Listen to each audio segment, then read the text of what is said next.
What are we doing here? Oh yeah. Welcome everybody to episode 143 of the Art School live streams. I thanks for asking, Sammy. I hope everybody's doing good. I hope everybody's had a good weekend so far. And we're about to check out a lot of art. So we have a good amount today. And where's my navigator? Hold on a second, there we go. And let's do a quick introduction as usual for those that are new. If you are, and if you're attending for the first time, thank you, Ryan. I am. If you're attending for the first time, welcome. It's good to have you. Can't wait to check out your stuff. And if you're watching this later on YouTube, a few weeks, a few months from now, and you're wondering what this is all about, how can I also get my art reviewed like this every week? What? You can find more information about the Art School program down in the description below, and students from the Art School program can attend every single week for an entire year or more. Let's go. Did I have anything else that I wanted to say? Sorry, oh my god, it's so annoying. Let me unplug this thing. You're cut. All right, she won't be bothering us anymore. Let's get started with Matthias here. So make sure that you're comfortable. The streams last pretty long, especially we have a good amount today, so we're looking at 7 hours, a comfortable 7 hours. A full day's work, basically. So of course you don't need to attend the whole thing, but you may. That's always, I always enjoy the company. But yeah, there's no need to be there. Like, you don't need to be present to get your art reviewed or anything like that. You can just drop it off and then watch the replay later. All of that is saved.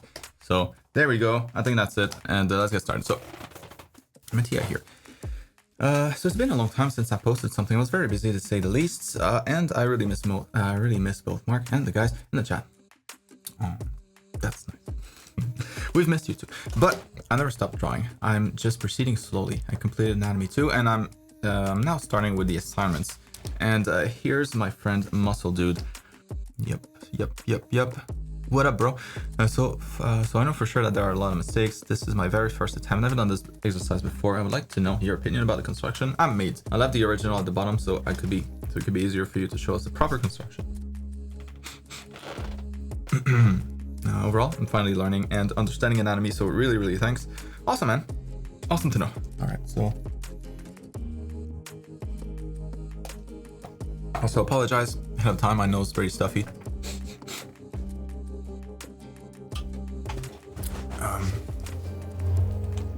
Allergies kicking my butt. All right, so delts, anterior heads, middle heads. Yep. Yeah, that looks really good.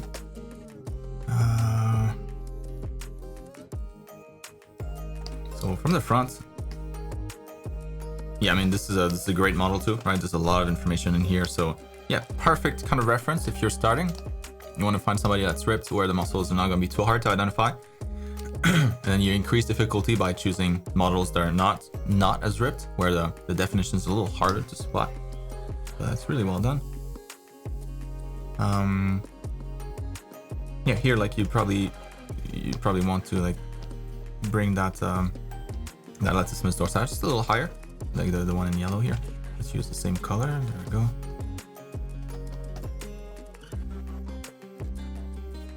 It's hard to see, but maybe you'll be able to spot it. You know, there's like a little bit of a dip here. Going. It's subtle, super subtle, especially if we don't have a whole lot of resolution. But that's kind of where the lats kind of like squeeze in all the rotator cuff muscles here, and so that would be kind of like your tiny indication. Also, like the tricep happens to push on it a little bit, so on this side maybe not as obvious, but here you can see it a little more clearly. Because remember, you know that latissimus dorsi muscle here, it inserts towards the head of the humerus, so it needs to go back up enough, humerus, that bone. But overall, I think you did a really good job. So maybe your trapezius here could be a little smaller. You know, let's see. Let's try to spot it on here. So right there, like we see a little bit of a little dip here, change in highlights. So that's gonna be your indication. trap starts here.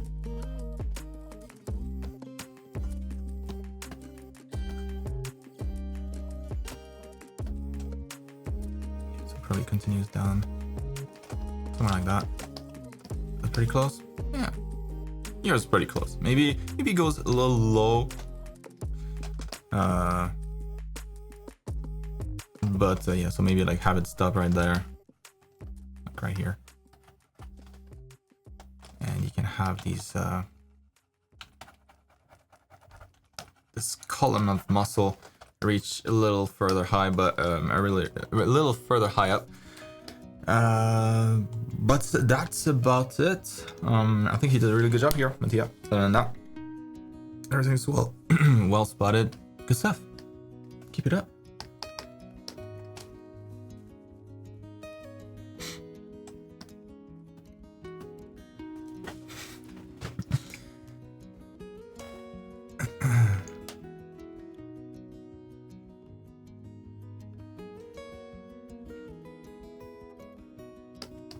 These damn crows. Everything's so noisy around here. Thanks for asking. I did have a good week. I hope you did too.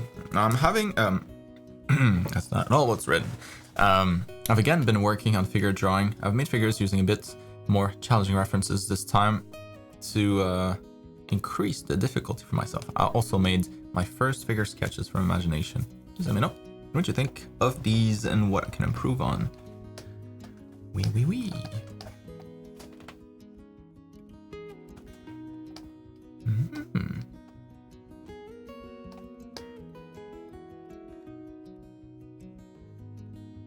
Oh, these are good. Hello. Nice. I mean, there's not a whole lot of difference between the ones with reference and the ones that you did without. That's good. That's really good. So yeah, here I'm looking at the volumes. You know, as long as the volumes read properly, that's step number one. That's good. And then we can look at, and by volumes I mean like the cylinders. You know, you really want to make sure that your cylinders are nice and cylindrical. And yours are, and they're nice cylinders, good quality cylinders. So sometimes, you know, like they'll be a little too flat, or they'll be kind of distorted, but clearly you can see all the rings on here. So really good stuff with that. And then we look at proportions. The proportions here work quite well. Yeah. So here's the leg from this side, pretty much. That's why it's a rectangle. Yeah. And then the foreshortening works well too. So we understand how the volumes are placed in space. I think you did a fantastic job here. And the ones from imagination, like, yeah, no problem here. That's kind of your point of reference, I'm guessing, for proportions and such. But yeah, here no issues. This one's really good too. Hell yeah. Like maybe his feet could be a little bigger. You know, just looking at kind of like the length of the leg here, the size of his face. Should be at least as big as the head, but I mean minor, or it could be just your stock. You know, you could have small feet, whatever. But overall proportions were great. That's nice. And then what's cool with this, you know, all you gotta do at this point is just connect the dots here, kind of close your shapes, and then you end up with like a person. What? Or that's also easy to dress up if you don't want to draw the body. I mean, you can just slap like a shirt on here, dress up your little mannequin, and yeah, and then you turn these into characters like this. So awesome stuff. Really, really cool, Gally. I don't have anything else to say. Top right one? This one?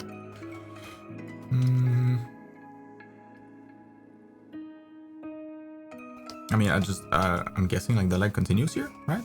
Or maybe it's bent back here. I don't know. Like I could totally make a pose out of this. I don't think it's a problem. And again, it's not supposed to be like super accurate. It's just a construction. So as long as the pose is conveyed pretty well, like maybe what you could do here that might help like the gesture overall, like straighten this arm a little more. You know, like maybe have it almost like lock his elbow or her elbow, whatever. like this. You know, like having the arm go in a bit more.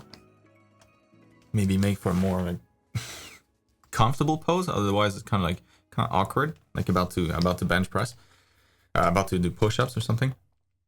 But no, that's it. Then that's clear. You know, like sitting on one butt cheek, the other leg up there. Feeling the foot again could be a little longer, but it reads super well to me. So that's all that matters. As long as it reads like the pose that you wanted, the pose that, I mean, it would help if I had the reference, of course, but this works on its own. So yeah, really good stuff. All right, what do we have here by Louisa? So I've been studying further. I've been studying further the anatomy of the head from the second module, and I have made some sketches using references, but I am not happy about how they turned out. From what I noticed, I have troubles getting the correct tilt of the head. I tend to rotate them more upwards, and I think it has to do with the fact that I am still not able to draw perfect spheres and perfect ellipses, and perhaps this is the reason for the incorrect position of the facial features. Probably, yeah. So I think there's also something wrong with the placement of the eyes. The 3 sketches on the right side. These. I'm also not sure about most of the noses either. Right on. Let's take a look. Alright, yes. Next. Because yeah, when you attach the neck, suddenly it's not as easy.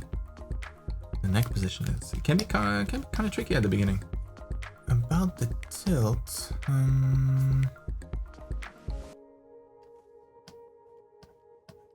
let's add the back. That's gonna add a lot to this pose to make it work.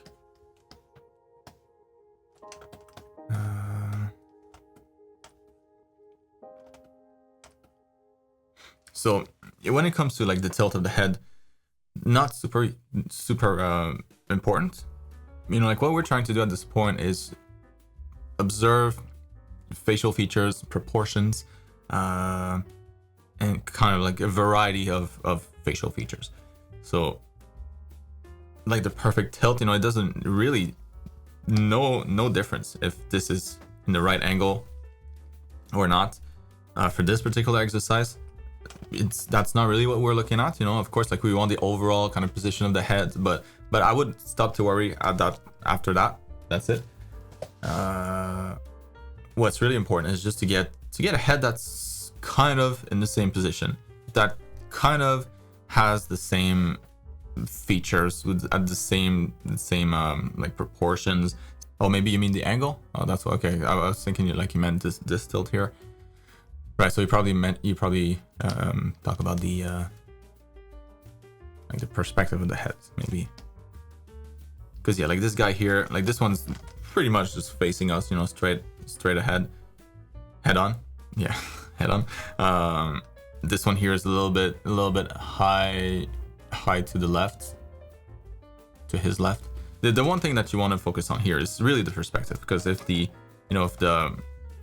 you're drawing the nose like it's facing you, kind of like this, and then the head is like that, the face is like that, of course that's not going to work, right? The angle is going to be different, things won't work.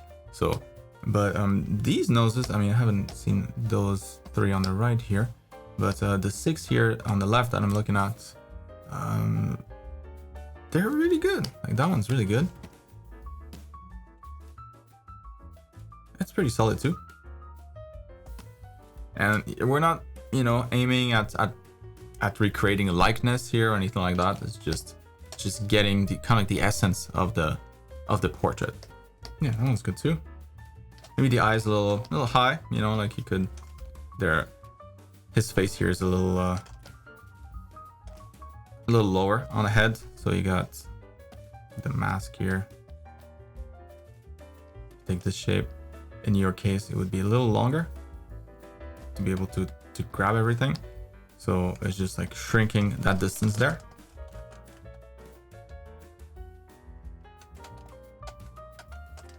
That one here is pretty good again, but yeah, maybe the eyes a little further apart. In general, that's kind of it, right? So most of your eyes always a little too high, always a little too close together. So just pay closer attention to that. But the rest of the facial features, I mean, this one we can't see too much. It's a little dark, but the perspective works. You know, when I just look at this, yeah, that nose seems like it's pointing in the right direction. The lips are lined up properly. The nose with the nostrils. Same thing here. Everything's lined up nicely. Here too. In this case, like this one is probably the one that has the nose, where the nose is the most off. You know, and you can always look at relative distance in here, just like when we do like gesture drawing or figure drawing, you know, like looking at the distances between different things. All right, so if this is equal to that, then that should be equal to this, that kind of stuff. So if you just look at like the distance from the tip of the nose to the side of the cheek, it's different there. So that would be kind of like the first clue that something's gone a little off here. But for the rest of the head looks quite nice. You just gonna move that nose here a little closer to the side and make it a little longer. And then nose, line of the nose here continuing into the eyebrows, right? It's always kind of like a continuous line seen from 3/4 view. But overall, your heads look good. Like your head constructions, I think they're pretty nice. Yeah, like I would not continuously, but practice a lot, you know, like whenever, like have a sketch pad like in your pockets at all times, like a little pen, and just draw circles, draw ellipses, draw cylinders, like those basic shapes. It doesn't take a whole lot of concentration to do it. You can always like do it when you're watching TV, you know, you can do it all at the same time and still pay attention. So I would just do that, a lot of it, a lot. So that's no longer a problem, because that's gonna be the equivalent of like, you know, for like a chef learning to cut vegetables fast, you know, like anybody can cut vegetables, but it might take a little longer. Like you don't want to cut yourself. That's really all it is, just dexterity that you need to level up. So, and there's no other way than doing that through practice, a lot of it. But the good news is that, yeah, you can do that pretty much whenever, because it doesn't take a whole lot of concentration. And yeah, let's take a look at these here. So I'd say the same thing about the eyes, like a little too close together. Always keep in mind, you know, the eye in the middle, the eye distance in the center here.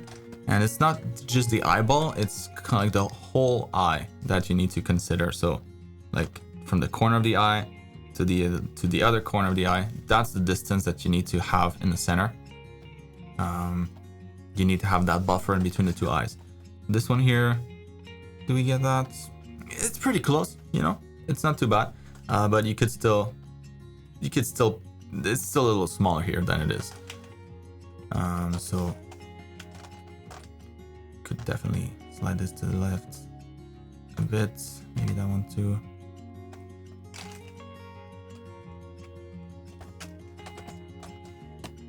And now we have a little more space in between, more space to breathe, and it looks better too. Yeah, same idea for pretty much all of these. That was fine though. The distance here is good, but I would say maybe it's not lined up as well as all your other ones. So you have the mouth here, corner of the mouth to corner of the mouth, and then your eye is gonna be just a little offset compared to that. All right, so this one's a little higher. So leave the eyebrow where it is and just move the eye down a bit. So both eyes on the same line. And yeah. But very nice construction for the nose here. Like this looks really good. You know, it could be cleaned up a little bit. Again, that's just dexterity, like just nicer line with time. But the structure is really good. That's what's important. Yeah, keep practicing this stuff, you know, just for dexterity. So I would do more of these, and then try to do a few from imagination too. You know, don't expect much with the ones that you do from imagination. It's just more to test yourself, see where the struggles are, see where most of the struggles are. Kind of your exam, self-examining yourself. Yeah, just be mindful of the placement of the eyes, because that's what's usually off in your case. And maybe go a little lighter on the black ink. but that's all I got for you. Self-evaluation, yeah. That makes more sense. Thanks, Justin. All right. This week's exercise was 1 minute gesture drawing, body construction from memory, skeleton study, skeleton and some muscle methodology study, skeleton and muscle study, trying to push for the pose, body construction from memory. All right. So feel like you're not progressing. Let's see why. Preston, if drawing an average build person is easier than drawing an extremely muscular person, I mean, extremely muscular is a little extreme, but I would say that drawing a average, like a somewhat built person, might be easier. I don't know. I don't think it's a whole lot of difference. But it's good to do both so that you know what muscles look like when they're really, really big, when they're really developed, and what they look like when they're not. And so in between, like, you can probably fill in the information that's of what it is in between. So when they're not, like when they're like average build, a little bit of muscle, more muscle, yeah, just more like visiting the extremes. I think it's more beneficial. But to draw in terms of difficulty, I don't know. I think it's pretty similar. And so Alessandro, not leveling up as much as you'd want. Of course, you know, I've felt the same way in my career many times. But every time it's almost like I see this, like, because as long as you're progressing, as long as you're not progressing, as long as you're practicing, as long as you're doing everything that you should be doing, the progress is there, even though you might not notice it, like day to day. And that should not be anyways the way that you look at your progress, especially as an artist.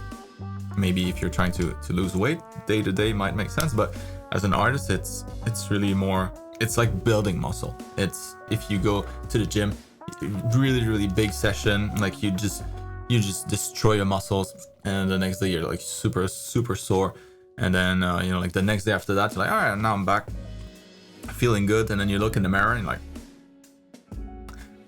I look the same. That wasn't worth it. Why did I suffer all of this pain for no reason? But of course, it's just that you can't see it. The gains are there. They're just so tiny that you can't see. But as long as you keep going, like these little tiny gains, they add up to something pretty significant. Like the way, and also just your mood, your just how happy you are a certain day will impact also the way that you see your own progress. So there's a lot of play here. So I always like to think of it as this graph here. Like this is your progress over time. So, you know, you might be here today and then the next day you'll be down there and you're like, oh man, I got worse. What the hell? But of course you don't have a choice but to go through this little path, and it's not like you can take shortcuts. Like this is the only route. So you're here now, but you have to go through that to be able to reach a higher point later. So it's just being able to deal with these, you know, like these swings. Over time that gets easier because you know what to expect. You know, all right, I feel like I'm not progressing a lot, but whatever. I know that I am, so I just need to keep going and I'll see the gains. It's that when you're not used to seeing that process repeating again and again and again and seeing that, yeah, in fact it does work. Can be more demoralizing. Demoralizing. Is that how you say it? Angrish fail. I don't know. Yeah, but that's why also they say, you know, like if you have stocks, to never look day to day. That's not a healthy thing to do. You should not pay attention to these swings. All you should look at is this thing here over time, over months, because anything less than that is kind of pointless. What you should think of this line as is this thing here. So it's kind of fuzzy, but overall it's going up. That's what we care about.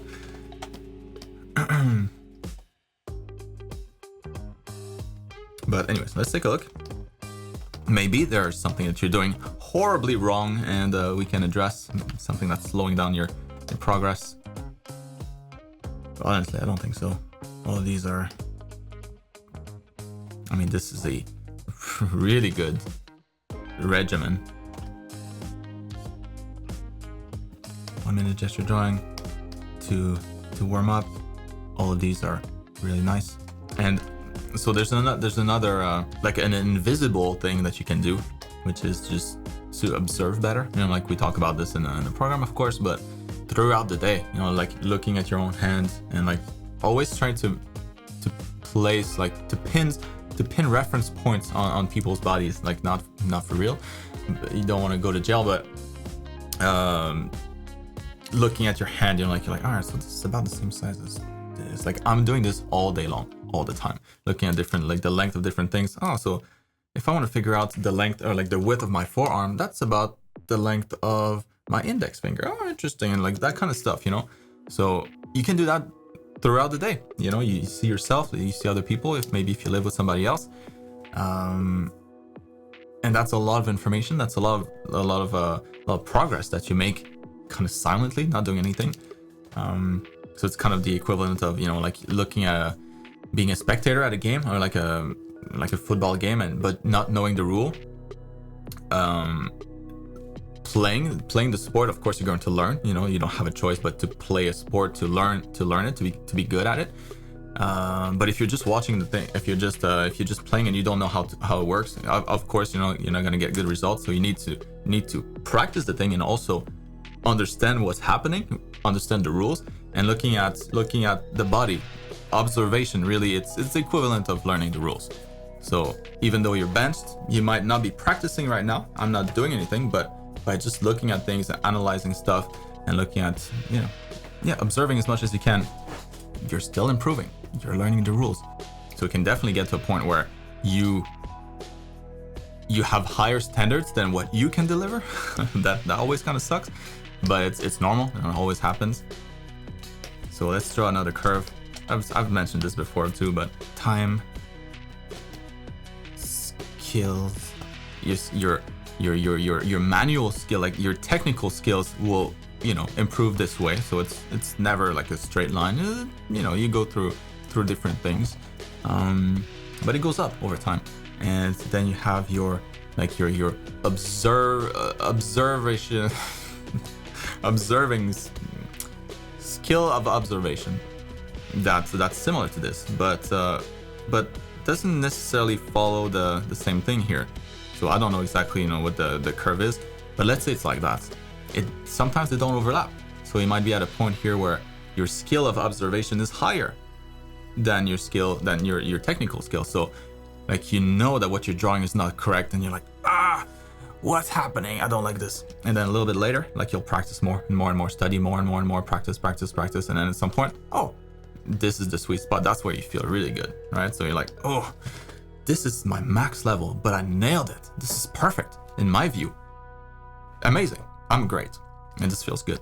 But then, you know, you keep practicing. You can't see your mistakes anymore. So you might be able to do better, you know, if you knew more. Technically, maybe you have the skills, but you don't know how to apply them properly because your observation is not there yet. And so you need to level that up so that it catches up, and then you can see more, you can understand more. And then when you can understand more, then you can use those skills that you have, those technical skills that you have. Hopefully that makes sense. We're getting in deep in here, but all of this to say, Alessandro, that this is an ideal exercise sheet, you know. So I wouldn't change anything. And that's all I got. So hopefully that helps, Alessandro. I don't need to be harsh in this case. I know that's what you wanted, but it's good. It's good stuff. So you're doing everything right. I really have nothing to say other than that. Because from my point of view, it's working. So believe in me. Believe in me. I believe in you. Navina. Good point. Jade. So Jade is saying to give a watch to the class on enhanced learning. It's all about up here. So might help. You know, you might be able to see things a little bit differently, and that might help with how you feel about things. So, Navina. So I finished last week's submission, but I'm not really happy how it looks, especially her hair and face. Ooh, and we have another character. Ooh, we've been busy. All right, so hair and face. And also I did this one of a draw this in your style because I need one way to practice more anatomy and shading. Please let me know how it looks and what I should change. I realize her hands maybe should be a little bit bigger. All right, let's take a look. Okay. Ooh. Now she's got a face. Face came out of this. Very nice face.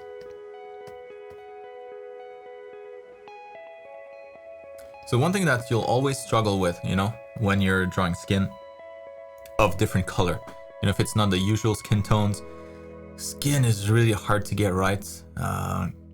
Especially with hair that's a different color. Like this, it always looks like a wig almost. Just because we're not used to seeing this. But I like the way that you did the hair. I think it's just how the two of them are combined that could be a little better, but really good job on the shading here.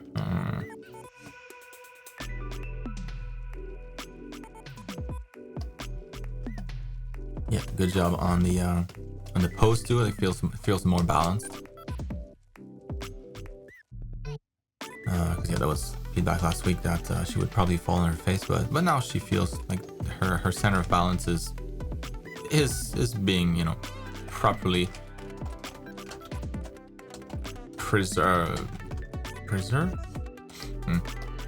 It's in the center, so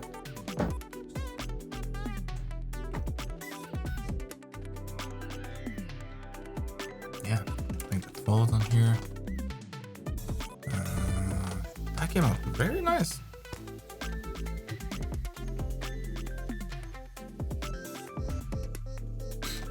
So I don't know what you're talking about the face. I think she's got quite a nice face. Maybe her left eye is a little higher, but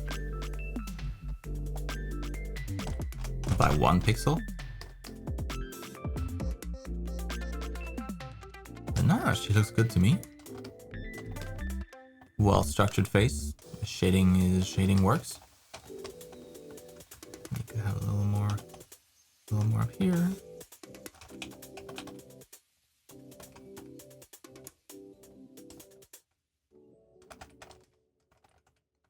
Just like this here, like from the side, you know, it kind of goes back in. So just trying to, that's what I was trying to do here with that. Oops. A little bit of shadow here in between the eyebrows. But I mean, nitpicking at this point. No, so the main issue that I see here is just the clash between the hair and the skin. Right, two very different colors, and like there should probably be a little bit of shadow here, maybe on the side, a little bit of like occlusion, light lost where the hair meets the face. A little bit of shadow down there. But the hair looks good. I think it's just like maybe the color that I would try to bring a little closer to the color here.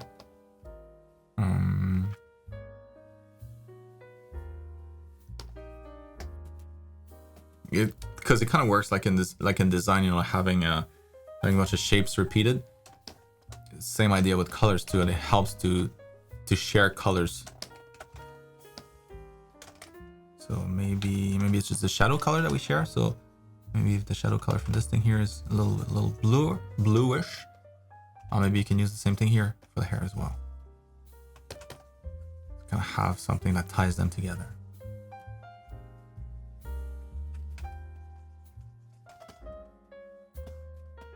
So shadow is always a good one. But the highlight too could be kind of the same color.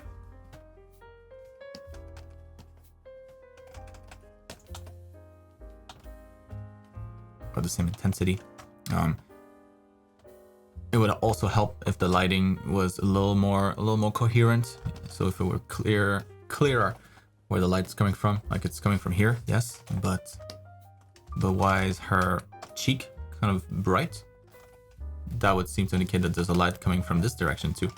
So like you would probably want that same light, you know, visible here on the hair. affecting this area, lining this up, just like it's lighting her cheek. Never knows, maybe part of that cheek, maybe that shoulder. So yeah, just light in general.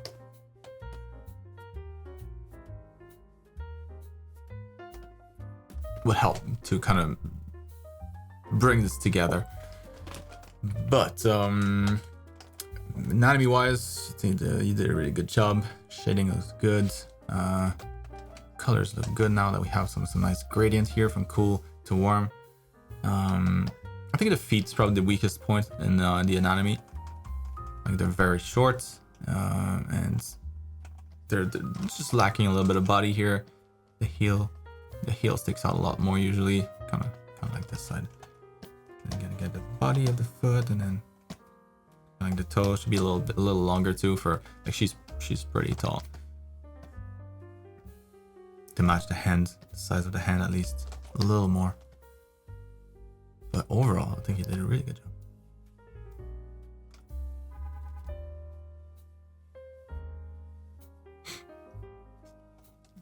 Yeah, Emilio, that was that was the one.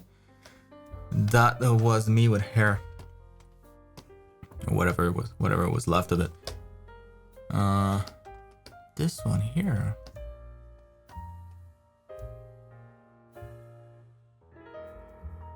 Who did this? Looks like a sanguine. Is that her?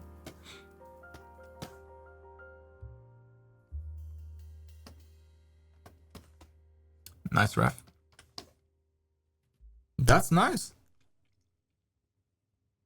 Yeah, so the only thing here is that you know, if you're gonna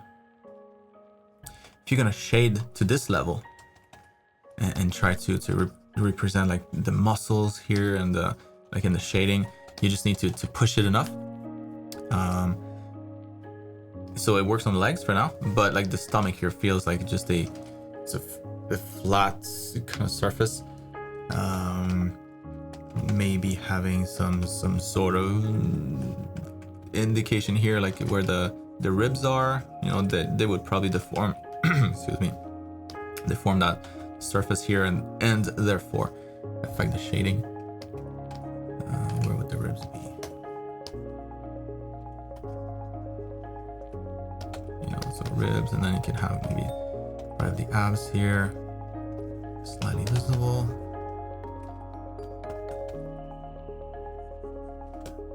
Of course, you know, you don't have to do any of that, but you would then probably want to simplify just the shading here, just shade it kind of like a tube. So just basically whatever you decide, whatever you settle on, just do it for the whole thing. So if you're pushing the shading to something that's really more realistic, then do it everywhere. So you would need it a little more here on the shoulders, because that feels pretty flat up there compared to the legs. Oh yeah, or just disregard and just shade it simpler.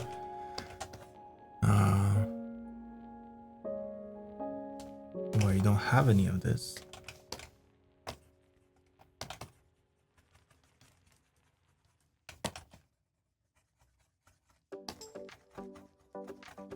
But also you need to do the same thing everywhere, where the shading itself really doesn't convey that much more information. It's just there more like an aesthetic. So you have to choose which is it going to be.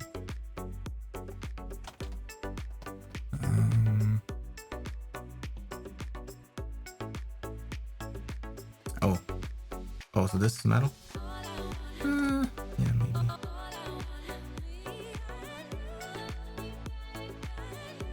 At the same time, like her anatomy is super stylized, right? So that's something else to keep in mind. Like the silhouette's pretty detailed, but on the inside of the shape, it's pretty abstract. No, that's not true. Actually, you can see a little bit here. You know, like she's got the muscle here, like the bicep represented, right? The shoulder, going into then here you got the chest muscle, going into the shoulder, bicep. So the anatomy here is pretty solid. It's super stylized, but all makes sense.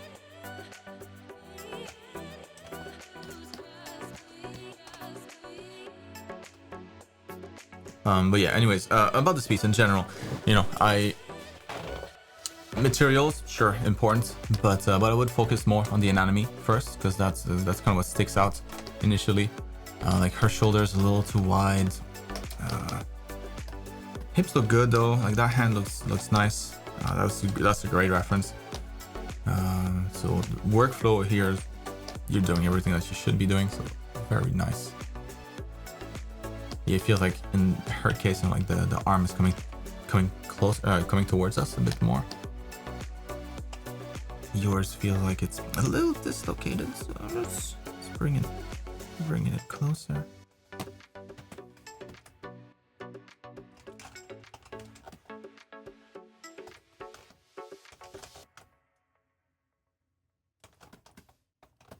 Yeah, more like this. So now she's not so wide.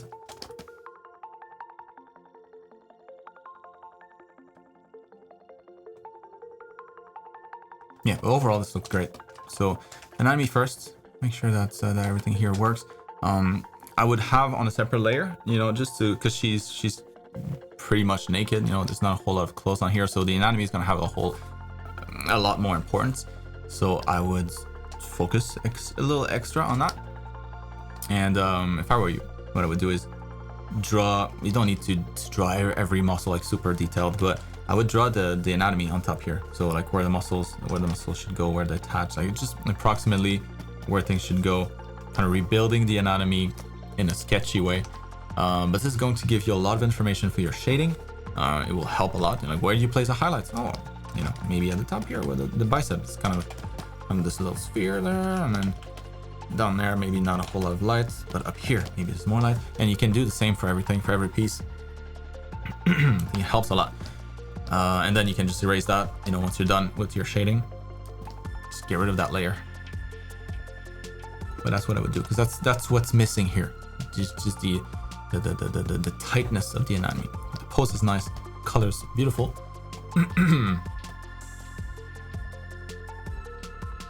Really cool character. And after that, after that you can focus on the materials. But that's going to be just like a little sprinkle at the end, you know. It's not going to change a whole lot. What you see here first is the anatomy, the figure. That's what's important.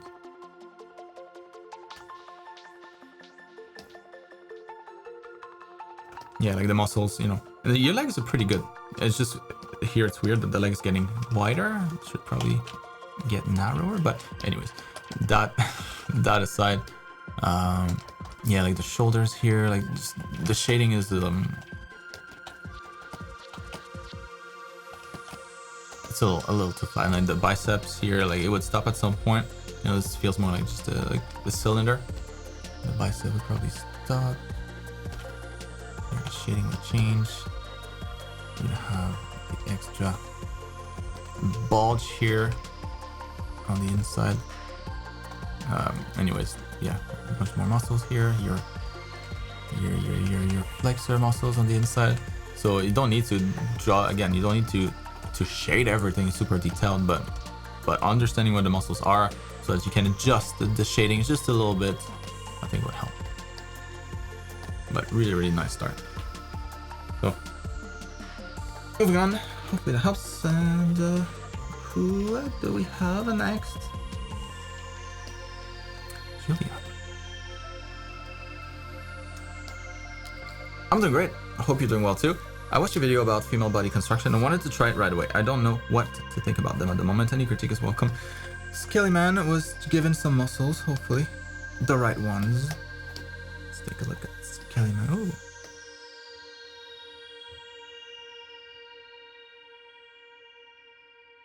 That's good. That's really good. Damn. Yeah, just the breast here a little misplaced, but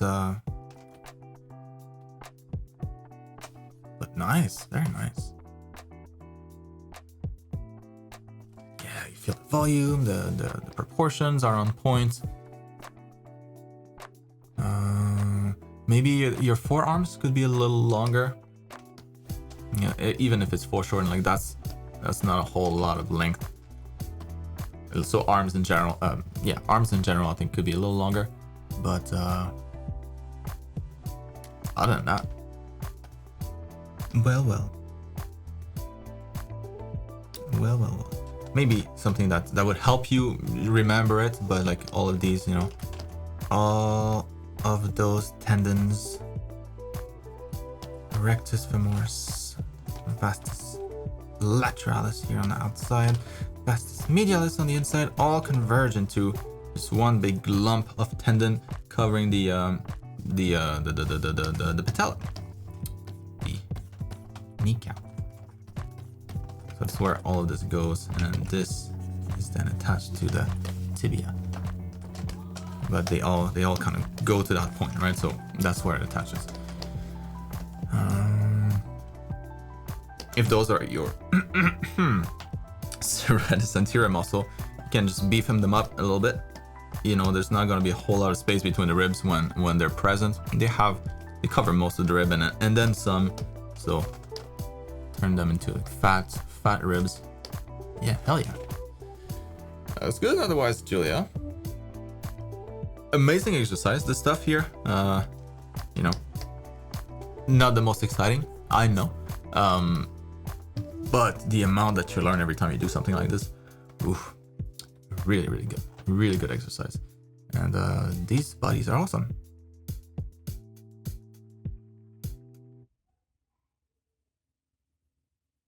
Nice. Very nice. Easy. Moving on to Robin. Ooh.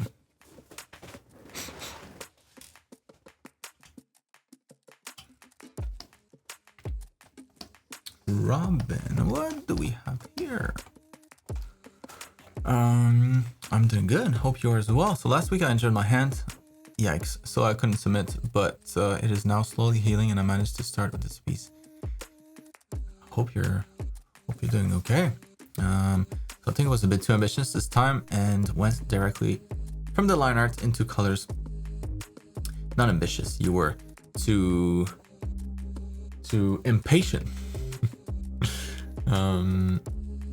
It took forever to get this far, and I think next time I should start with grayscale first. Could you maybe just give general feedback?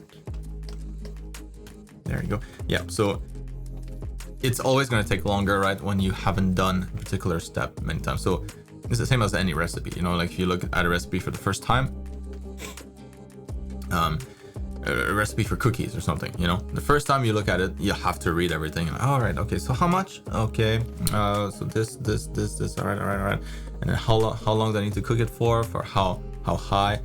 But the next time you do the recipe, let's say you do the same recipe the next day, you're like, you'll probably remember a couple of things. So you don't need to read as thoroughly the whole thing, and then just repeat this again. You repeat. Eventually, you're probably gonna know that recipe by heart. Maybe you just need to look back a little bit. It's the same idea here with the process, right? So the different steps of art when you start from this leading into something like this, those steps eventually they go a lot faster because you're gonna get more comfortable with each of them.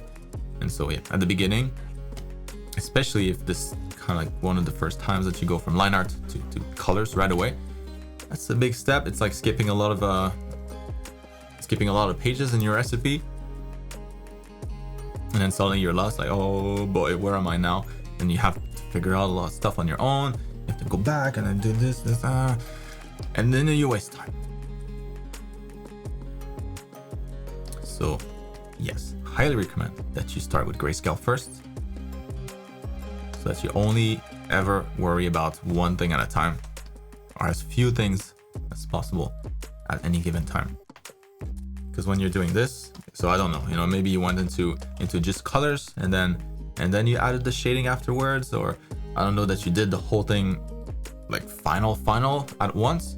Like you know, if you color picked this color for the highlights at first, and then this, okay, so then it's gonna be like that, and then. So I'm sure it wasn't like all at once. I'm sure there was some breakdown in the steps here, but yeah.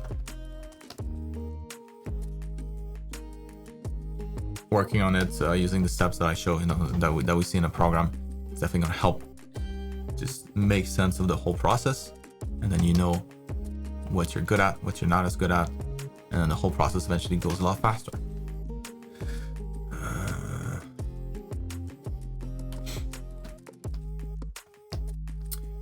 enough chit, enough chatting. Let's review this.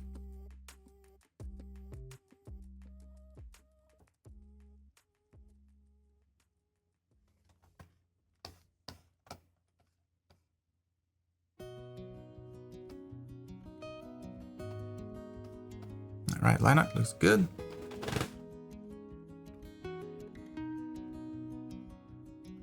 Anatomy is pretty subtle. Pretty subtle here. Pretty solid. That's what I'm trying to say. Maybe some of the proportions are.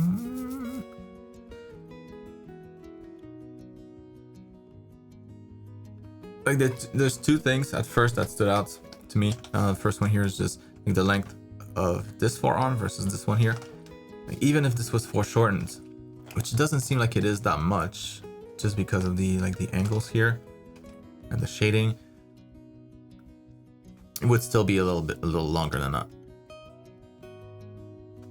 Probably coming all the way here. Maybe just bend this arm more, so that you have more length for the forearm. Yeah, so that was one. So like, because this one is so long, this one feels really short in comparison. And the other thing that's kind of off-putting is just how big this is compared to this one. And also, like, she's raising her arm, so probably the whole shoulder, you know, as you see it happening on my own arm, like this goes up right along with it, and so it would probably push this up quite a bit.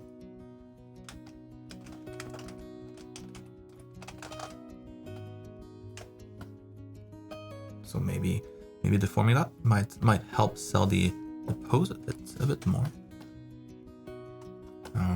So that's for the negatives that I spotted initially. Other than that, though, ooh, it's a really nice painting.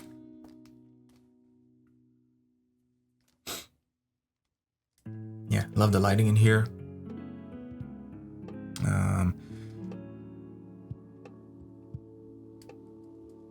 Yeah, I don't mind so much the fact that, you know, this is kind of unfinished.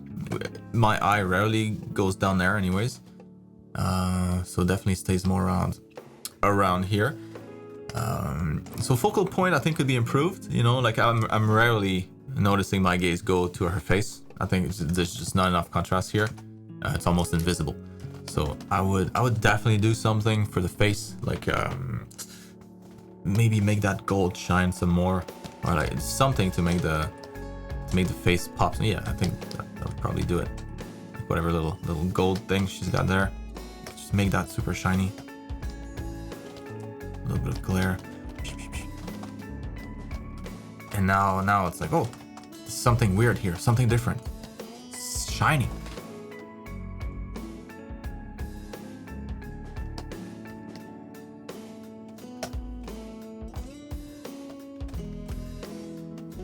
Yeah, any kind of extra contrast that you can add around the face, I think would be beneficial. But it's nice otherwise, you know. There's really not a whole lot of negatives to say about this painting. You did a lot of things really, really well. Composition works, nice color, nice balance, nice colors, nice balance in colors, pleasant color harmony. Pose is cool, character's cool. You got a bunch of different textures in here, so like shiny textures, more matte textures. It's really good. This is really good. It could be cleaner. It could look more professional. You know, if you had followed clearer steps and made sure that every step it's very nice and clean before you move on to the next one. So the process here, you know, would make a big difference in just how clean it is, how pro it looks. But clearly you can brute force it if you need to. So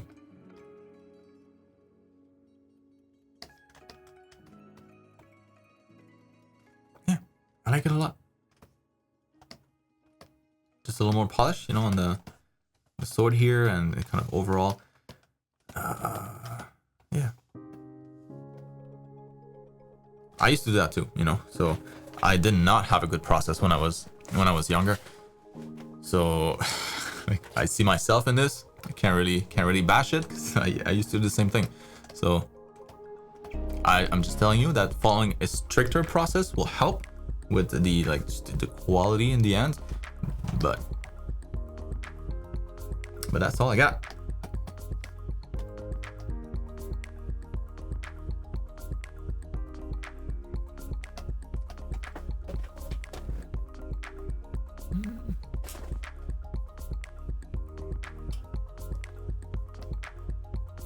All right.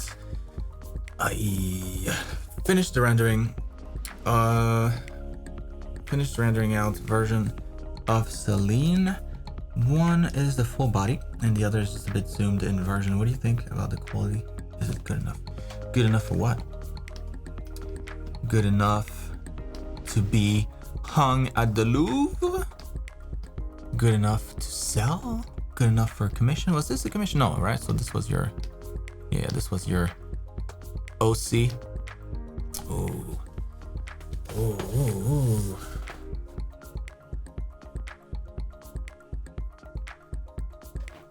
I think you know deep down that this is really good.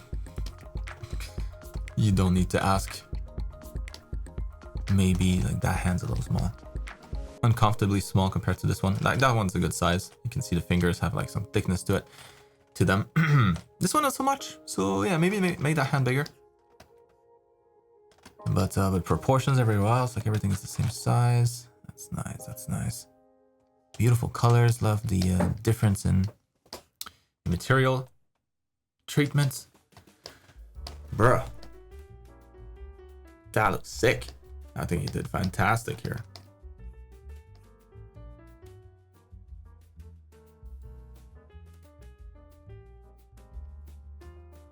Yeah. Damn. So just went on a spree of doing a bunch of illustration concepts. I just did the initial blocking of shapes, and I just focused on making the anatomy work and making a fairly decent composition on some of the concepts. What do you think of the concepts that I came up with? I also included 2 concepts from the last meeting, just in case it is better than the ones I made this week.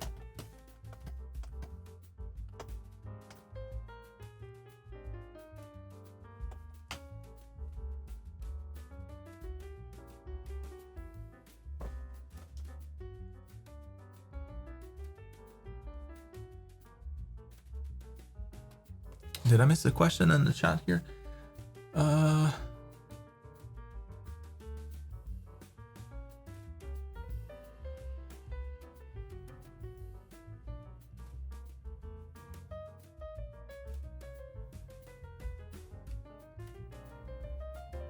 Shading with comic. So one thing to I'd just like to jump in here real quick, but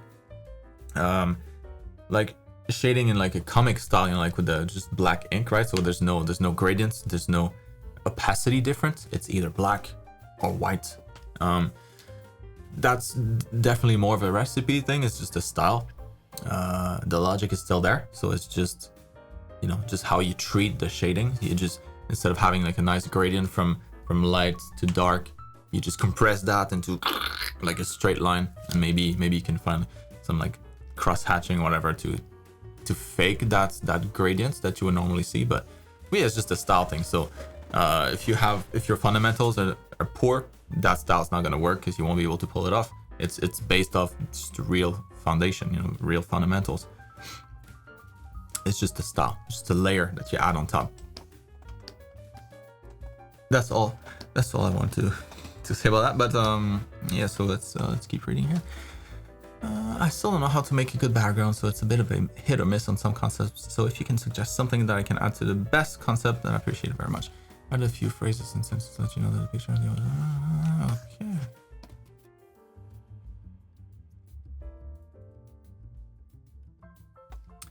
Celine looking. Oh man, you've been productive.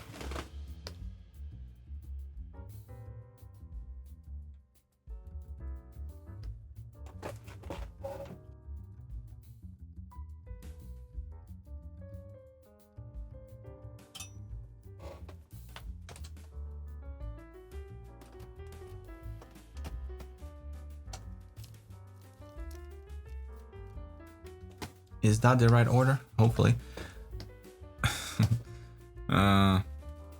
2, 4, 5. So like this one. These two.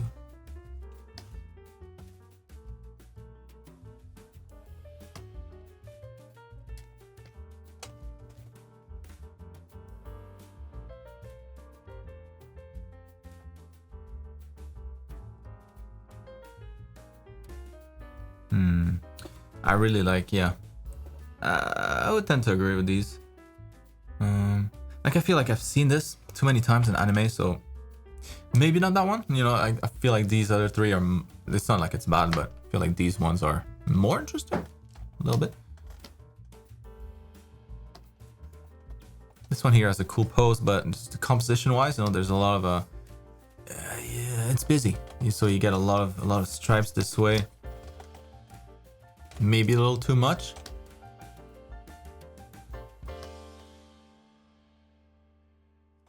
That one's not bad, but the main problem with these kinds of shots is that the head of the characters always end up being super small, and the head typically is what's the most interesting about the piece. So, you know, kind of fighting an uphill battle. Not that it's not a good thing to do. It's a little harder to pull off nicely. I like number 2 a lot. Kind of easier to do. Also, it allows you to draw maybe a little bit more of the background, but still, you know, it's still kind of like an up shot, so it's not like you need to draw the whole background, just a little bit, maybe like something behind like you did. That's nice.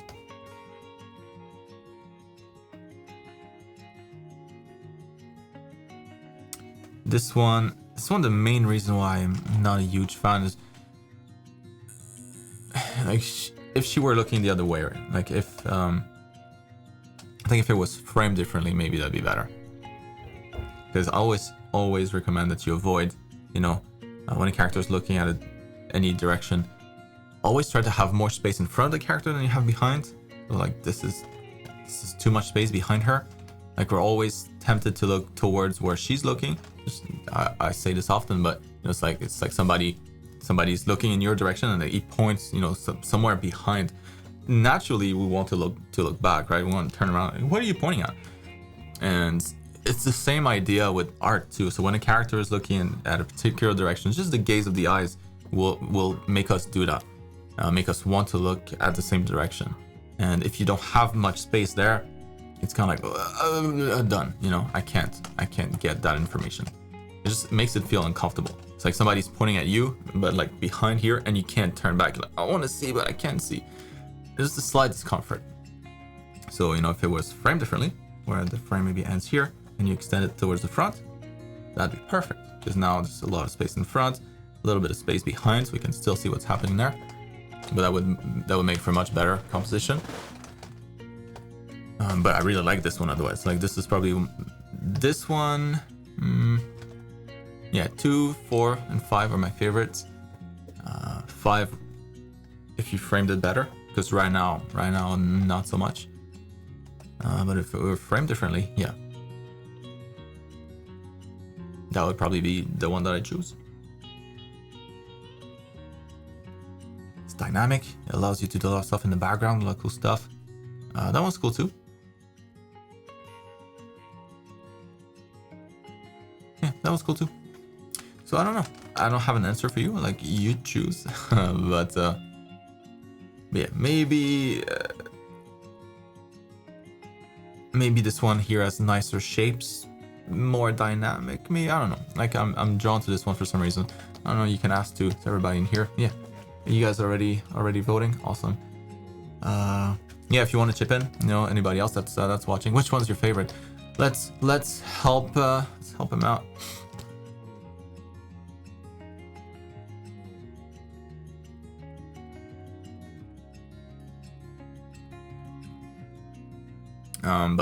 Yeah. The people like number 2 as well.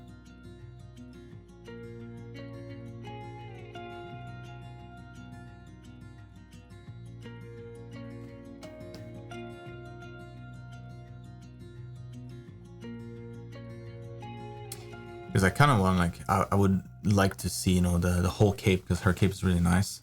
So I feel like you'll have more opportunity to do that here. Like, if you can see maybe up here, like a little flap there, like you would chop most of it out. So I think your character would be better displayed here. I think it would be a nicer shot to introduce your new character. But yeah, so let's see what people say in here.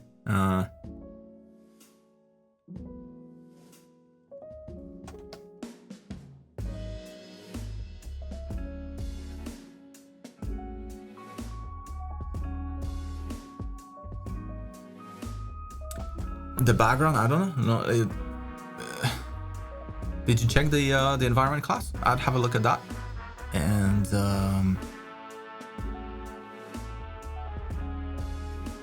yeah, it just depends about like her story, you know, like what she's doing there.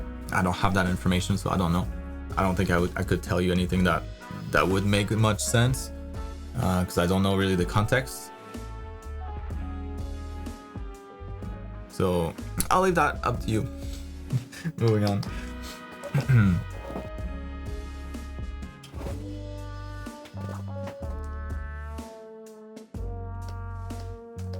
Peyton, oh snap. Mr. Tree's been fully assembled now. So this week I have the final growth illustration, and my next project is going to be based on creativity. So I want to go all out on it. I'm talking 3 heads, 4 arms, 4 wings. Any ideas?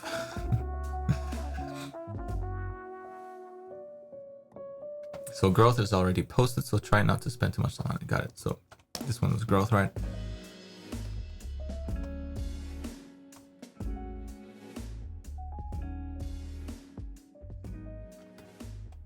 The only thing maybe that I would have done differently here is like shaded the legs white instead of transparent, just because it might seem to some like it's not done, you know, like it's not complete.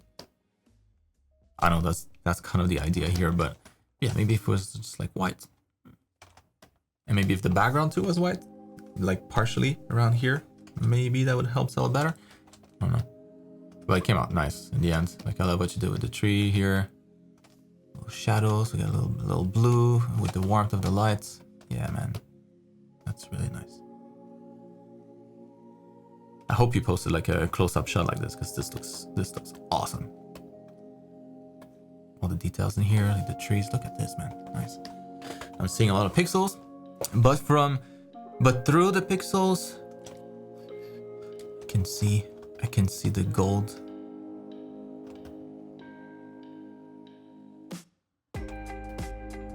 Yeah, and in this case, you know, I know you're done, but the character definitely looks better than the background. So maybe next time, like, just tone down the background. You know, if you're not as comfortable, it can be something less. You know, it can be more solid. It can be just like a little. Yeah, it can be less ambitious. Nothing wrong about that. Because it can almost become a negative, you know, when you have a character that's so well rendered and then the background just doesn't match the quality of the render. It makes the painting feel unfinished. Like you polish that part, but the rest is still not done. So just a little feedback there. But overall, looks awesome. Really, really nice character. Super well rendered. Yeah.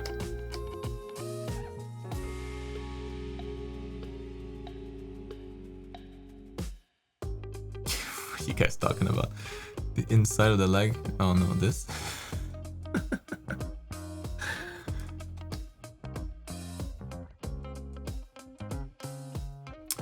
Shara. Very mature. So this week, so next project based on creativity. So I want to go all out, make 4 heads, 4 arms, 4 wings. Character about creativity.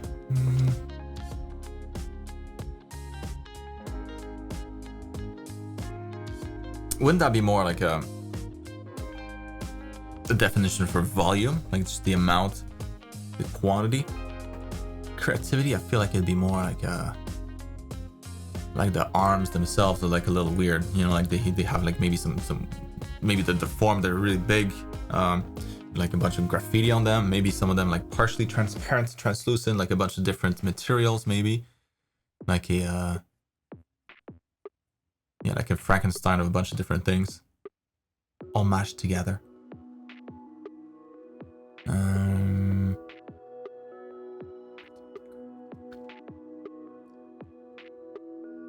Yeah, because when you think creativity, you think of I almost have like the image of, you know, like tablet manufacturers, like when they create like a trailer video for a new tablet, you always have like the tablet with like a bunch of art coming out of it. You know, that's kind of what I have in mind when I think of creativity. Just a lot of just creative stuff. So a lot of variety. That's what I imagine at first. Variety in materials, variety in colors, variety in textures, in amount of details.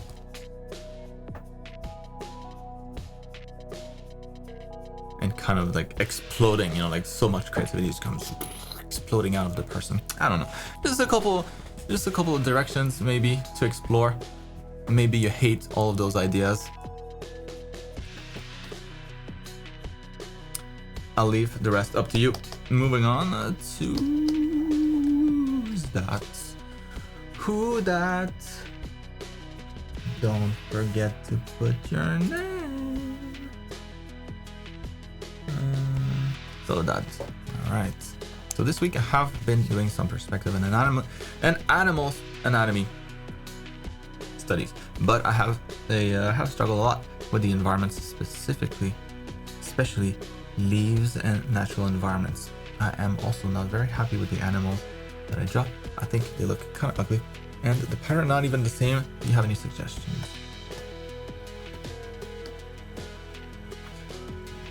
Excuse me. This one right here looks very nice. I like this a lot. Yes, the pattern's not quite like a real cheetah, but the anatomy is nice. The colors work. That's a nice cat.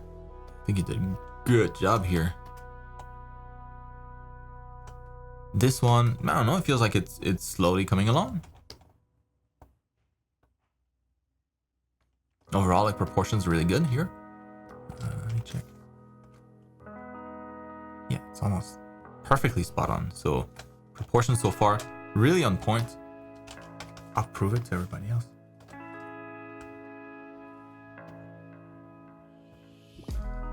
What? No.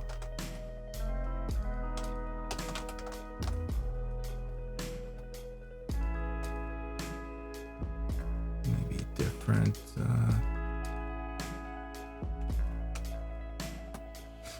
Can't see anything. Come on.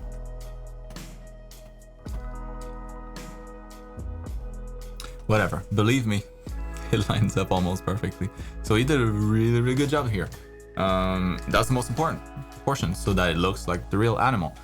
The shading on top, of course, it's important, but this is the most important, and it's so far so good. So yeah, you're just gonna miss, you know, the like part of the feet, the little paws, because they're in the grass here in this case. Just don't forget to add them. It's gonna add a little bit of length to the feet, to the legs.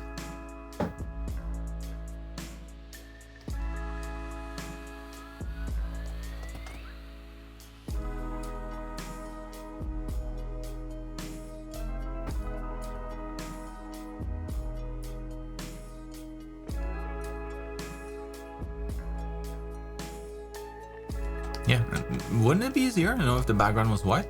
Like you wouldn't maybe be distracted as much? I don't know. But so far, so good. I don't know. I don't have much else maybe this leg here. So I think you just got the legs kind of inverted, like, or am I crazy? No, never mind. Never mind. You got it right. But yeah, maybe make it a little thicker, because it's pretty thick here. The knee in front, back of the leg. Can't see anything with that ink. There we go. So yeah, maybe that angle here. Can add a little bit of thickness, make that back leg a little beefier. But overall, so far so good. Might help to start with just the liner. That's what I would recommend. It forces you to be more accurate in how you observe. It forces you to just be more accurate when you draw, because the line is a lot less forgiving than just a big brush stroke. You just have to make a lot more sense of things when you're working with lines only. So that's why I recommend it. It's good to practice. So that's great too. The results so far so good. So let's take a look at this environment here. Oh damn. I thought this was just like one building at first, so good job with the lighting here. Good job with the colors. I didn't realize that it was not a photo.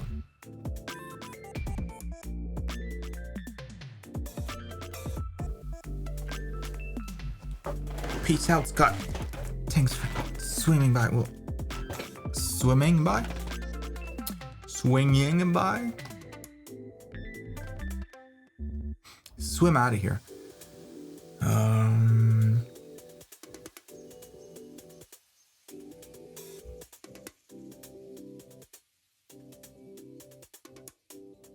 Yeah, I mean, so that here, the main feedback I have is really just in the process, you know. So like you jump right to color, you jump into colors right away. I would detail this more.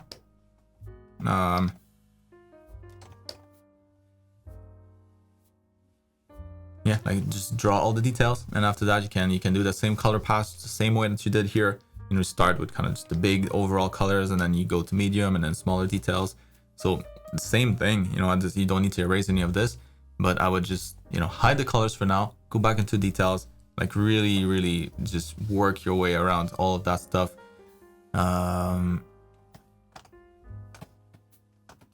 Detail the house, and then you know, go back to shading and colors. Same idea with this. That looks nice though, so far. A couple of things that we can do with this to make it pop is to increase the amount of bounce lights in the scene. Let me do a different layer instead. I think bounce light would look real nice in here. It feels warm, you know. It feels like a nice, warm, cozy summer day. And so having a little bit of the warmth of the sun here, cozying up the place even more.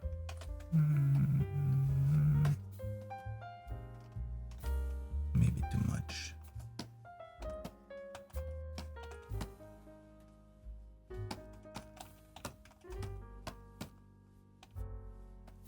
And close to the ground, you know, that's where the light's gonna bounce. It's in closest proximity to the bounce, so it's gonna get a little brighter towards the bottom here. And then this nice blue sky, can have that bleed into the door a little more, and all of a sudden you got like a really nice cute scene. Because the foundation is good. So yeah, process. So I would tweak the process. There's a reason why I, you know, after all these years, I kind of settled on that. It saves you time overall. It helps you learn. It helps you grow faster as an artist. It helps you spot your own mistakes. It helps you like auto correct your own things better. It's just there's so many so many benefits to this, you know, to like a stricter workflow with different steps, clearer steps, so lines, shading, colors, lighting. So I stand by it. Highly recommend that you do that a little more. But yeah, looks real nice. It'll just look cleaner. You know, that's essentially like that's gonna be the biggest difference that you'll see initially, at least. And then the rest will be kind of over time. How faster you improve. That helps. Really nice. Really nice. So when we come back, we'll be looking at Jackson's submission. Until then, don't go anywhere. Alright, be right back, guys. Like 5, 6, 7 minutes, something like that. I'm just gonna go eat something real quick, and I'll BRB. Bye. Let's keep it going.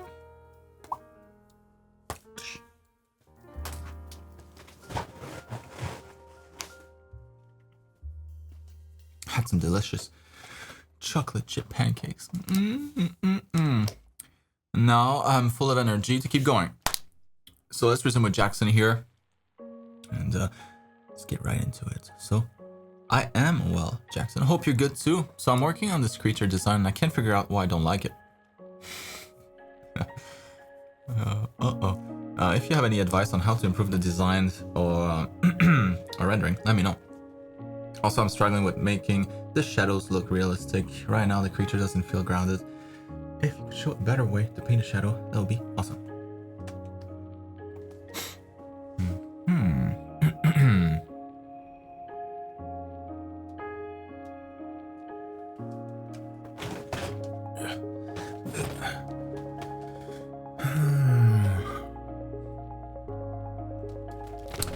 Design, rendering.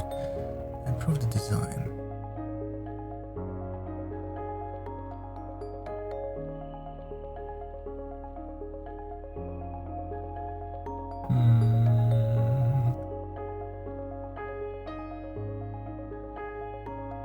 I don't know. It looks cool to me.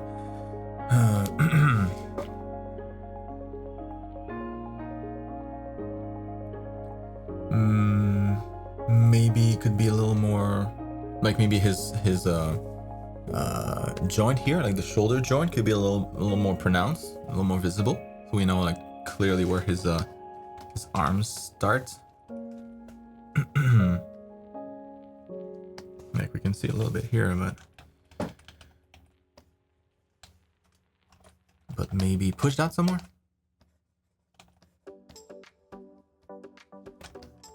That's not gonna really improve the design. It's just like it's an anatomy thing, but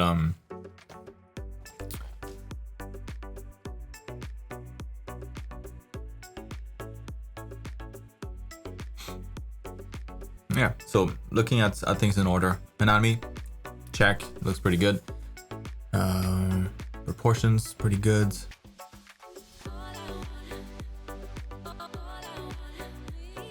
Yeah, overall shading works quite well.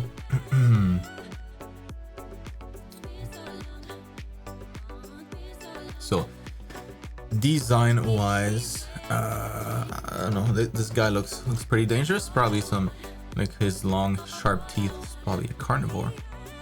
And so he's got this little hook thing here to hook away, to kill his prey. Got some big nails, big claws to tear the flesh apart. All right, and then maybe. So just like composition wise, you know, I'm always looking at this thing up here. So that's attracting a lot of attention. I think it's probably just because of the colors. So you get, you know, brown pretty much everywhere. Have a little bit of a tint here in the eyes, but not enough to attract attention. It looks mostly white. So yeah, right now, like all I'm seeing are these.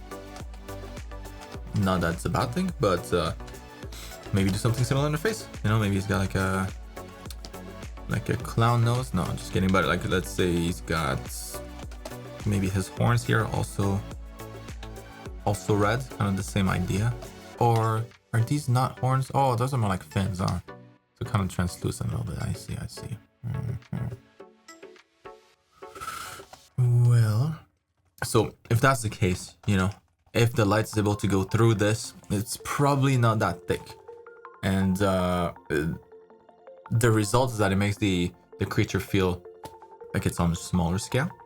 You know, like you'll have light go through the back of an ear and you'll be able to see like the redness on the inside, but that's just because it's this thin, you know, it's nothing.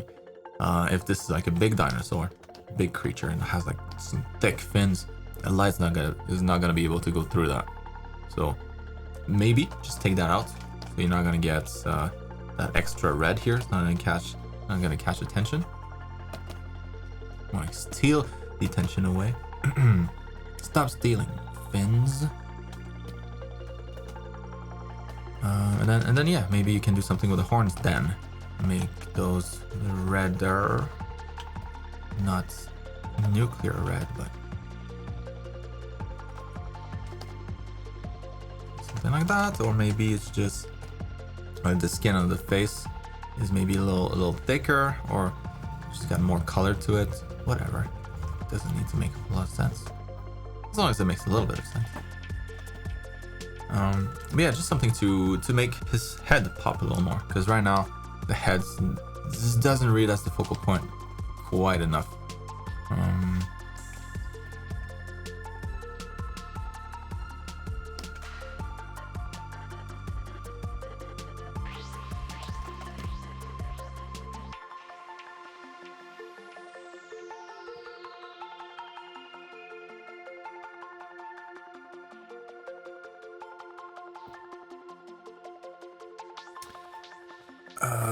So yeah, the design is not really. It's really more like the shading. The shading, that's probably the biggest part here. Like the body is very nice. It's just like here in this little like valley in between the fins. That's a little more unclear, like how this works. So the light's going from that side. So it would get kind of like this whole thing acting as like a wall, casting shadow. Probably all those spikes here would be visible in the shadows.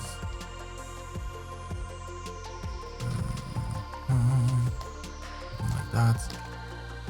And then here I'm just grabbing kind of like the light side, because it looks like it kind of goes back, you know, like seen from the front, it seems like it's something like this. Right? So fins here up top, and then these on the side will be those. And it's kind of like a concave curve. Excuse me. That's kind of what I was trying to shade here.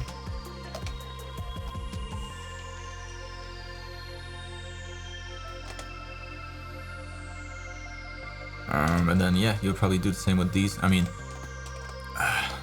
maybe the shadows here is a little too long. I just went with the rim light that you have here, so thinking that the light was coming really like from the side. And if that's the case, then you probably wouldn't get any light on that side of the body at all. That'd be all in the shadows.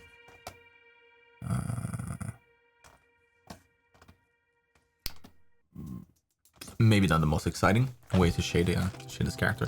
Maybe having a light going from going in that direction might be more exciting, and then that along with rim lights coming from the side. Yeah, maybe. In that case, these fins here will be casting a little bit of shadow.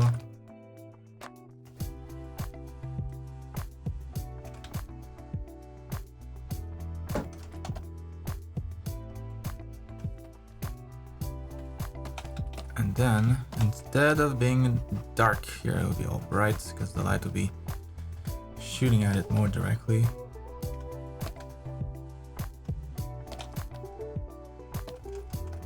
What a mess.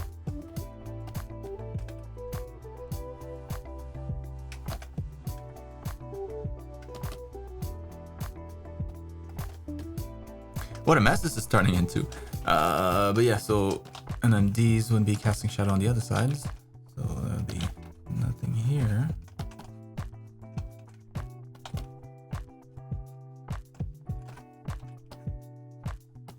Basically all that side, all that, his left side will be just much brighter now that the light is here. That might be more exciting, you know, like you might be able to feature more of the anatomy, maybe show more of the details, like the individual muscles bulging out. Like some of these are flexed, you know, like the shoulder here is pretty flexed, triceps pretty stretched out, but maybe you'll be able to see like some of the muscles here and the quads. Cool.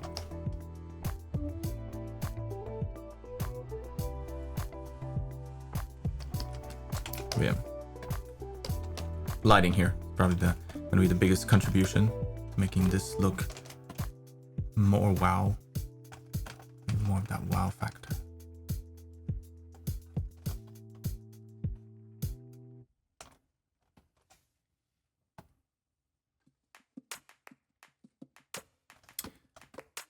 Because yeah, the light doesn't make a whole lot of sense right now.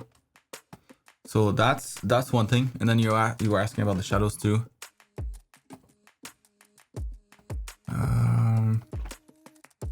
Yeah, like the best way to figure out the shadow for something like this is just to get just another animal that looks kind of similar. You know, so find like a picture of a dog, a hyena maybe, like something that's hunched over, or like a what has the neck going down like this. An anteater.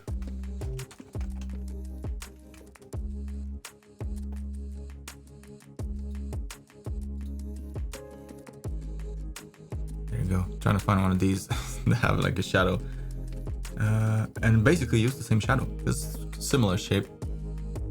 That's what I do when I look for reference, and I don't have the exact reference. Just find something that's pretty close. So. There one in here that has clear shadow. This one has a little bit.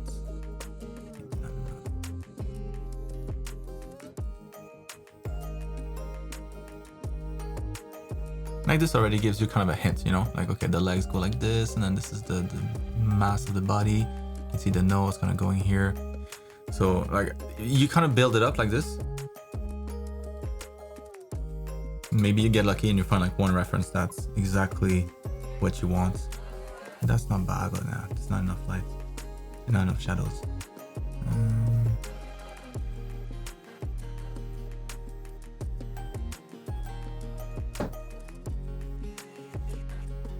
But anyways, I'll let you do that. I'll let you do the investigative work, finding the reference for that. Like it doesn't look bad, you know, the shadows don't look bad at all. It looks kind of cool. But yeah, you'll probably have at least like an intensity difference. So right below the body here, that's probably where it's gonna be the darkest, because not much of the light will be able to escape. But on the sides here, yeah, you're probably gonna get a little bit more bounce lights, or just light from the sky, maybe like brightening up this stuff here. And then it can't do the same right here because the body is kind of blocking the way to the ground. So have kind of like that light fading a little more, and then depending on the side that you choose for your shadows, whether it's back there,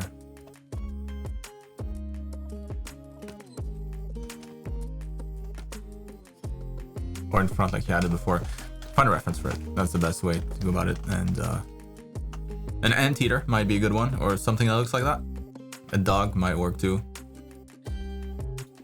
And all, you know, the silhouette when you can spot the back. So you just need to be able to see to make up what the silhouette is.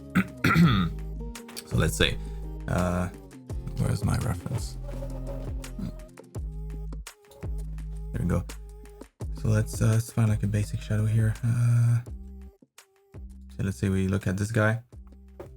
So you gotta, like this one, that's not a good example because the sun is straight down, but let's say it was at an angle where you can see kind of like the back. So you'd be like, all right, so that line here, that contour, that's the back right on. So I know that my bag is gonna have a bunch of fins on it, a bunch of spikes, so you can add those in here, and you kind of tweak it like that.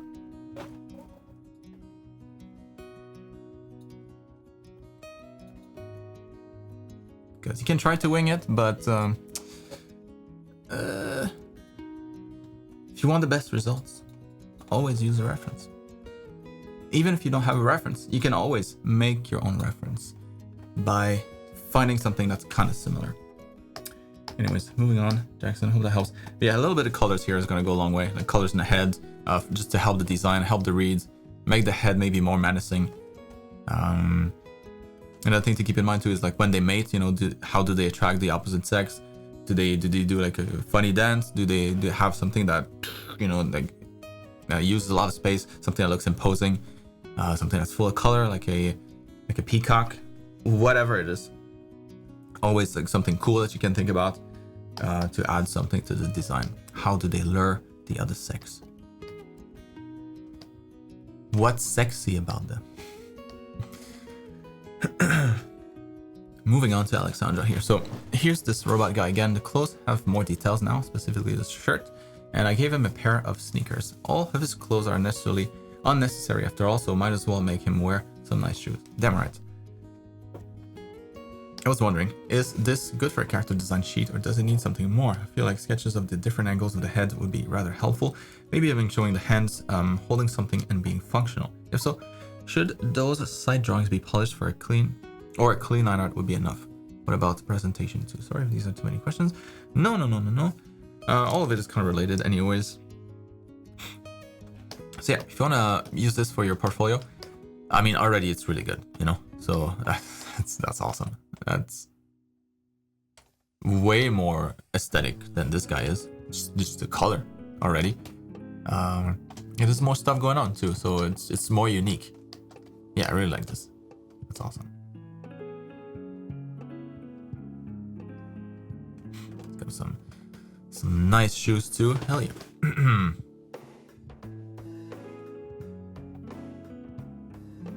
I like this a lot. So your questions. It kind of depends, you know, like the character sheets that you would do for a cartoon, like a cartoon studio, like somebody that like a studio that would make an animated series versus a game studio would be pretty different. So if it's meant to be animated, you know, maybe you'll want like his key poses. What are his like his typical stances? Like, does he go like this, or is it just always kind of straight, looking weird, awkward, or is he hunched over? You know, those kinds of things, like just to sell the character. Like the different idols, maybe the more extreme poses, those would be interesting. But if it were for a game where the character's already kind of, you know, like the game designers came to you and they're like, yo, this is what we're thinking about, we want a design for that, and then you present them this, then, you know, you don't need, there's already context behind it, so you don't need to sell them, the character's already done, you just need to illustrate it. And so in this case, if it were for a game, then you would be working for a 3D artist, and what the 3D artist would need would be a little different. It would be things like maybe different angles. They're trickier, although like if it were me personally, that'd be plenty enough. I can easily imagine what the back of the character would look like. But if you have something particular on the back that you want, you know, that's important, that you want people to notice, you could create like a quick back shot with just the lines, or maybe just flat colors, you know, like no crazy gradients or anything like that, no shading. Flat colors would do well in that case. And that's going to be the same answer for your other questions too. So the kind of finish that you would need for the rest of the sheets, not a lot. What matters is the main character. Everything else, like the side views, the back views, the action shots, the close-ups, you don't need to detail that at all in a real production. But if it's a portfolio piece, maybe you'd want to. I don't know. Maybe it looks cooler. Maybe it's more likely that people will stop and stare. So would you have to do that as a professional? No need for all of these. But yeah, for it to look good in your portfolio, you might want to push it a little bit more. So all those extra views, just render them, you know, the same way that you rendered this guy here. A lot more work, but it's a portfolio piece. It's important. What would be useful in here would be, and again, talking about like game studio, right? Like your film studio, where somebody's gonna be modeling this, taking your concept and translating it into 3D. For that translation, they need to have enough information. So maybe like a different angle for the arms. What I was talking about, you know, detailing and making sense of these bits here, like what happens, how does that function, what goes into what thickness does it have. So like close up on the joints to see how that works. Some 3D artists might be like might be asking you about that.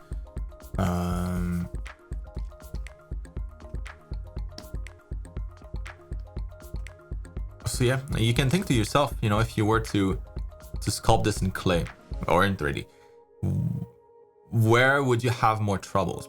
So that's why it's always useful to go through the process once. You know, you model your own character to see what was missing from the original design and what's already good. Yeah, the arms probably, the hands, just to understand how they work, all the different pieces here that you would need to model. The joint here, like how the arm bends, how much it can bend, what does it look like when it's bent. Maybe close up on the shoulder here, and that can be just line art. You know, don't need to detail too much. If the line art conveys the information enough, that's good.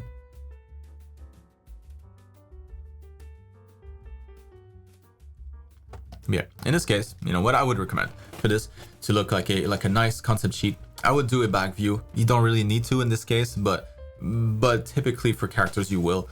So yeah, like a simple back shot of this character.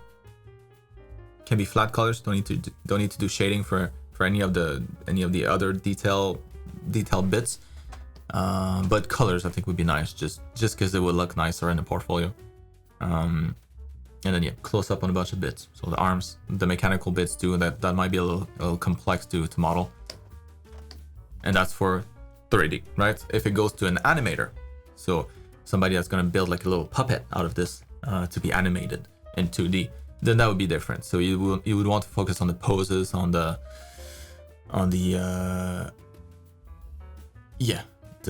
character, the personality, the extreme poses, the how much it can stretch, if it can stretch, that kind of stuff. Depends. Hope that helps, Alexandra. Jace. Alright. It's like we match, you know. My background is purple. I don't even know my own colors. My background is white. My shirt is purple. Her background, whatever.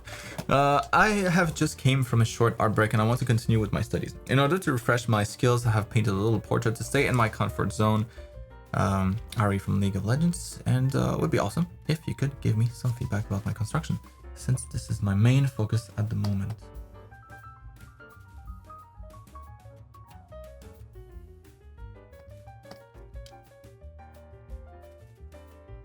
Feedback on the construction. Well, I don't know what your construction is. I don't see it. But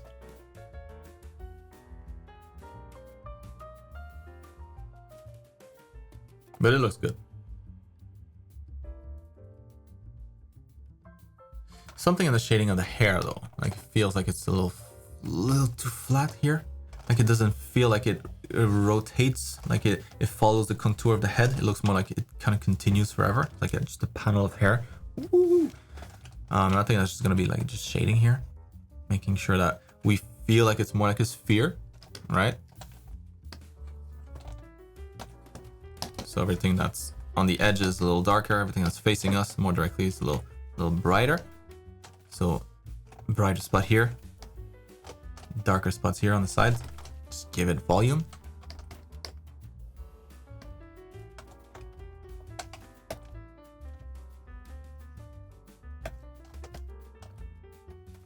Do the same thing a little bit for the face too.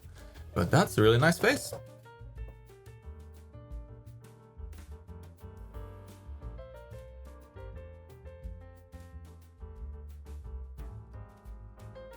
really nice. Just not a fan of the background. You know, the background screams pretty dang loud. Like, it's super saturated. It's the most saturated part of this painting. Yet it's the least important. So I would get rid of that. You don't need it. It doesn't help the character.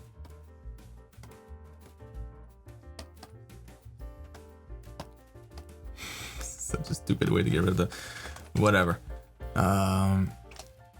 What other color could you add in there? Maybe something that's very desaturated, something that's complementary to skin color, maybe, because that's the only color you have left. So what? A little bit of turquoise, maybe. Some mint color. I think something like that might work better. Less loud.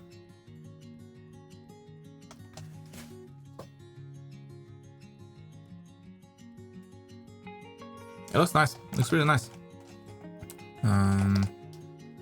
Maybe this eyelid here could wrap up a little sooner. Because there's gonna be an eye socket somewhere in here, and you're gonna need the space. Maybe we can wrap up a little sooner. Eyelids.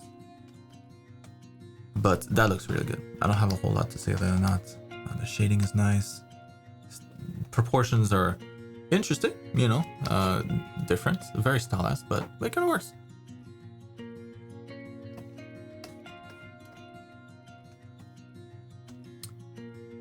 No pure green for today.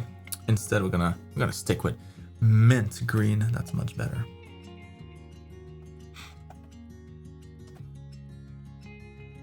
Yeah, looking at it from below here, probably the eye's not quite lined up properly. You know, like which is it? Which one is off? I think it's this eye here. It's a little too low, maybe.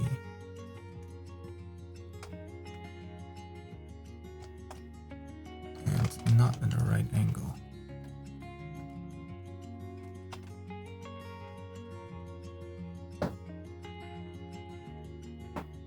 So what I'm trying to match, and what you should be trying to match in this case here, is that curvature of the face.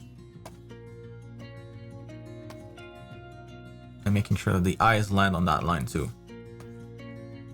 Before, the left one is a little too low. That's closer. Maybe the right eye could move a bit.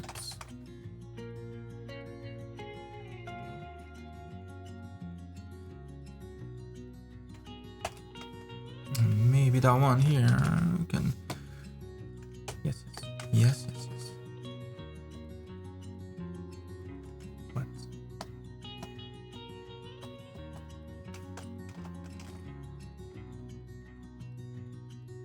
Add a little bit of foreshortening to the eye itself.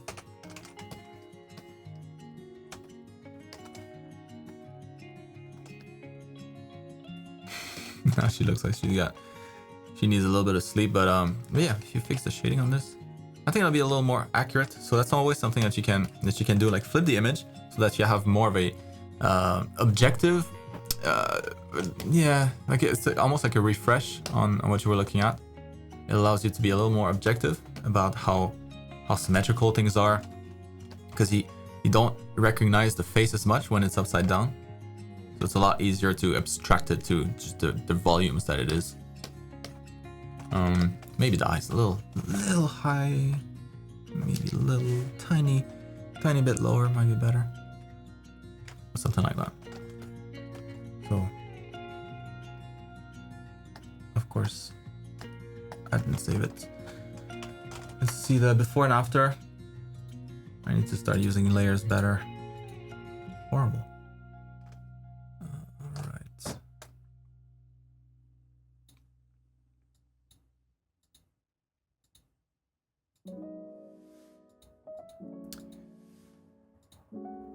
Yeah, so I don't know if you wanted to have just her eye kind of go like this. In that case, maybe like an in-between of that. But if she's more relaxed, like that perspective would work better with the head that you have.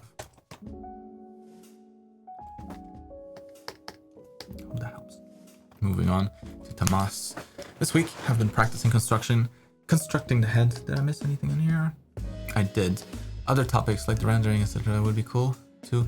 So I can get direction for my next studies. To be honest, my rendering this piece was kind of intuitive and random. Yeah, when you render a piece like this, when you render a face, use real reference. You know, you just need to remove some of the details maybe. Like if you're rendering my face right now, like you would probably want to remove that here, the little dip here, make me look younger. But you can do the same with any reference image that you take, that you use, and it'll give you maybe a better idea of the kind of tones that you should be using for maybe like the chin here in comparison to the cheeks. You know, if you look at this is different color than this right here. So it's those subtleties that you'll be able to pick up on using a reference. So probably in this case, the chin here will be a little darker. Not as much light can hit the surface directly. But yeah, so it feels very, very flat, very simple for that reason. Not necessarily a bad thing. So I don't know if it's something that you need to fix. Like this looks like like Overwatch kind of polish on the face. So a little bit of information, a little bit of an anime information, but not a whole lot.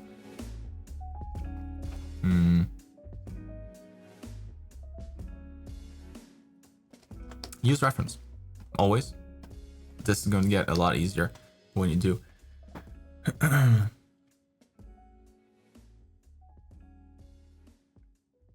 But it looks great. I mean, the skin tones are nice. Love the hair rendering. Yeah, that helps. So yeah, back to Tomas here.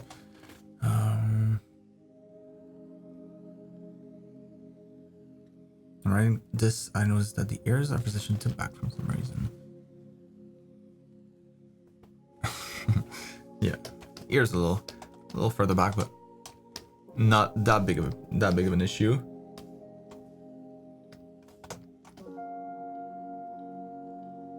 The most important is that you spotted it. So yeah, you'd probably want these just a little closer.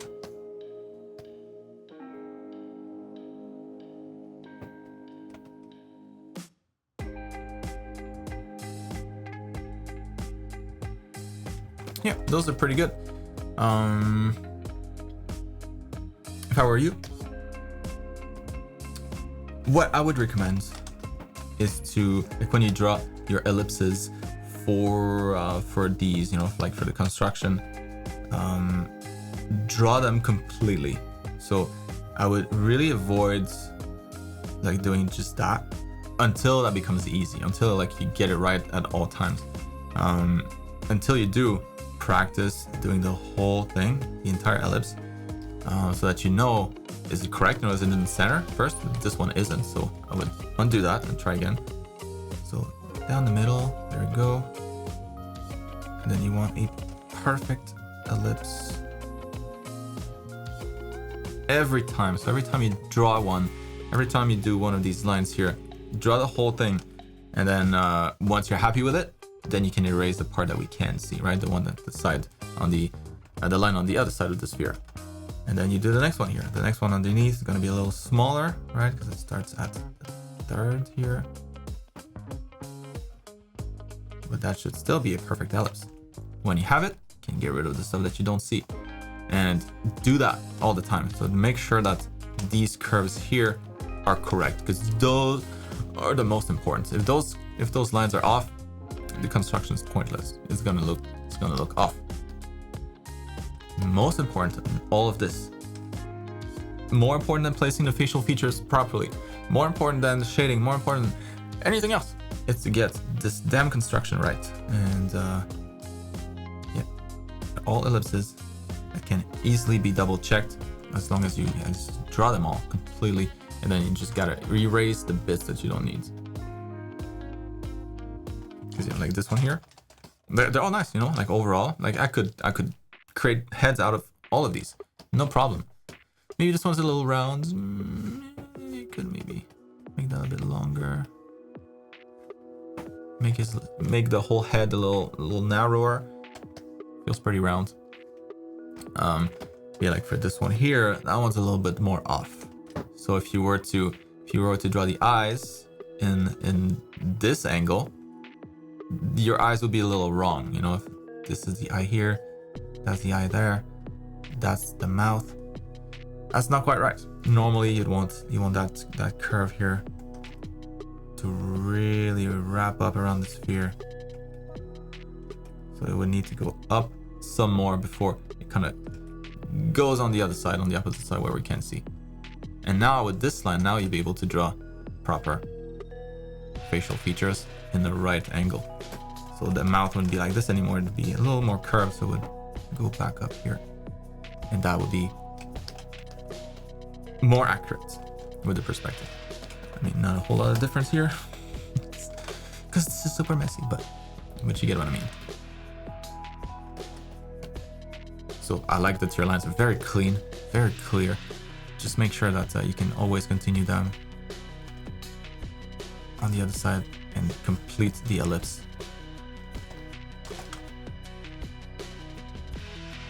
And then you'll be golden. And don't forget the hairline too. That's a good one to add.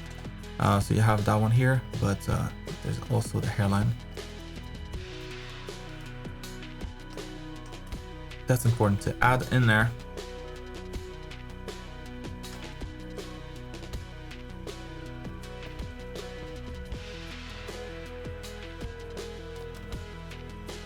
Good stuff. Hope that helps. Moving on to Sam. All right. Myself. All right. So I've been doing a few studies. I'm good, Sam. Hope you're good too. So I've been doing a few studies this week. I'm gonna work a lot. So I'm trying to break away from having to deconstruct refs before starting the first gesture sketch of my drawing, unless it's super confusing, like the one on your left. Yeah. This guy.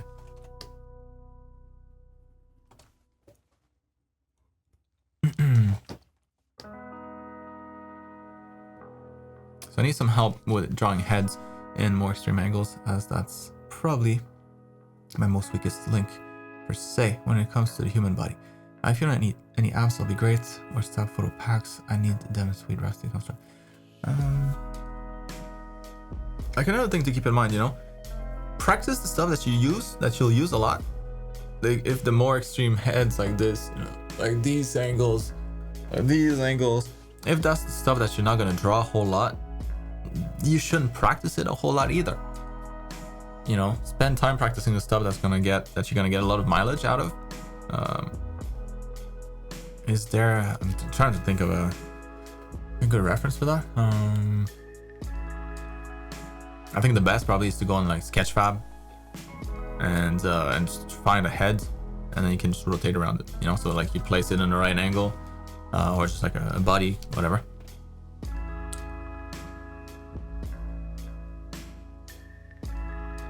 Either that or go to, what's the website again? Have it somewhere in here. Magic Poser Web. Boom, this thing. Yeah, and then you can place the guy. Yeah, that's even better than Sketchfab's. Scratch that. You can just pose that little dude. Ah, man. What the? Come on. You can just pose him, rotate his head, and yeah, pose the rest of the body if you need to. And there you go, you got a nice reference. What does it look like? It looks like that. So, Magic Poser Web. Bookmark that stuff. It's good. Good shit. Also, your job at Blizzard. Did you guys have Viz devs? If so, if you've got any advice or do's and don'ts of that specific job. No, we don't. Game teams don't have that. Game teams very simple. You have starting from the bottom, artists at least. Not the bottom. So let's go. Let's look at all the artists: animators, riggers, character artists, concept artist. That's it. Sometimes, yeah, often you have FX artists too. But that's about it. And then yeah, starting from the top, you got junior artist, mid-level artist, senior artist. At Blizzard they have another, I think it's called senior 2. Yeah, senior 2. Basically a lead at that point. It's like a lead in the making. And after that you have lead. After that you have principal artist and assistant art director, and then art director. That's all. Viz devs that'll be more like for cinematics department. Yes, they do have that. Viz dev. I don't know that your definition of that is the same as mine though.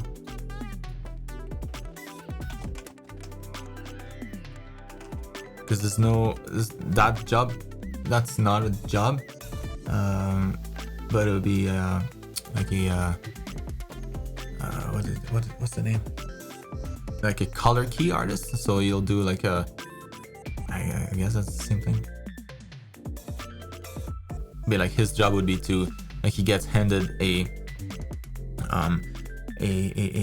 screenshot from the game, like a bunch of, or not from the game but from a cinematic. So it'll be like a bunch of 3D models, you know, like just arranged in kind of the layout that they want. So that's gonna be the shot, because it's a cinematic, right? So it'll be at first just like super rough 3D, like block out, looks like garbage, but you can understand the flow, you can understand the story, like there's dialogue, that kind of stuff. So you get a good idea. And then his job would be to just jump in there, not frame by frame, but like scene by scene, paint over the whole thing, make it into a beautiful image. So that's the 3D artist then will be able to go back in there and look at that image as a reference and be like, all right, so this is what we got to hit.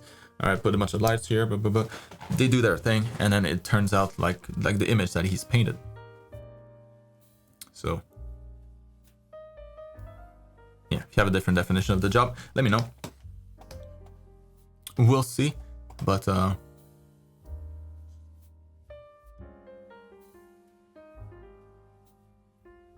do's and don'ts of that specific job. Don't suck. I don't know. If you want to practice for that though, like studying from movie stills, like movie frames, that's really good, because that's essentially what you'll be doing. Or like taking blockouts of a scene and then painting over it.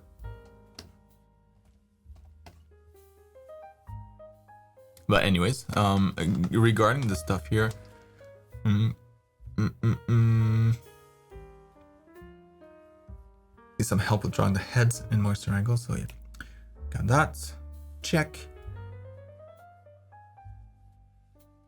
Reference check. Last question check. And then deconstruct the ref. Yeah, that's perfect exercise. I don't have anything to change here. This is the way.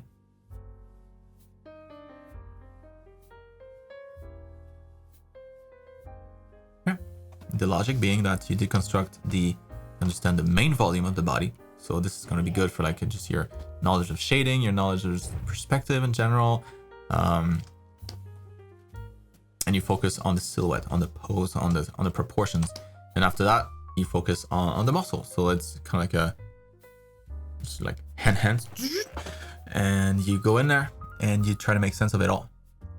And so then you'll be looking at a bunch of different things, you know, different set of skills that comes into play when tackling something like that. But that's the process. That's perfect. I wouldn't change anything here. Looks pretty good. Maybe that one's kind of tilted weird. And that felt better. But from this angle, like, you know, if you have a sphere facing us directly with like a nip or like just a black dot here, that same sphere, like with us looking at it from below, that sphere is going to be up. The dot will appear to be higher, just because we're looking, you know, we have a lower vantage point. So same idea here. That would be more like up there, and probably not sliding all the way onto the serratus interior muscle. It would be more constrained to the front of the body. stay more in this area here. Oh, there you are. Didn't make the connection. That was you. Yeah, use reference, dude. Treat yourself like a real reference without any clothes. That's the best way to learn. Like nude photography, because it's tricky and that, you know, seems silly, but yeah, like I had a lot of troubles drawing that particular part too for the longest time, for many years. At some point it just kind of clicks, but it took a long time. Most of my career at Blizzard, I was like, whenever I was drawing breasts, I'm like, it's a little bit off. Why? Now it's rarely off. I feel pretty good with it, but it's just drawing from reference, because you need to know like different angles, like when you're laying down, what it looks like from the side, when they're hanging, like if you're hunched over, like all this stuff. Helps if you have a girlfriend. Yeah. Harder to Google. Yes. But maybe like try DeviantArt. That's still like, you're gonna get a bunch of. It's basically, yeah. You're gonna get a lot of crap on there too. But maybe it's easier to explain. You know, if somebody catches you, what are you watching? Whoa, it's just art. Look, it's DeviantArt, it's the website.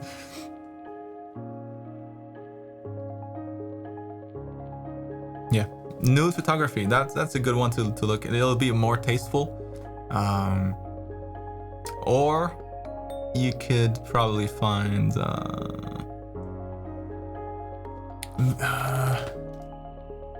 like a lot of times, like they'll put like patches on like to cover, like, you know, the nipples. So it's just a mass. Maybe you'll be able to find sets of that. You'll have to look. I mean, I don't want to try searching anything on here while we're live, but yeah, reference is the way. Try to find some somehow. Good luck. Good luck explaining what you're doing when you get busted. It's only a matter of time. Yeah, Kristen's right though. It does help to understand where things are attached, where things are going to be pulling on it, right? So,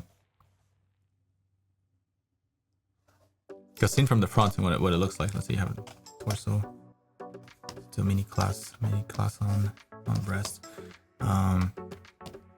chest muscle.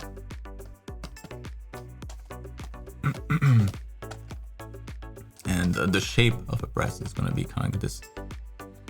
Well, you have the mass first, but then up here it's going to be a little higher, and then it'll kind of attach there, close to the armpit. And here, not a whole lot of tension, a lot of tension up there, and so tension here, tension there. And the bulk of the mass is down here. Like up here, it's not a whole lot of mass, pretty flat. The bulk of the mass is there. So I'm trying to imagine like what kind of other shape that you could have, that you could play with to recreate that shape. I don't know. I'll think about it. Maybe I'll find something. But yeah.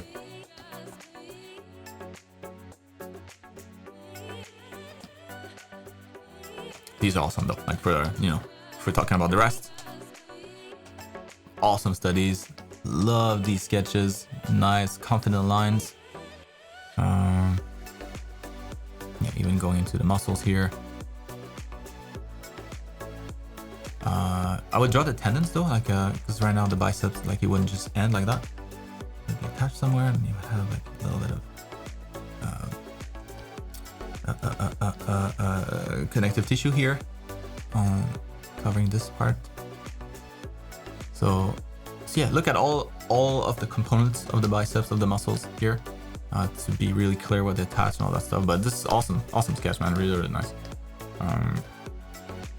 Yeah, rinse, repeat this kind of stuff. You'll level up. You'll level up like a joke. People won't understand, because it's hard, you know, to maintain that and do this for a long time. If you can do it, awesome, because that's amazing exercise. What the helps? Water balloon, maybe, yeah. Although the balloon, it's too liquid, you know. Like you need something that has a little bit more, something that's a little more firm.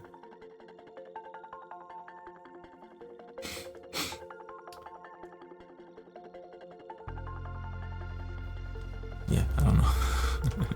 Moving on to Sid.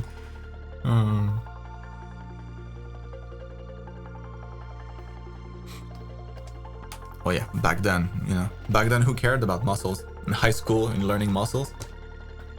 Why? Can I go play outside instead? Please? Why do I need to learn this? And now you see though. But when there's a need for it, when there's a need for the information, it sticks more, sticks way more. When you're just presented with information with no context, you're like, oh, I don't know what to do with that. Thanks, I guess. I know now, but you know, the second I walk out of the class, what did we look? Forget.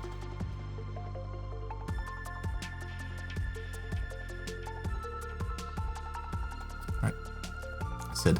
So it just did some creature studies and started with the bones and joints first and built up some muscle. Yes. What do you think I can improve about these, and how do you approach making muscles for fictional creatures? Use the closest possible animal on Earth and use that. Exactly. That's exactly what I do. That's exactly what I would recommend. That's what most of the creature artists that I know, that's what they do as well. I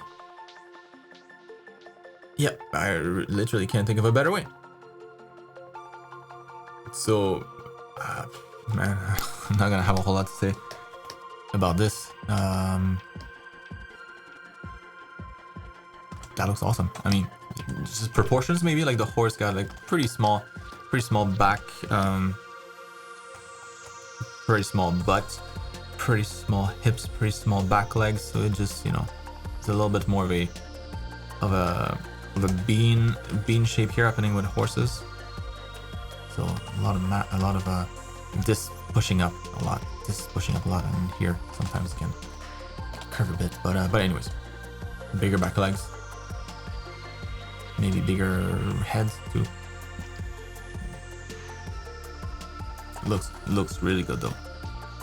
The muscles on here, yes.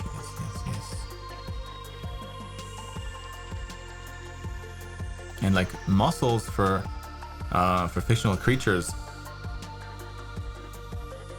I mean, like when the more you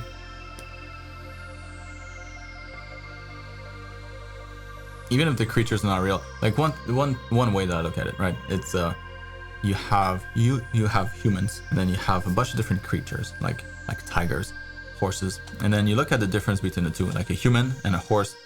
It looks pretty different. But then you look at the anatomy, and the anatomy is mostly the same. So you can extrapolate that to creatures too. Creatures are going to share very similar anatomy. And they should, because it makes sense, right? It was built, it evolved that way to work. And if you have 4 legs, if you have a torso, if that's your skeleton, then the muscles that form around it naturally, they will almost always look kind of the same. The logic will be there. Maybe some muscles will be a little bit longer because the bone is longer, so it needs to reach a little further. Maybe the muscles will be bigger, maybe they'll be smaller, maybe some, I don't know, like maybe some muscles will occupy a greater area, but in general, the structure still should remain pretty much identical to most creatures. So, and you can verify that too, like if you look at most movies where there's like an alien where you can kind of see the anatomy, like it's very human-like. Sometimes they'll stylize it a little bit, maybe like merge 2 muscles to make one, or maybe like split one big muscle group into like a bunch of smaller muscles. Yeah, you can do that, but still the structure is still pretty much the same.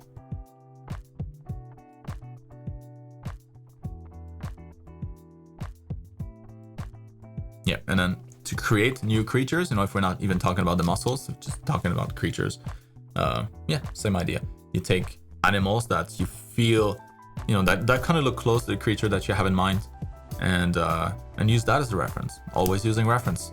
Any reference you can find is better than no reference.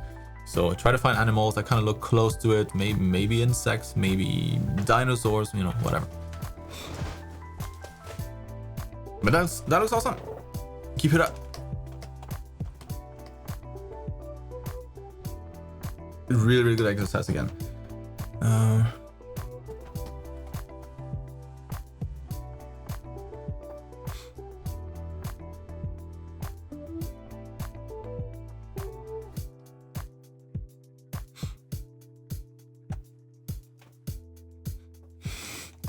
I need to grow up.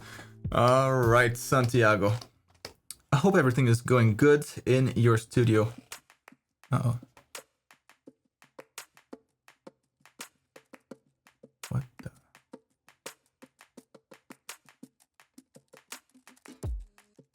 Is the stream okay? It looks... Is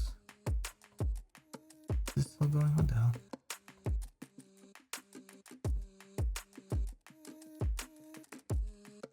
There we go. Okay, now it's back. Wow, that seemed crazy.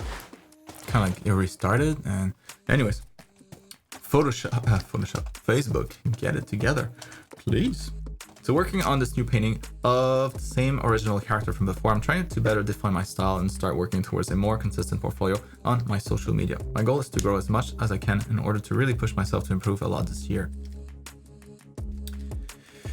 I am looking for general feedback on this painting and also general advice regarding my art. I love painting and it's the only thing I do when I'm not working, and I wanted to know your personal opinion regarding my current skill level. What things have you seen that you think I need to improve ASAP in order to really get my art to the next level? My goal is to grow a wider audience in my social media this year, and I want to be more consistent in the art that I post, starting with these series of sci-fi illustrations with my OC that I've been doing. Right on.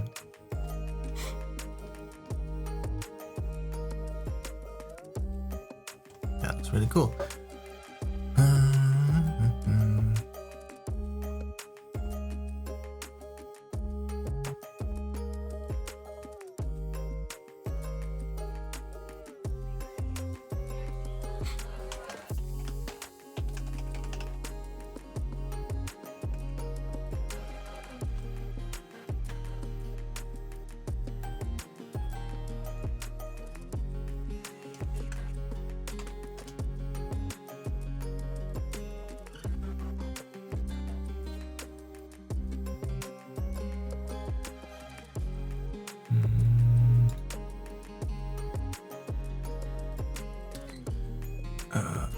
Well, so for social media, the most important thing is going to be to just post often. You know, it can be, it's silly, but you could literally post garbage. As long as you post every day, people will like it, will pick up on it, and it'll start to follow. And if you do it long enough, you know, the more garbage it is, the longer you have to do it for. But let's say you post like a photo of your thumb every day or something like that for like a whole year, 2 years, 3 years. At some point, people will follow, and it'll be like this weird ritual that they do every day. Oh, I look at the thumb, and then I'm good to go for the rest of it. It's just, people are weird, and consistency is just the main thing here. So, you know, like clearly you're really good already. So if you can crank out something, anything really, every day. It can be just sketches, it can be studies. You know, you're an artist, you do a bunch of different things. You don't just do paintings, like final paintings. There's a lot of practice that goes into it too. So like share all of that stuff. I don't know, maybe you do. I wish you were here so I could pull up your social media account. What? Yeah, maybe I can find it.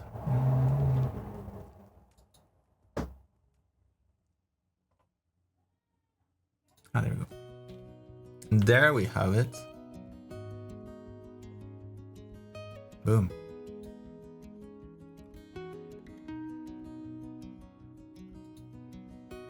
Let's investigate a little bit. 3 days. So you post pretty often, so you're good with that. So that's nice.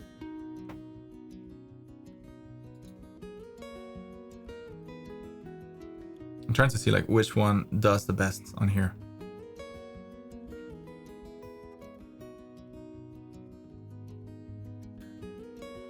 So isn't it frustrating? You know, like when you look at it's just like a sketch that gets the same amount of view and the same amount of likes as like a full painting. Like, what the hell? What do they want from me? Yeah, so the quantity I think is there. Way better if you can do it every day. Something every day, doesn't need to be like something big, but like a study or like a bunch of gesture drawings like this, you know, that's good. That's one day, probably doesn't take too long, you know, you can easily do that every day. Because on social media, like a big part is, yes, consistency, but also showing that you're studying, that you're trying to improve. Like people really love to follow that kind of stuff. Because whether they're rooting for you or whether they're hoping that you fail, doesn't matter. They want to see where this is going to go. So either you can prove them right, you know, like show the people that are following you for the right reasons, that yes, indeed, you're improving, you're growing as an artist, you're going somewhere. Like the story that they're following on Instagram is actually evolving into something else. It's developing. It's interesting to follow. And if you have an episode every day, then even better. But and then for everybody else that is just watching you, like, it's not bad, but I don't think he's gonna go really far. And then they see something more, like, that's pretty good, but I don't think he's gonna go really far. And then you keep proving them wrong over and over and over again, and be like, nah, actually this kid, he's been producing like crazy. I like him now. And so consistency plays a huge part here.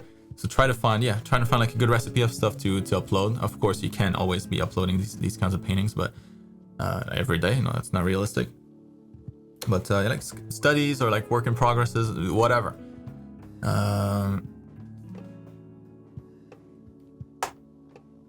You know, because I've seen many accounts that have arts that, excuse me, it's not even like close to your level, and that have, you know, they have way more followers. So it's not necessarily the quality that's the problem. I think it's just the pace, the consistency over time. It has to be a certain way for a number of months for people to be comfortable and be like, oh, now I can expect this to keep going.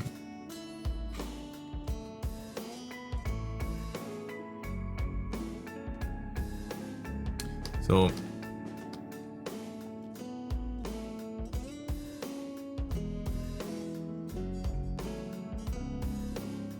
yeah, so for this kind of stuff, you know, at the beginning, I mean, I did I do that? I did some fan art at the beginning, just because it helps. You know, it's those are tags that you can use that people will click on, even if they don't know your art specifically. They'll know the subject of your art. So already, you know, there's a connection there. So doing a draw this in your style, that's good, especially if the artist, you know, that hosts it ends up resharing your work as like an example of like a really good entry. That's good. A bunch of people then lands on your page like, oh, that guy's really good, I'm gonna follow him. So you have to go and make those connections at the beginning. Like, don't expect that just posting every day is gonna do it. Of course, that will eventually do it, but at the beginning, like, you can you can fast forward at the beginning by you yourself kind of going and reaching out. Something I did too, collaborations with other artists, you know. I did a bunch of that when I was younger, when I was like around 18, 19. That's good too, because then you post your version and then another artist, maybe the other one has more followers, and then they post their version and they're like, hey, I did this collaboration with Santiago, and then all their viewers are like, oh, who's that Santiago guy? What the hell, is really good. Follow. Yeah, contest, good one. Any kind of contest, any kind of art challenge. And you just need to win one, you know, and you're kind of made. Like in my case, I was getting decent results on like DeviantArt for a good time at the beginning, but it wasn't anything crazy, you know. It was pretty similar to the kind of traction that you currently have. And then I posted one painting that got a daily deviation award, and all of a sudden, you know, like now I have 20, 50 times more people that are following me. That's a big change. Now suddenly, like, the ball is starting to roll, right? And that's exactly what happened. It started, like, my career kind of started there. So you just need to find that one person that will reshare, that has a lot of viewers, or something that or like a contest that you win. It can be just like a small art challenge, like I said. And over time, one of them will have more value than the other ones and will lead to more things. But for now, you just gotta keep fishing. Not much. All right, again. Until you get something. And then the more often you fish, the more chances you have at catching something. If you fish every day, it's way more likely that you'll find something than if you fish every other day or every 3 days. But to look at the art only, let's see. I need to hurry up with this. I'm way too slow today. I'll never get through this.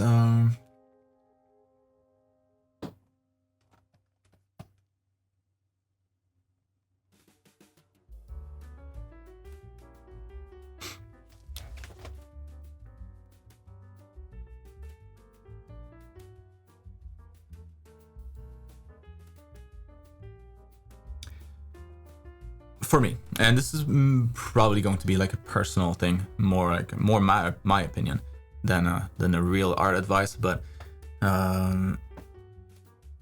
even though like your paintings are always really well constructed, really pretty to look at, there's rarely something that's memorable about it. You know, it's nicely done. But it's almost like just like a page of a book, you know, like you read that page and next one. It's not like the cover of the book, like something that will stick in your head and you'll be like, oh yeah, I remember that book. It was a good book. And then when you think of the book, you remember the cover. I think it's just a matter of like maybe pushing the ideas a little bit more, just finding subjects that are a little more different, you know. Maybe because right now, like in this piece, for example.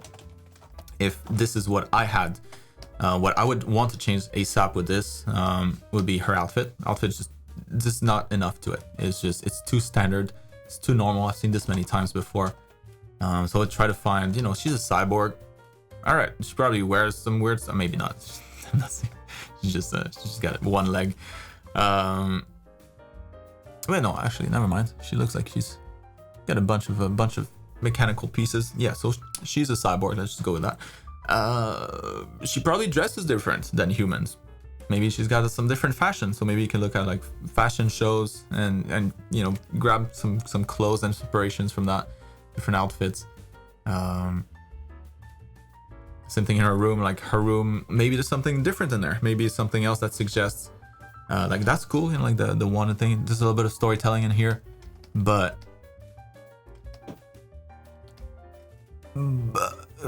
she's just a killer again, you know. She's like maybe like a bounty hunter or something like that. Not as different, not unique enough. So like people will look at this and be like, oh, that looks cool, dude, and then keep scrolling. And then they'll look at another piece from another artist, oh, that looks cool, dude, and then keep scrolling. And then one artist will be like, oh, that looks cool, what the hell, that's crazy. And then they'll like that one and they'll follow that guy.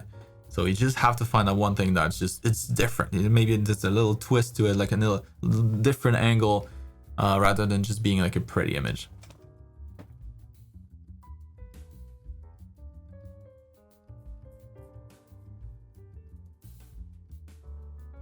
Not unique enough. Yeah. That's my take on it, at least. But technically speaking, it's a beautiful piece.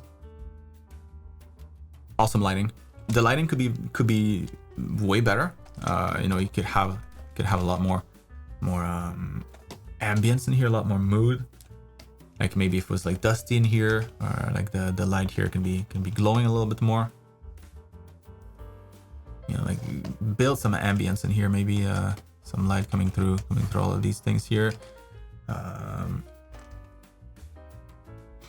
You know, maybe something that she's watching on TV. Maybe she's watching something silly. Maybe she's watching like Teletubbies or something like that, or Pokemon. That'd be different. Like, oh, that's weird, but all right. Now I'll remember this piece a little bit more.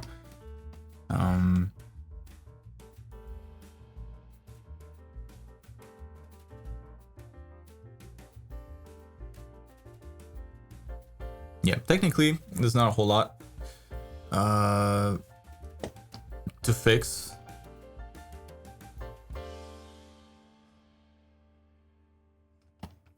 Love the folds here. It looks awesome. Maybe that's kind of strange. You know, like how the anatomy, how that works. So anatomy a little bit off in this area here.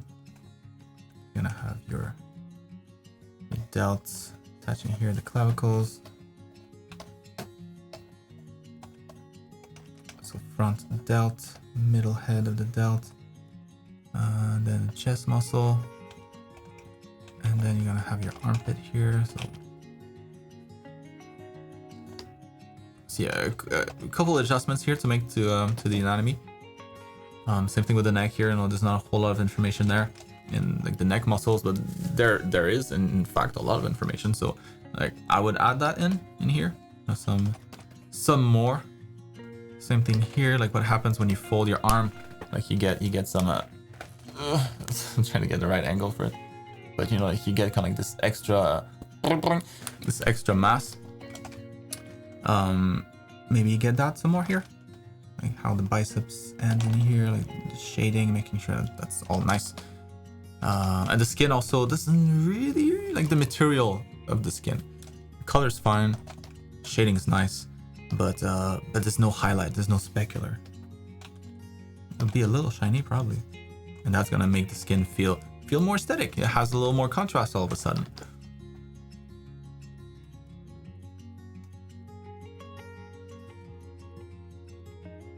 Yeah, at your current skill level, you know, it's really more like the uniqueness of your pieces that's gonna make a big difference. Because technically you're really good. Like those smaller mistakes, you know, like you'll want to get those fixed all the time. Like that's at a professional level, like that should never be an issue. Like never something that gets pointed out. Anatomy should always be correct, because you should have been using a reference for this exact pose to know what it looks like when you're in that pose, when you're leaning against your elbow. And right now, like the way that she's leaning, like the elbow would go much higher than that, if she's in fact leaning on her elbow. Like it's gonna get much higher. So it's those smaller things. Overall, it's a beautiful image, but the second that you start to analyze things around, you're like, oh, you spot a bunch of stuff that's a little bit off. So it's like a combination of all this stuff. Hopefully that answers it. It was a long one. Moving on to Livy. All right. What's up, Kevin? All right, so sharing some more gesture drawings today. I'm progressing on our manga a fair bit lately, but I've still not gotten anywhere with the art course proper. Would like to at least graduate from term 1, so I'm going back to the fundamentals, doing some gesture drawing. I feel like it's getting worse, if anything, but here's some of my attempts for your feedback and commentary. I also tried to get a bit more advanced by taking one of them and breaking down the anatomy to recreate it via imagination as a baby pose. Yes.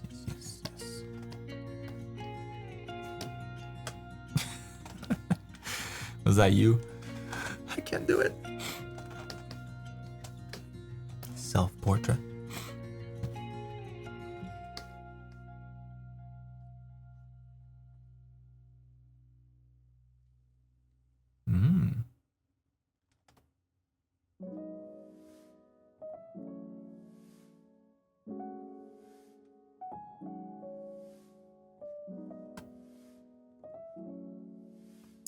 I don't know. I think you've already graduated from term 1. Man, these are good, man.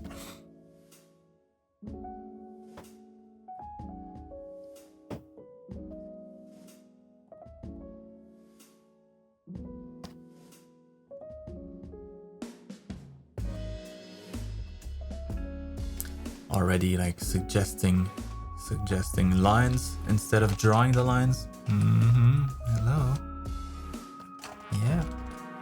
Yeah, buddy. No, it's really good. Your hands suck though. The bodies are awesome. The hands need a little bit of work. they don't suck. I'm joking, but in comparison to the rest, they do, because your body's so good.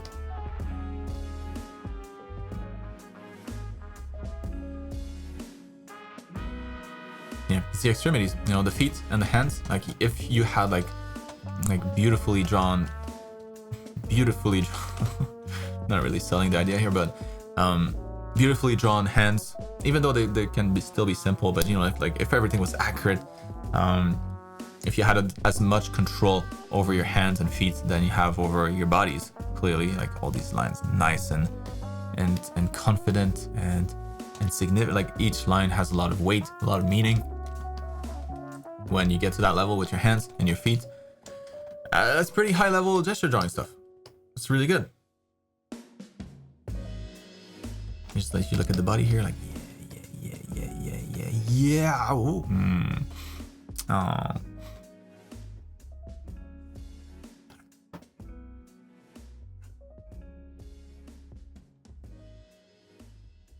Nice.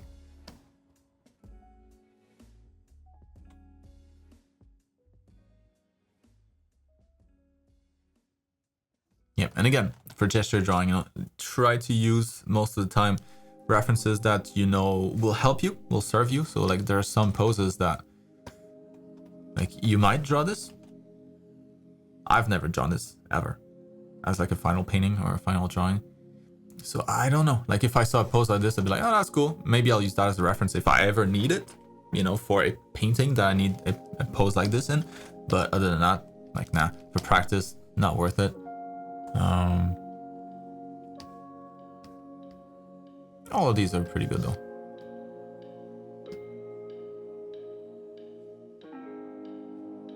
Yeah, never mind. That was only that one. God damn, that's creepy. Why is it so creepy? It's like you skinned the goblin. It looks good though.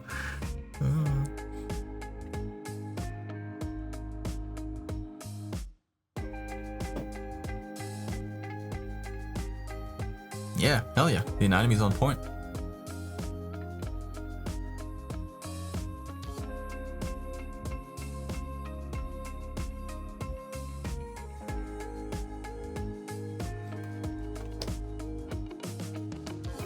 Maybe this arm's a little long compared to the other one.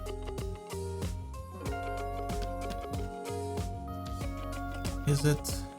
Or is it not? Let's find out. Yeah, a little bit longer. Like that length is perfect. I wouldn't change that. Also, like I get it. It's coming forward. It's coming forward a little bit, so there's a little bit of foreshortening. Yes, indeed, but still,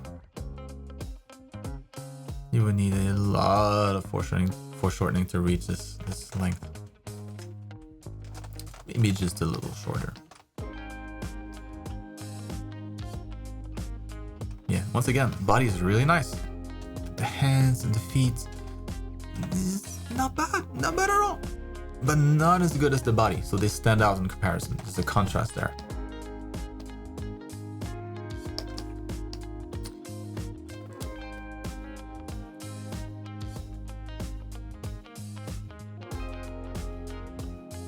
Yeah, no, I don't know. I don't know what you're talking about. I don't feel like it's getting worse at all. Like, this is really good. Once again, you know, there can be slight variations day after day, but overall, like I remember your characters used to be way more off.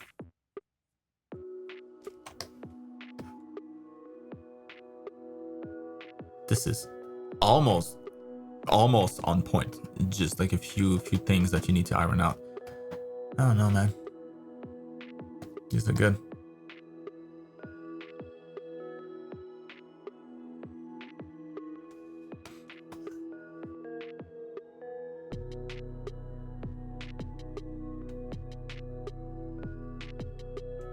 Yeah.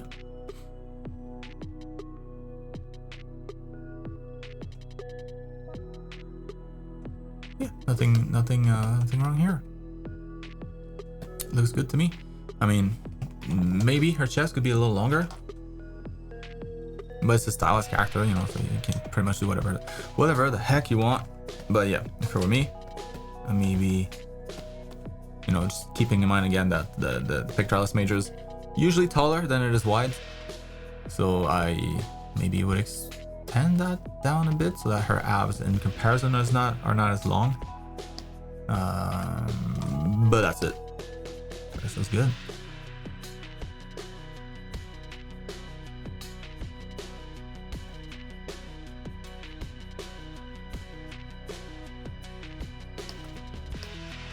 Aside from the extremities, that's pretty much it. Like the smaller mistakes, you know, like the length of the limbs, that kind of stuff. That's what I mean. But other than that, it's mostly just the hands and the feet that kind of stand out as being not quite up to par to the rest.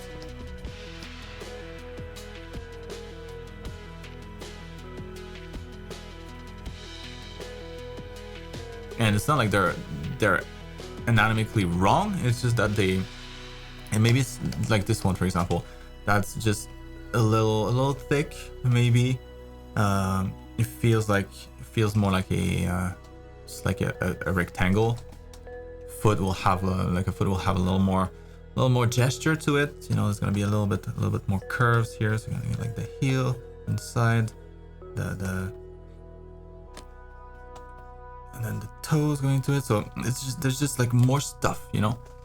There's more complexity to it, and the added gesture and like the different lines that go into it. It just makes it feel a little more organic, more planted onto the ground. Also, like the way that you can position the toes. Maybe they grip the ground a lot. Maybe they're kind of relaxed. Like this here is a little thick. This one feels okay, but then this part of the foot, like the toes are not planted on the ground. If they were, they would be more like here, and based on like the perspective going on here, it would have them, but it would kind of be like this.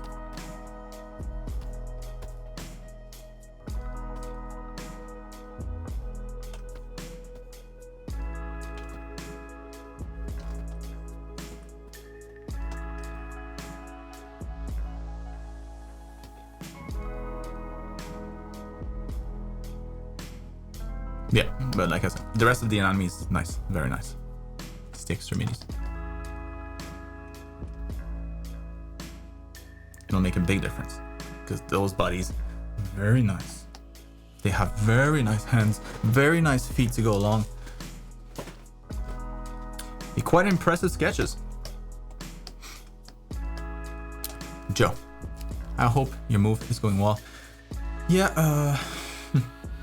I haven't started my office at all, but yeah, the house is starting to be a little cramped. A bunch of boxes everywhere. So this week I continued working on a clothed figure drawing. Could you show me how you'd improve on this? You're welcome, Liv you.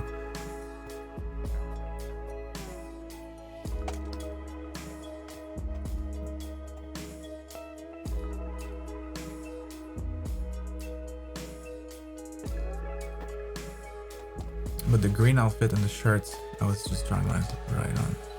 Green outfit and the skirt.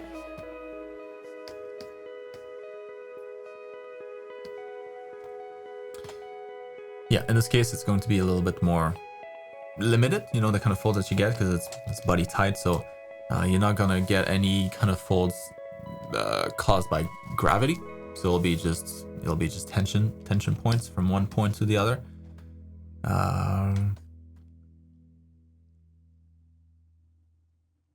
And for a lot of that, you can kind of use like the lines of the body already. You know, if you see something going like this, the folds are probably going to be following in the same direction.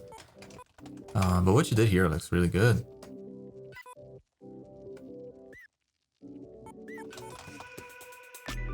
There you go, reference here too. Nice.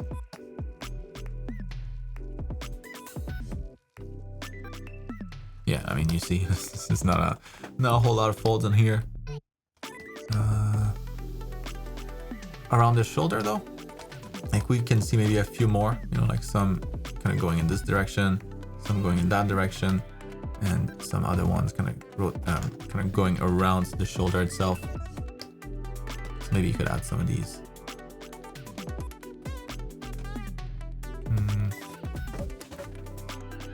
Trying to look on my own shirt. If it wasn't so loose.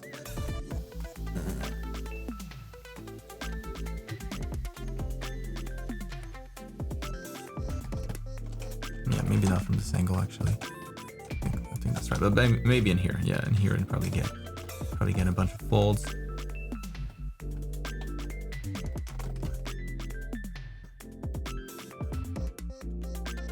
And on the inside of the leg here, you're gonna have the knee acting as a point of tension, and then the butt cheeks here, the glutes in the back acting as another point of tension. So you, but not this one here, this one here, like the other, her left leg.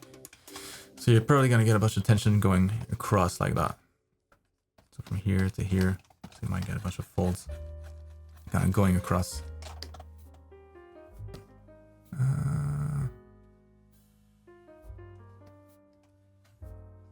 Yeah, in here probably some extra folds.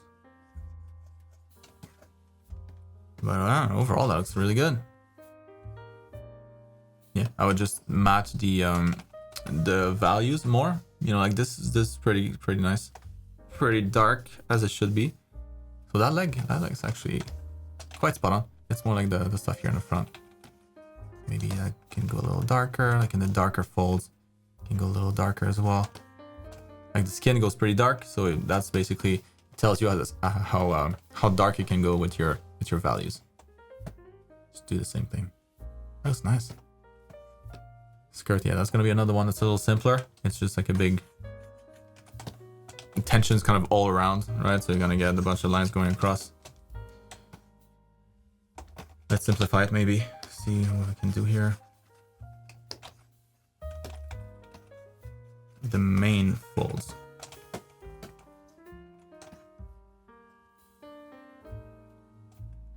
So point of tension here, that's the biggest point of tension. And then all of that will be a point of tension, like surface of tension. So essentially you're gonna get a bunch of folds going from here to anywhere on the side of the body.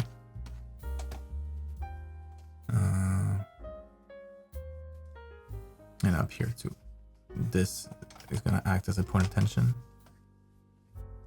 So kind of these 2 points converging on the other side.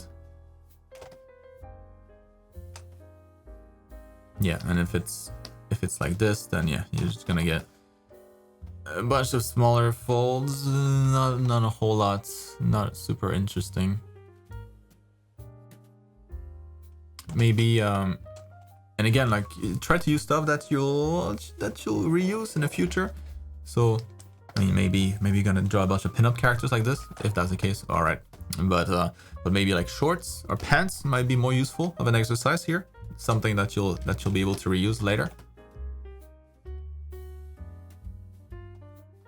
And then yeah, like fabric that's maybe not as tight and not as thin might have more interesting folds. You know, folds that you can actually remember. Like, oh, usually when I have pants like this with the leg is raised, you get a fold like this and a fold like that, and you'll start to see patterns maybe a little bit more than on an example like that one.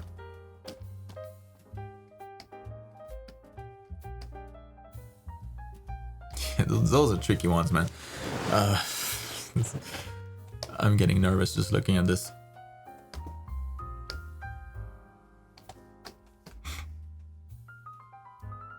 All right, so what do we have here? Let's try to make sense of this. So the leg is down here. That's the knee. That's the other knee. All right.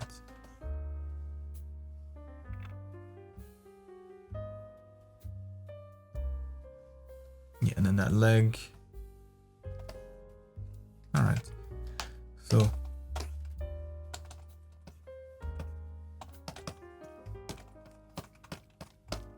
that foot's gonna be poking through that dress. Everything else is gonna be pretty much trying to just go back down. So you can kind of highlight the leg first. more or less. Maybe putting down a bit more. And then here, yeah, at the top here, you're gonna get in between the legs, you're gonna get tension.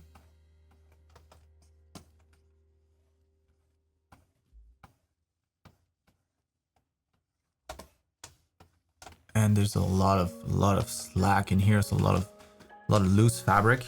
So plenty to go by. So we can definitely kind of contour the knee here, no problem.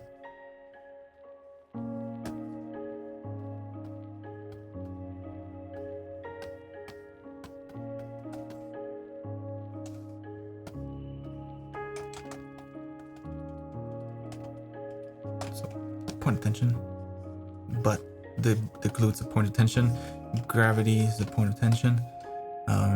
Not a point, but gravity impacts here. All these folds are gonna go straight down, and then some fold here are gonna follow this area of tension in the front of the foot. Basically, you're gonna get folds like that, and in here, yeah, you might get a little bit of fold going across, like going perpendicular to the other folds, but probably not a whole lot.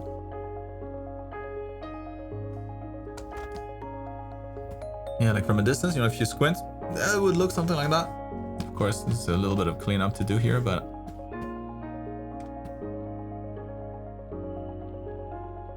those would be kind of the directions of the folds.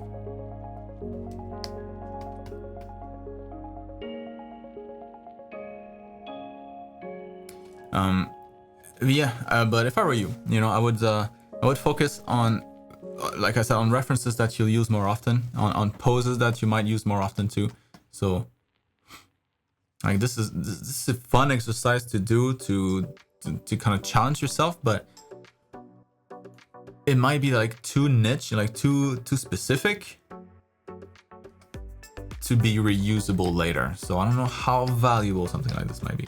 I'm sure it is, but probably not as much as if she was wearing just like more regular clothes, or maybe just like standing up, like bending over a little bit, or like dancing, or you know, something characters that you draw might do more often.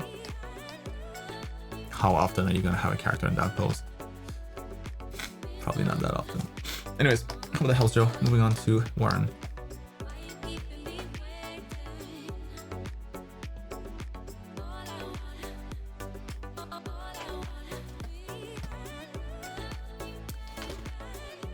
I'm doing good, Warren. Hope you're good too. So this week has been alright. I've been struggling a lot with anatomy and drawing people, which is frustrating to me since I've been practicing drawing people the most out of anything. Sometimes it feels like I'm not improving at all. Is that the theme today? So for my studies this week, I've done some anatomy tracings in a skeleton draw over. The main thing I'm proud of is this piece at the bottom of The Girl by the Sea. I've been working on using more textured brushes in my pieces and using references properly for characters. The reference is to the left. I feel like my initial construction and line work is what's holding me back, but I don't know how to study sketching and line work specifically.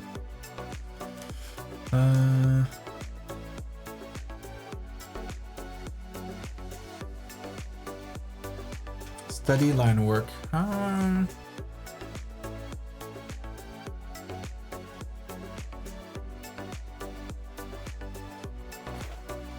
Maybe you could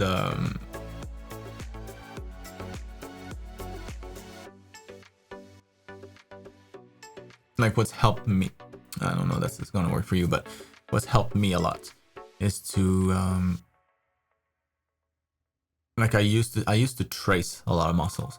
So I would trace the muscles, like the anatomy. It's just a study, not like for the final piece, but I would trace the muscles, and then get rid of the reference, and then try to stylize my traced muscles. You know, like basically I would get something like this, but that I have traced now. So there would be too many lines. You know, like not that this is bad, but like if I want to draw a regular character, that'd be too much, right? There's too much information here. So like it would be how I kind of remove some of the details, which one I leave there, which one I maybe like combine some two lines, maybe I combine into one line. Or maybe the line there, I just remove it. I don't need it. Maybe one I shorten so that it has less of an impact. And just practicing that. I mean, your line art's really good already. Like, this is really nice. But it'll be like how you can stylize that maybe a little bit more. And I feel like that's helped me a lot. You know, just develop like good quality to your line.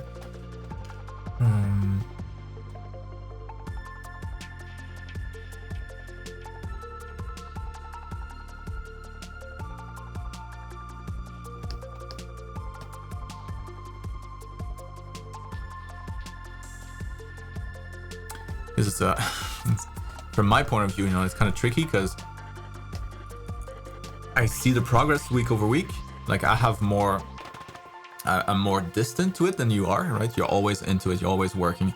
From my point of view, it's pretty clear. Like every month, every week, maybe not every week, but like every month, there's clear progress for everybody, and it's easier for me to notice it. Because I don't see as much of it. It's almost like you see somebody else's kid grow, you know, like you don't see it for like a week, not it, but you don't see the kid for a week, or for a month or 2 months or whatever, like when they're growing really fast, like when they're babies. And then all of a sudden like, oh wow, he's grown so much. And the parents like, really? I don't know, I didn't notice. It's kind of the same idea.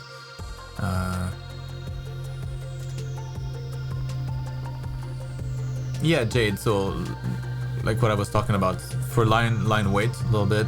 But also it'll be kind of just the style of your lines, like how you stylize some muscles. So maybe I don't want to draw all this. Maybe instead I'll draw.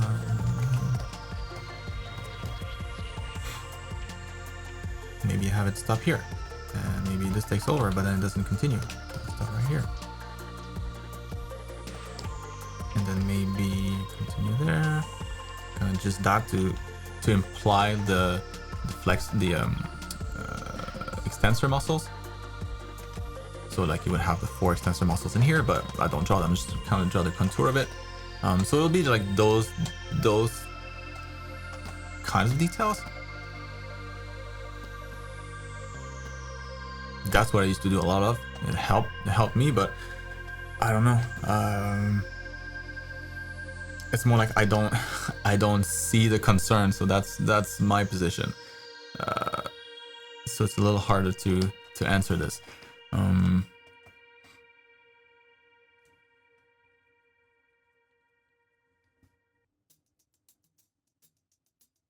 to study sketching and line work.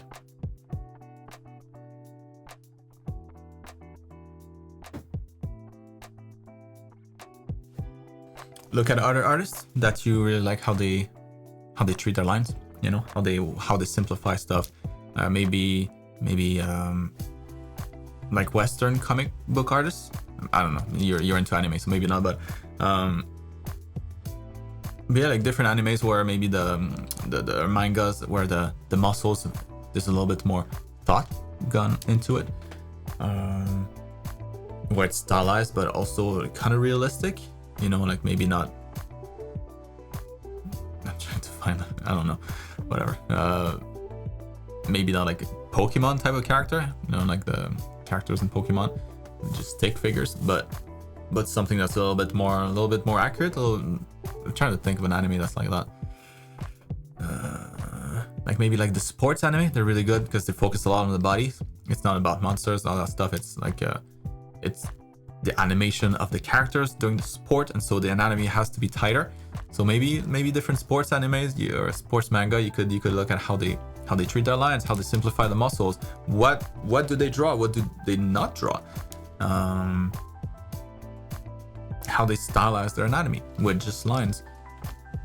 And there's a lot of tricks that you can pick up, and it actually like helps you just speed up work, because the next time you're like, oh, I know how to treat this area, I know already, I've seen it, that works good, and I'm gonna do the same thing. Yeah, martial arts anime, good one too, exactly.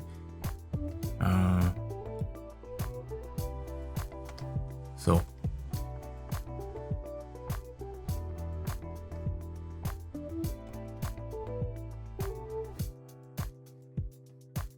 but yeah, this is awesome. So keep it up. You know, don't be discouraged. You are clearly making progress. So I wouldn't be concerned if I were you. If you feel the same way like in a month from now, then maybe we can look at things, but I don't think so. Not if you're doing all of this stuff. So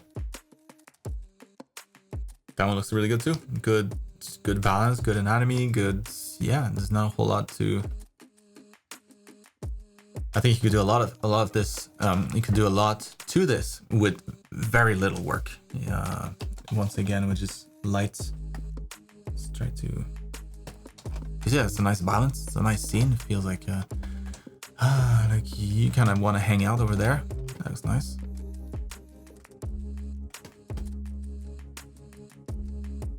Character looks cute. Swoosh is well constructed.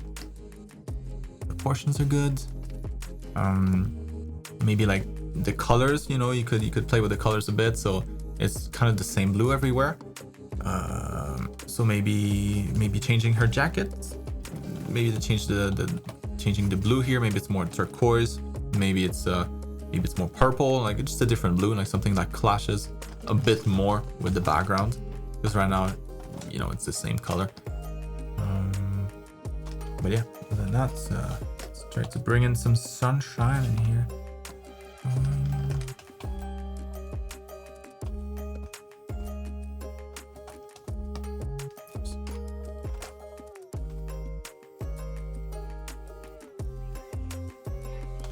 Maybe hard light will be better.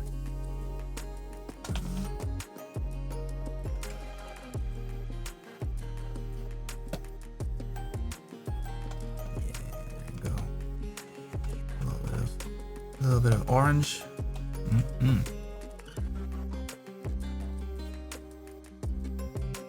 then some, I don't know, some mist from the waves here, catching the lights. All of a sudden, it's a little bit more sunny, you know? Yeah. And yeah, like her jackets.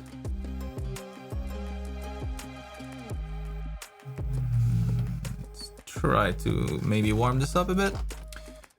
As we all know by now, maybe not if you're not there yet, but from the color class, the color and light theory class, everything that's whenever you have a warm color, it tends to get closer to us. It feels closer, and when you have a cool color, it tends to recede in the background. So we can use that to bring the character, make her pop a little more here by warming up the colors of her outfit. So that's a slightly warmer blue. It has a little bit of green into it in it. Already, you know, that's not bad.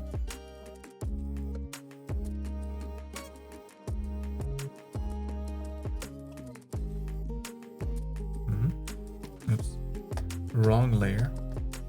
That explains. Yeah, if you wanted to make her pop a lot, you know, you go really warm. There we go. Boom. If you want to keep, want to be a little more subtle about it, maybe purple, or just even more subtle, kind of like a greenish blue.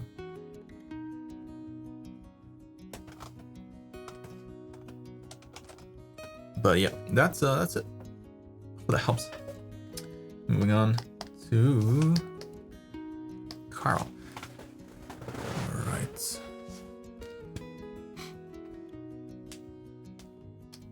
So, not a lot to say. As I mentioned last week, here's a handful of hands. Yes, I like these. Not much to read.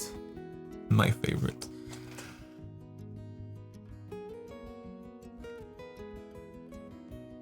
Nice, dude. These came out real nice.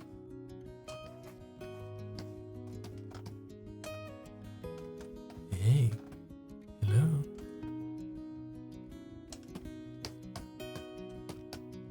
This one here, maybe like the maybe the knuckles a little far out here.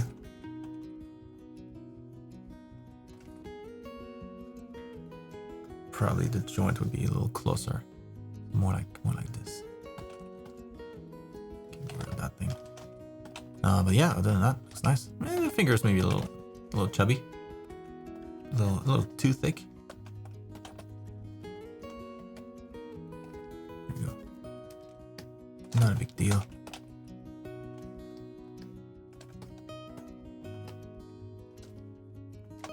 Yeah, same idea here too. Like just shortening the distance between this joint and that joint.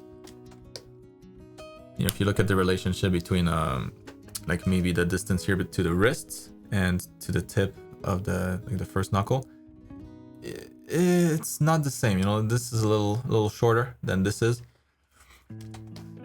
So right now, even though yes, it is foreshortened, but the distance here, if anything, is a little longer here. So those are the kinds of relationships that you would want to keep in mind, knowing that's a little shorter.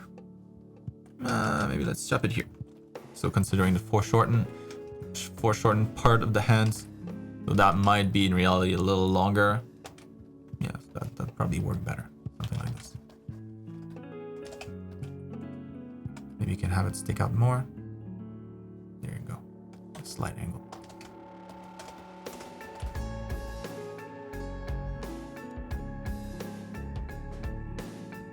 Yeah. Very nice otherwise. Some nice hands.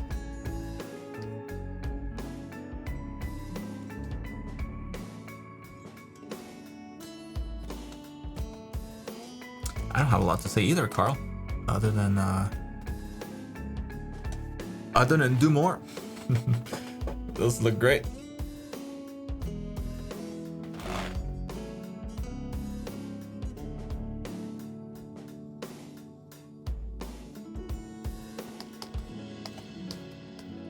Oops.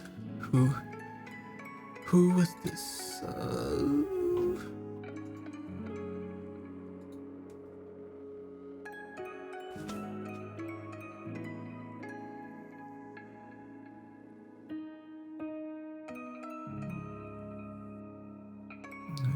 Let me try to find the name so I know who I'm talking to.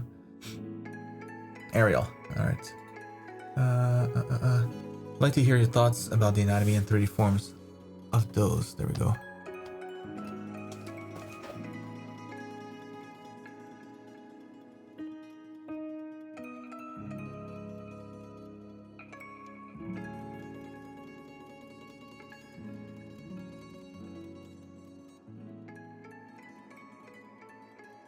So the torsos here are really nice.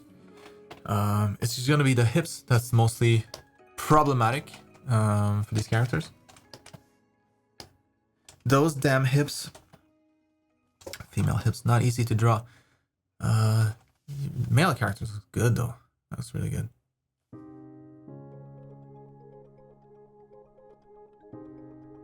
So such a seductive pose. Hey ladies. Maybe give a little more mass here to the legs on the inside of the body. You know, guys not gonna have a whole lot of a gap in between the legs. Usually not much at all, because our joints, like these joints here, they're closer together. So yeah, they're kind of like forced closer together compared to female legs.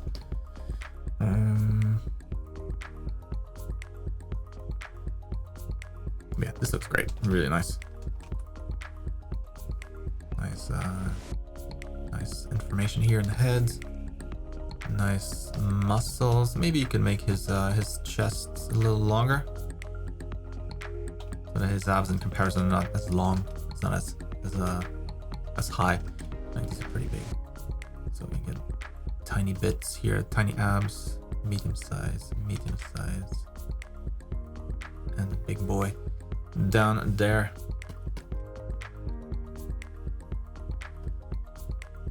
So yeah, for these, love the hands, shoulder placements, the arms.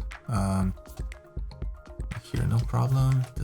The length, pretty much the same. Maybe just like take a look at the pay closer attention to like the thickness of things. You know, like this was getting a little narrow compared to the other one. Same thing here, like that's pretty pretty thin.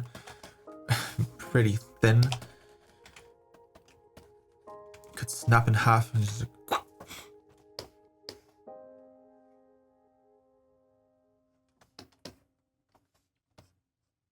and this one here, this one looks pretty good. I think this one is the one that requires the least amount of work.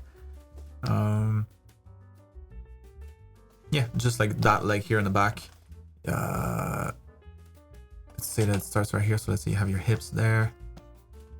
Joint right about here. The other joint gonna be over there, like transparent. If we see through. Femur. Joint. So yeah. The distance not too bad. But maybe you could take this whole thing and just lift it up a bit more. So that the femur is similar size, a little closer. These other two though. This one here maybe the foreshortening is not as clear on the arms.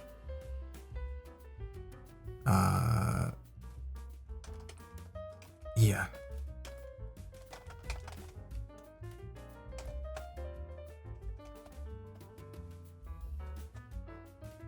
It probably needs to be just a little longer. But this is more length here for the upper arm and for the forearm. Here these are gonna be a little closer to the center. Not too big of a gap in between. A little bit, but not much.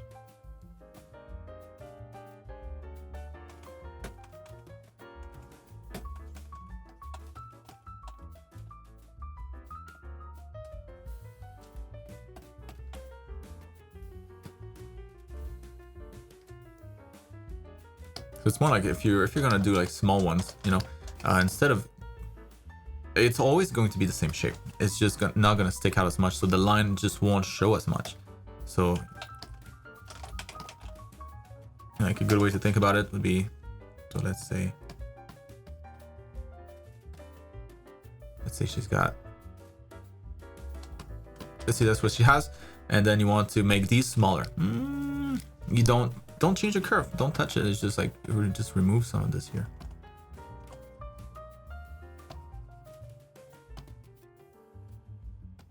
So if it doesn't stick out as much, it's not gonna, you know, the line's not gonna be as deep. So now it looks smaller. Not as volumetric. Voluminous. Voluptuous. I don't know. One of those words. Yeah, but yeah, the biggest offender here though is going to be the hips. So not so much the hips, like it's fine up until here.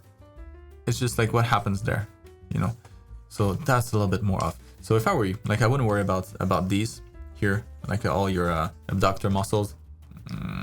Just simplify that to just like one continuous line instead. So crotch, and then yeah, kind of just do that, you know. Play it safe. Boom. That's easier to do. Less chance that you'll mess it up. And it'll still look good.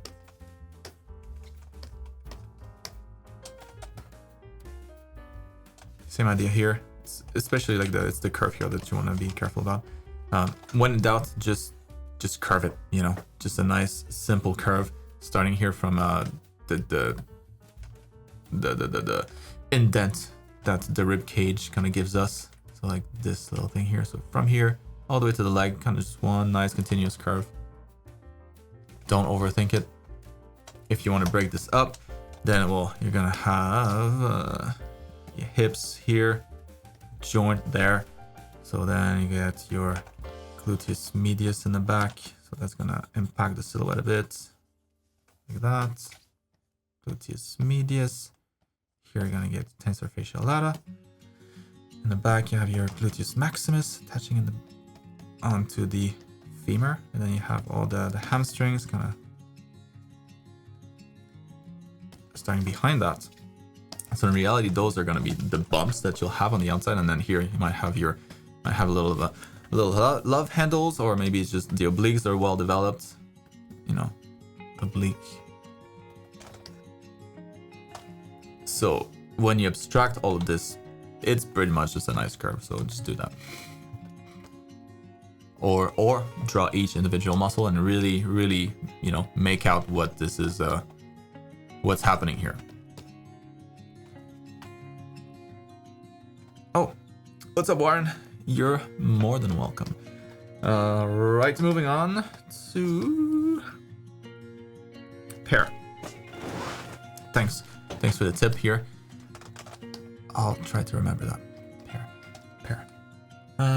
So I finally have a submission ready for you. I missed the last 2 weeks due to poor attention. Here is gesture drawings in a 1-point perspective drawing. I'm hoping you can take a longer look at gestures to make sure they are accurate. The 1-point perspective, you can point out any glaring holes in the design.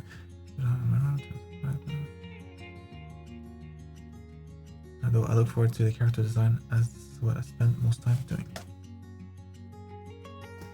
All right.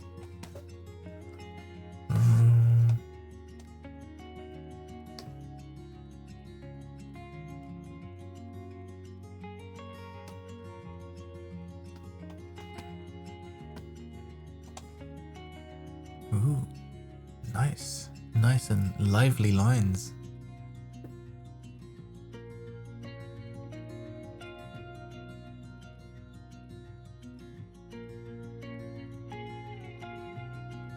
Yay, that's very good. Great references too.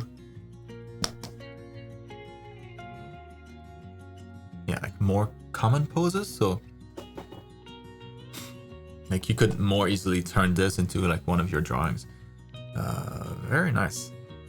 Very nice. Yeah, honestly, nothing to say other than very nice about these. Love the movement in this one. You can feel it like jumping. Yeah, awesome stuff. All right. Nice. Right, so this is the reference. Ding, ding, ding, ding, ding, ding. Hello. All right, let me just trace a few lines in here to see. Make sure everything is where it should be.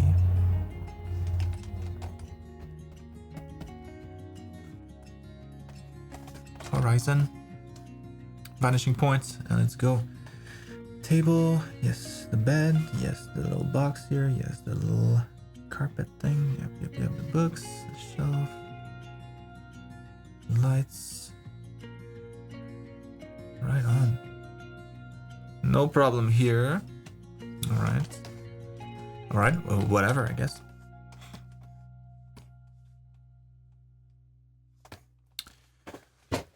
Whatever, Mr. I'm too good. But no, really good job with the it's good storytelling too in here. Like very entertaining image. There's a lot to look at.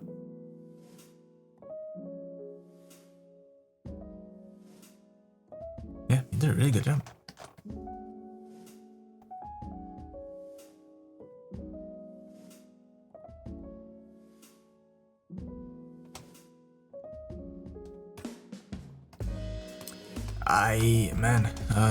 What else can I say? So all those exercises are really on point.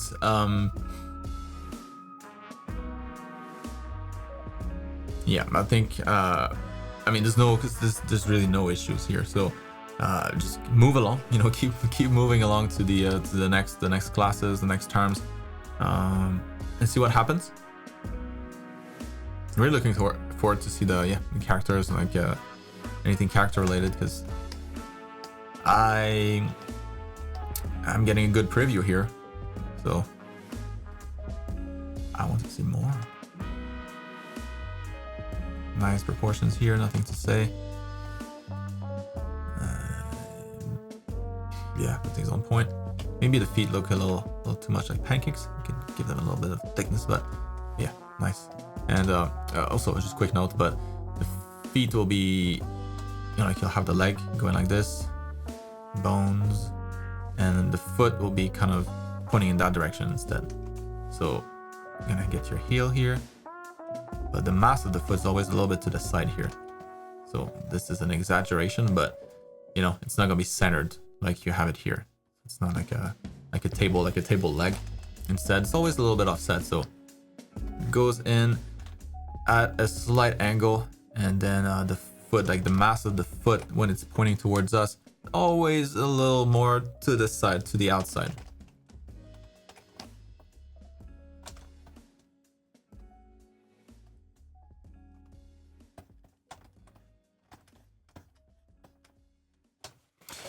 Looks awesome. Looks really good.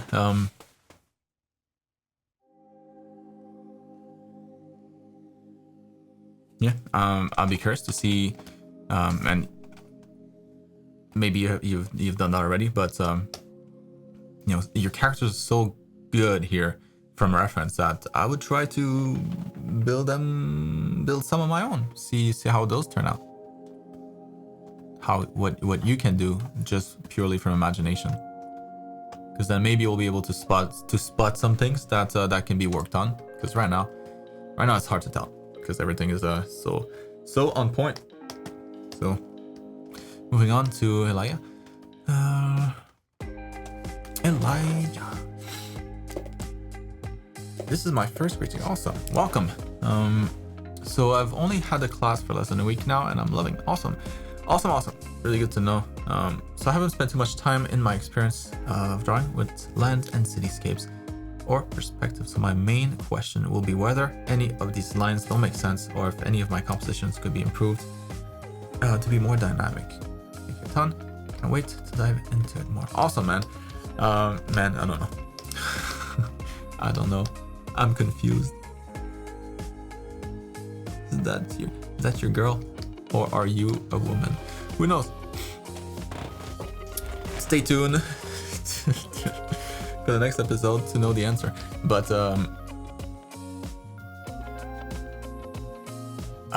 when it's your first time, what's super useful to me just to give feedback in general, but also it's just good to start thinking about that if you don't have the answer, but it would be to let me know like kind of what your goal is with your art. Like where do you see this going? Is this going to be something that you want to do professionally? Is that something that you just want? Is it more like a hobby that you just want to get good at to impress people?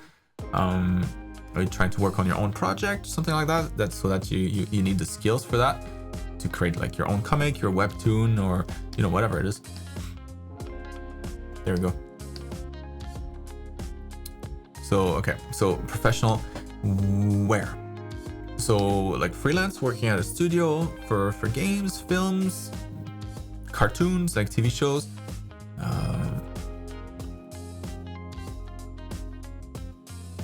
Because yeah, whether you want to become a professional and like which direction exactly is gonna change a lot. Like the tone of the feedback, you know, if this is something that you want to turn into a career, suddenly it's a little more serious. Okay, gotcha. As a environment artist, I'm guessing, environment concept artist.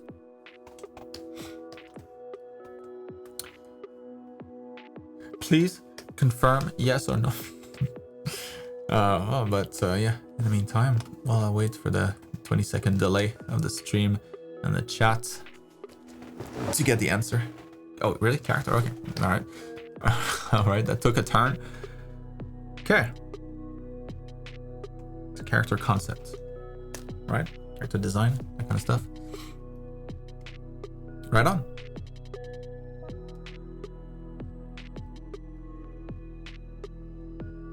So I'll keep that in mind for the future when I see some characters from you.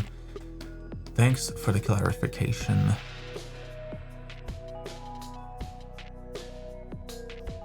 Man, that's good.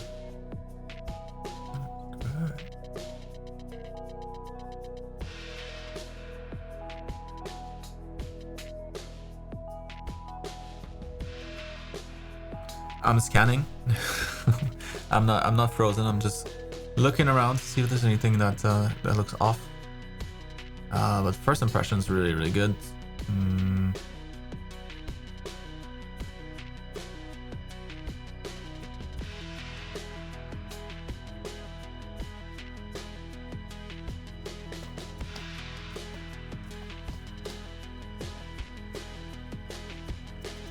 Are these things like, are these flying?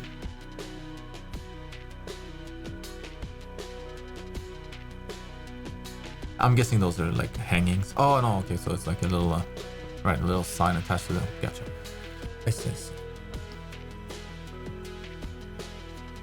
Yeah, those are, so perspective-wise, you know, since this is the assignment, I might suggest you curve the lights too so that they follow the ceiling, or maybe the opening is square, but yeah, you know, probably curved here would look better. Yeah, I don't think there's anything off in here. I think that everything looks on the money. Nice shading too. It really adds a lot.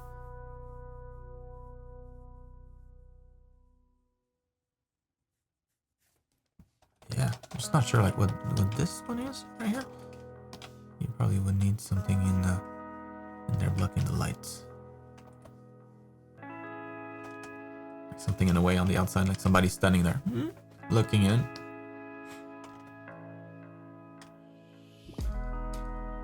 Okay, so those are gonna, yeah, hanging. Got it. Yeah, so for this one, nothing to say other than you aced it. You know, awesome stuff. 1 point perspective, clear, and it's a cool scene too. So bonus, very nice. This one here, this one feels. I think it's all correct, but it feels very busy. So like one thing that I would recommend would be to, like, for anything that's in the far distance here, like in your mind, like try to separate or to organize your scene into different planes, you know, almost like if you were to like do like a puppet show, right? Like you have the stuff in front of the puppets, like the little rocks maybe, and then you have the puppets, and then you have the background. And so foreground, middle ground, the background. And thinking of it this way, and essentially everything that's in the foreground, you would use that kind of thickness. So that's good for foreground, like nice bold lines. But as you make your way towards the back of the scene, so when you get to the middle ground, like the in between, then reduce the thickness of your lines a bit more, and maybe also make the lines a little lighter. So maybe you know, maybe you start pure black. So maybe that's going to be the lines in the foreground, going to be something like that. And then in the middle ground, maybe you reduce the lines a bit and reduce the color a bit. So something like this. And maybe for the stuff in the background, you see where this is going, but yeah, you reduce even more and the color even more. So that you kind of get this natural, almost like atmospheric perspective in the scene, just through via the thickness of lines and the color. So that would definitely help to kind of organize the chaos in here, right? So like all the stuff in the back would feel like it's far back just because of the line thickness and its color.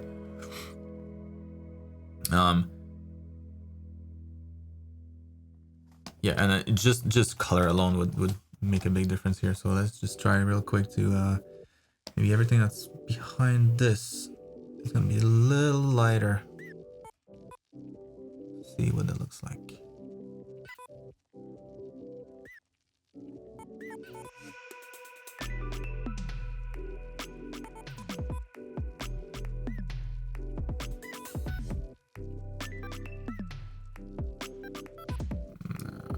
Alright, something like that. Approximately. So what if I take this and make that a little brighter?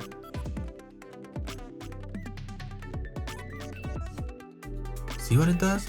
Now, like all of a sudden, it feels a little more distant. Like, oh yeah, it's kind of lost in the fog back there. And so all the stuff in the foreground now is going to read a little bit better because there's more contrast. Not everything is the same. So just talking purely about the lines, that to improve your lines. Also thickness, just any chance you get. So it's really nice that you have some here, like in the windows. But what about that? You know, like that would be nice if I had a little bit of thickness, whatever this is. So any chance you get, like maybe this has a little bit of thickness too. When there's no thickness, it just feels weird. It feels like paper, like a sheet of paper. Yeah, and that's it. I don't think there's any perspective issues here. Everything looks like it's very nicely drawn. And yeah, like I've seen a bunch of people mention this already, but I know this is not really like it's not a character piece, or it's not like a final illustration or anything. It's a perspective assignment. But yeah, character would be nice here. Something, not even the character, just something to indicate the scale. Like we get it already. We have a door, so that's helpful. Like we can gauge that. All right, so a normal person would probably be this high. All right, so back there maybe they're like this tall and stuff. But maybe if you had like something else, something extra to reinforce that, maybe like a chair,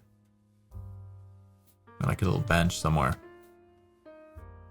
or a person, just a person walking here, and another one back there to scale. So that we know really like how big, how massive things are.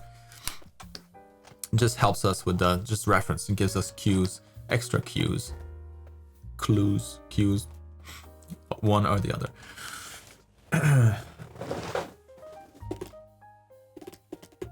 Hope that helps. Moving on to Kristen. Ooh.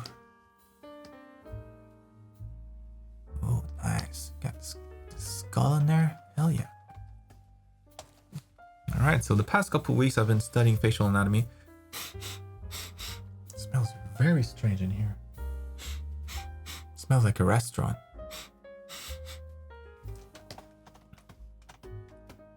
Interesting. So the past couple of weeks I've been studying facial anatomy and building up the face from the skull. Good practice. I think this looks good, but I wish it looked great. Not sure how to make it to the next level, or to take it to the next level. More practice, better shading, better line work. Any feedback is appreciated. Alright, Kristen, let's try to uncover the mysteries of this one here. Smells like skills.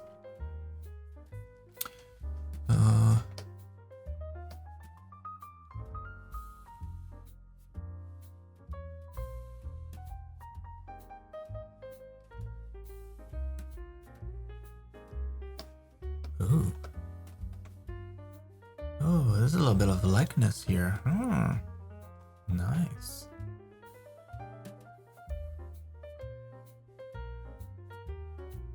Yeah, and this is a good, it's a pretty good reference too. It would be better if there was like another light source back here, because it gets a little hard to see exactly like where the face ends. But good reference.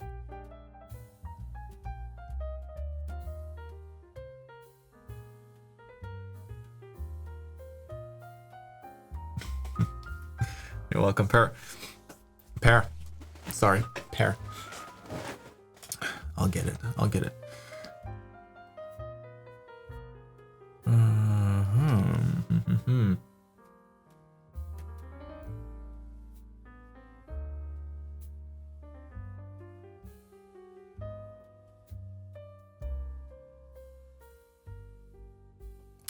So one thing that I would recommend anybody do, you know, if you feel a little if you feel a little stuck doing something, like doing the same thing, and it's like maybe you're still making progress, obviously, but maybe you don't see it, you know. So it's just something to spice things up, to maybe have you look at it from a different angle.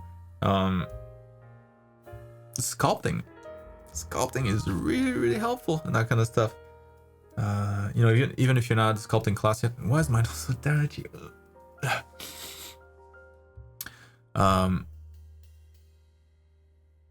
In your case, that might be something you'd want to try. Sculpting a head, you know. So you get to, it's just like, it's a different take on it. Like you look at it from different angles all of a sudden, and it forces you to look at references from different angles to really know what the surface is like, you know, how the angles work, how it's just a really in-depth study when you sculpt. I highly recommend it for anything, for any body parts. You know, if you're stuck, if you're just drawing all the time, you're like, nah, I don't know that I'm progressing. Every time you have kind of like this thought, just change the medium, do something different. It's kind of like when you work out, you know, and you're like, nah, I'm kind of plateauing. Although when you work out, you actually do plateau, like your muscles get used to it. So you need to change it up, but it's the same idea in a sense. So like you do one exercise and then you switch it up the next week, like a different exercise. It's targeting the same muscle, but from slightly differently. So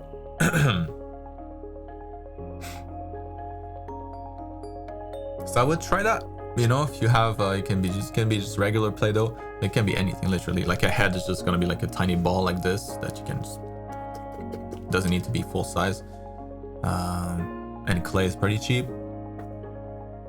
I would try that. It's super fun too.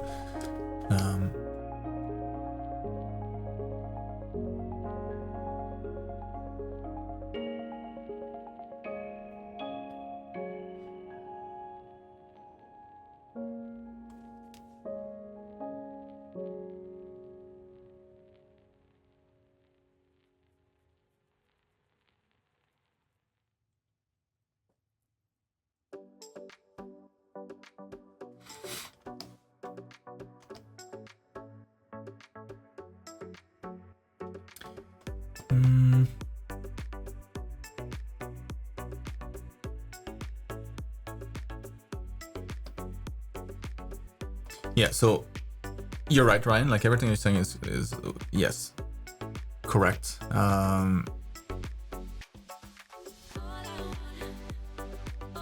Like what I'm trying to think about is more the like how to approach the practice differently to get different results. But yes, if we just look at this, you know, the value is a little bit different. It's fair to say. So if we look at just like the forehead, for example, or just like the overall highlight here, so we're gonna get some on her cheek. Like it's a big highlight there, big highlight there on the nose too, and that's pretty much it. Are these the brightest spots on your version? No, not really. Like here, pretty much the same as down here. Here is pretty much the same as down here. So, you know, already like the just overall the value is a little bit off. So I just want to start to fix that first. So introduce a little bit more shadows in here. The chin is you know, the head as a whole, you know, if you simplify the head, it's just like a big egg, right? So if this big egg is lit from the top mostly, then the bottom of the egg will be a little darker as a whole. So that's all of that. Kind of slowly, just want to make sure that it doesn't turn into like a freshly shaved beard. that's not cute. But yeah, a little darker around here, like in front of the cheek, right? So there's a big difference between this value and that value, but not here. It's pretty much white the whole time. So it's an area here where we could darken things up a bit more, make this feel more, a little more 3D around the eye too. Like it gets really dark in the corner of the eye. Add more light there. So I think the biggest issue here is going to be values. I think the structure of it, like the structure of the head, like I love to see all this. It's awesome. The nose looks great. Position of the eyes on point. Yeah, maybe the ear could be a little higher, you know, because there's not a whole lot of a jaw there. It's more like a continuous line to the ear. But yeah, in your version it already looks better here. But maybe a little bit more, you know, straight line. But that's awesome. That's really good. I think it's just the value after that. You know, once you start adding the value, I think that's going to be the biggest difference, the biggest gain. Fine-tuning those values. When it comes to the anatomy itself, this is really close. Like, there's a lot of resemblances here. Maybe like the nose in her case is a little bumpier, so we could like smooth out the line here. So that the tip of the nose is a little perkier, like in her case here. Not that much, but whatever.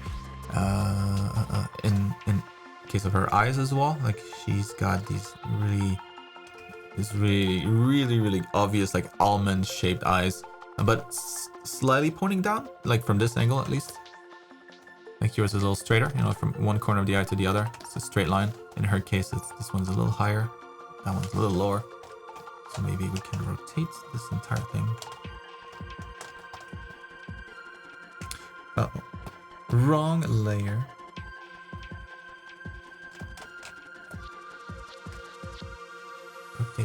Rotate, boom. And the other eye now probably could be a little lower.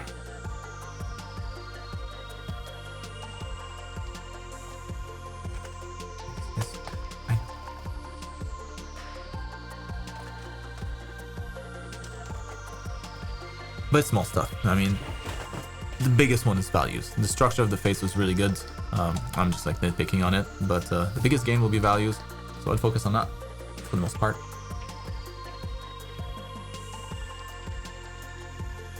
Yeah, maybe it helps get rid of the colors, you know, turn that into like a black and white image.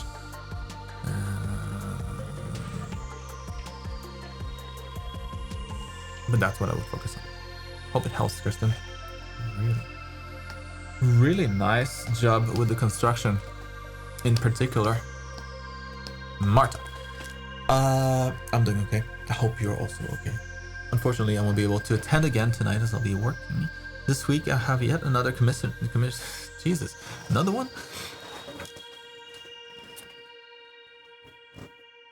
Marta is productive. I like it. So this time, a warlock that is meant to look like a farm princess girl. I gave her simple but stylish clothes and a cutesy pose. Alright. You're very welcome, Kristen. What's up, Emilio? So I'm having trouble with the lights and fabric textures. The white one...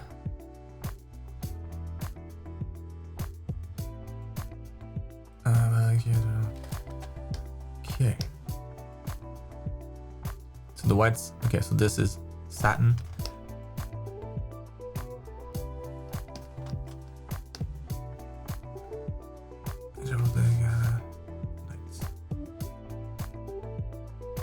Okay.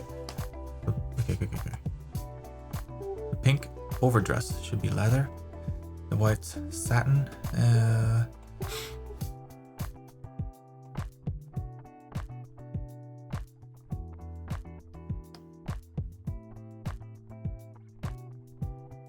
Warlock, meant to look like a farm princess. All right, so a lot of information to take in here, but I think I got it.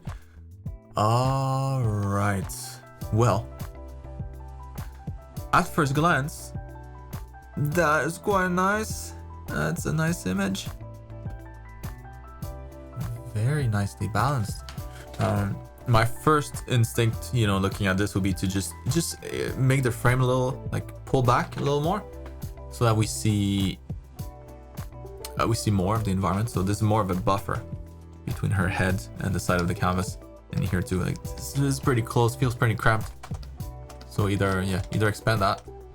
Let's try to let's give Photoshop a shot here. Maybe it won't screw it up. It probably will though. But let's not be so negative. Let's see. All right.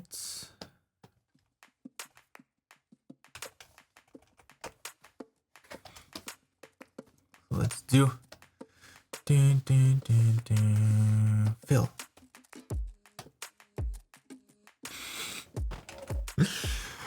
Well, let's try that again. with not foreground color. There we go.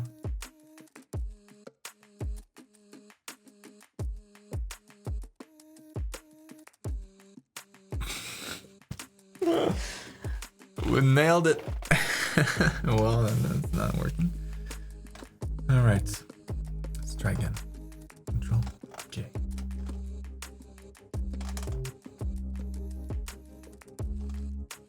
What? Okay, I got it. So, let's select all this. No, I'm being stupid right now. Okay. Minus this. There we go. That's what I want to do. That's all white for now. Now I'll merge that down. No. Now I will spin this. J. Merge it down. Now, fill this. Here we got it. All right.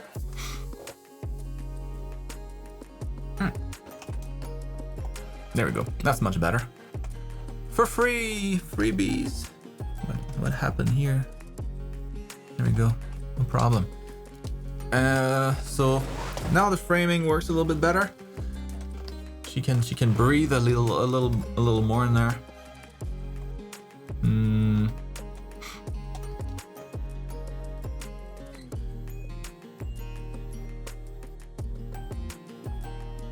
Got it, Ryan. Take it easy. Drink a lot of water.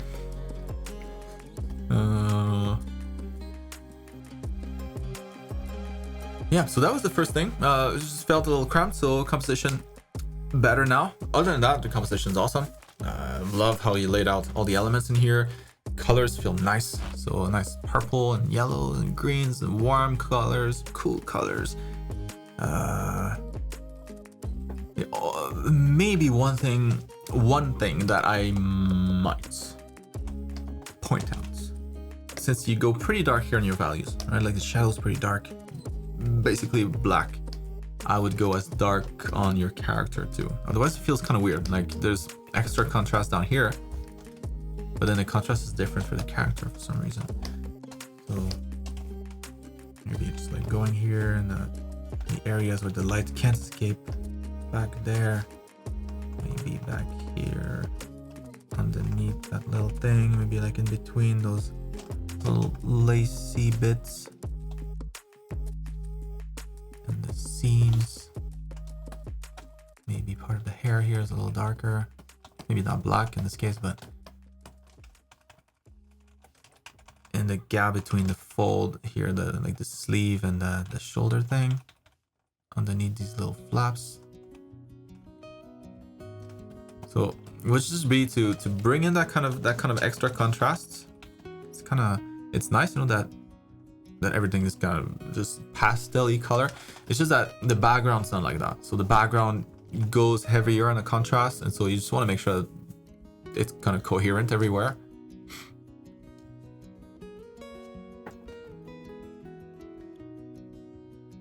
Yeah, that's mostly it, because the face from a distance, it feels pretty flat. It's not when you look at it up close, like, oh, nice face, well constructed, very nice colors. But like in here, you know, that probably could go a little darker. Same thing like in the ear holes, for lack of a better vocabulary for it. Like up here, maybe like in between some of these locks of hair, maybe there's a little more darkness, a little more shadows, maybe. And this is going to help to just like define the face better, you know, having extra shadows around it. I'll make it pop from the background, aka the hair in this case. It gives everything a little more depth. So same thing back here. I'm going too heavy on it, but that's kind of what I mean.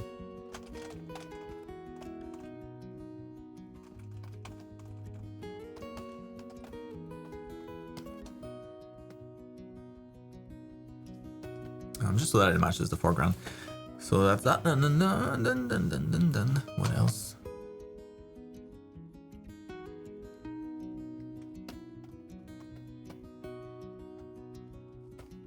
Yeah, so the silk here, that's going to be more in the kind of highlights that you use. I mean, like almost like shiny.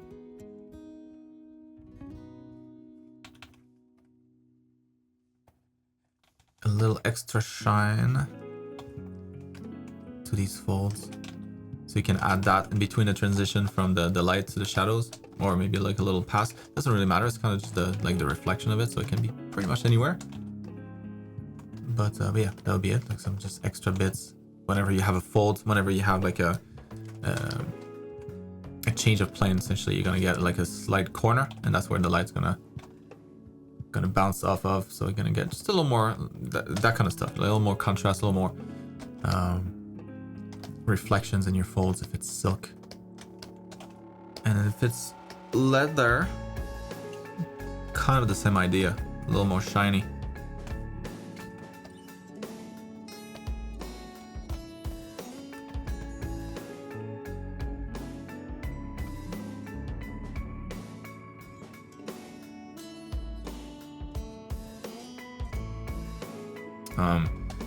I think this is probably my favorite of yours so far. Like everything works here. It's really well done. Love the outfit. Love, like I said, love the character. The face of the character is super cute. Proportions are on point. The background's nice. Nice fantasy scene. Yeah, it's awesome. The only thing, like I said, is just kind of overall values. Just making sure that's like on this side of the dress, you know, maybe it's a little darker. There's not a whole lot of light that you can reach this side. Yeah, values overall, just to give this a little more depth, make it pop some more. But it's just nitpicking at this point. It's really good. Awesome stuff. Damn. All right, fill it. Oh, is it? Yeah, let's take a little break. I think I went a little too far here, but let's take the last break of the day. 6-7 minutes. Be right back. I'm gonna go see what's happening over there. Pet the doggo and drink something. BRB. All right. Final stretch. Here we go. So we're starting back here with Philip.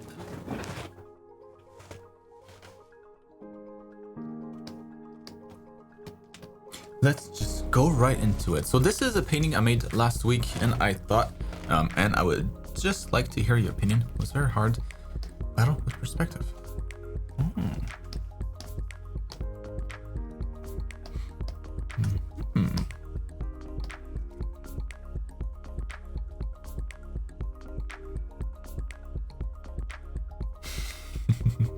That was cool, man. Yeah, at first glance, like everything seems to be working. Like the most important stuff. I think the thing that's probably the most off here would be like the legs in the back, because they feel like you can see the gap in between. So you know, if you have like two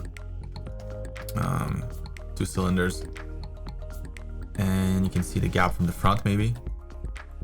Should have just duplicated that, but what happens if you rotate those cylinders? You know, it's like this one here will slowly look like he's like starting to cover, like go on top of the other one. So now this would be like two legs seen from the side. So you had like the crotch here, bum, and then the waist. But the gap would be gone because the legs are kind of overlapping a little bit because of the angle. Probably the same thing would happen here if he's at any perspective, as long as he's not like, you know, we're not looking at him from the front. So maybe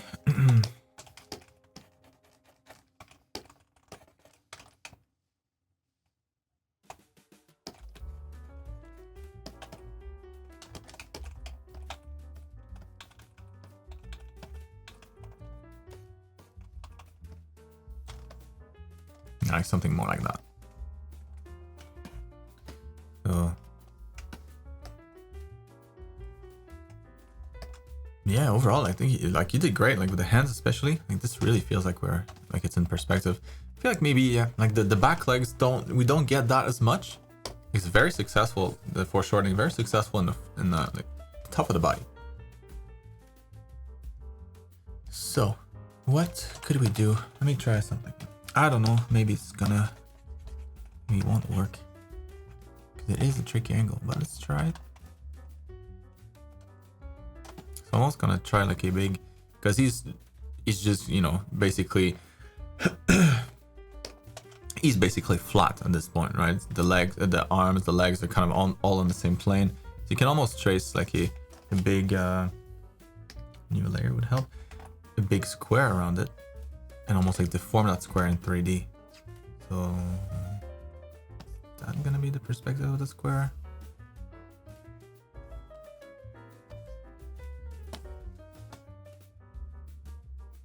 And it's just so like this would give you kind of better idea of where the legs should be.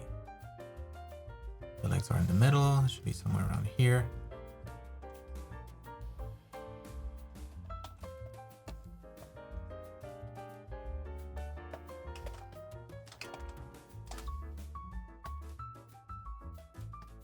Nah, that wasn't on a separate layer.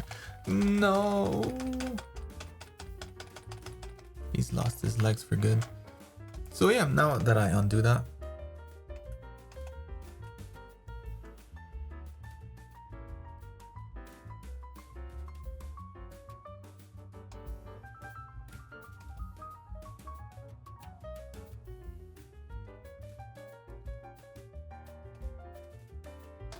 Yeah, so I think it's a little bit of perspective, you know, like this is clearly more like one leg in front of the other this way.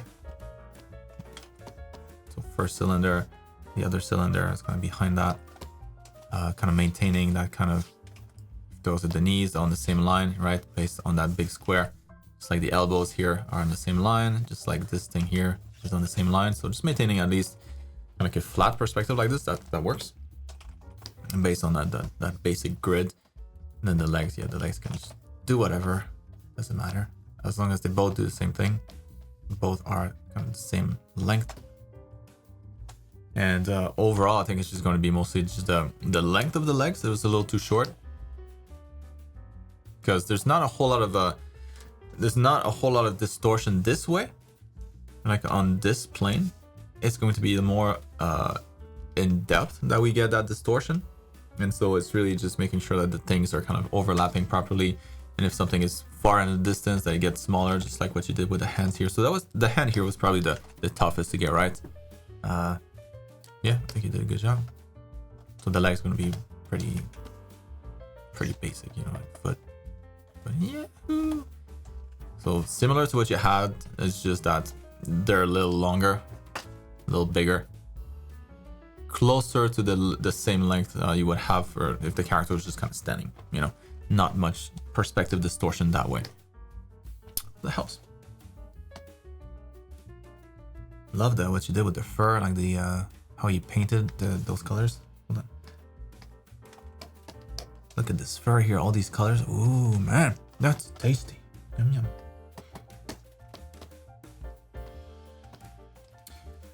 Ooh. Alexandra, long time no see. Yeah, so this will be my first time drawing armor.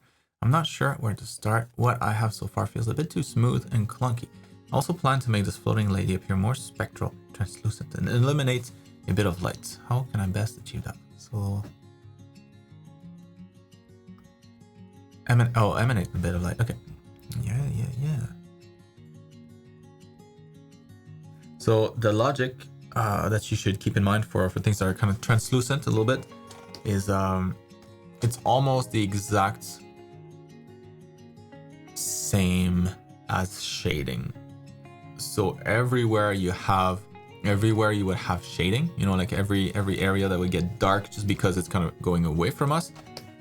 Example, let's do it with the legs maybe.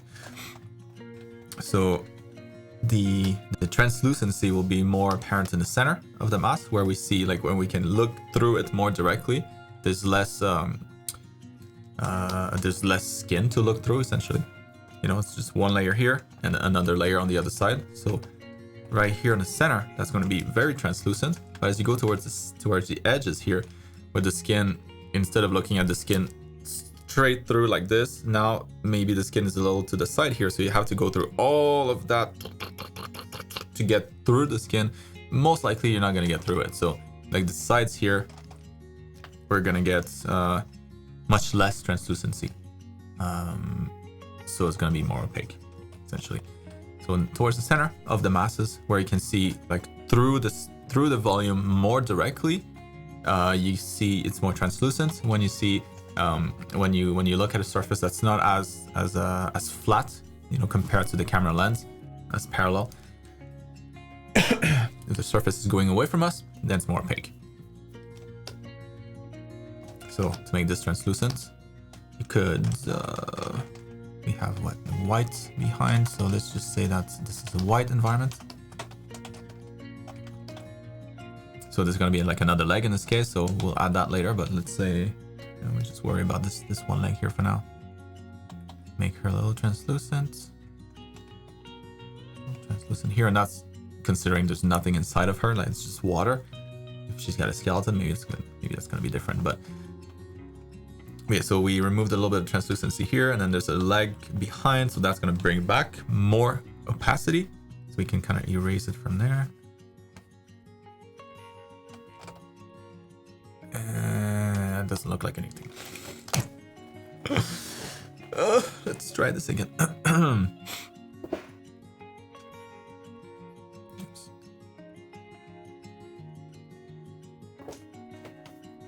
There we go.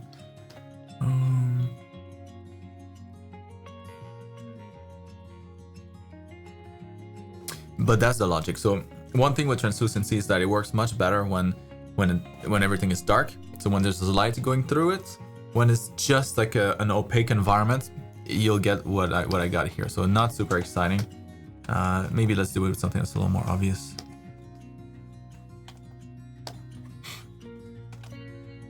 Let's say you had a sphere shaded that way, and you want to make that sphere slightly translucent. Well, if it's white in here, the background is white. Center of the sphere will appear a little darker. And in general, like, everything will lose contrast. You know, if the light can go through, then it's not bouncing back, and so it's not gonna be as much shadows as a result. So you can remove some of the contrast, like everything gets just a little less saturated, a little less contrasting, and then see through a little bit. So that would be kind of a see-through thing, see-through sphere on top of a white table. Not super exciting. When it gets exciting is when you have something more like this, where like maybe the back is dark. You have the same sphere on here.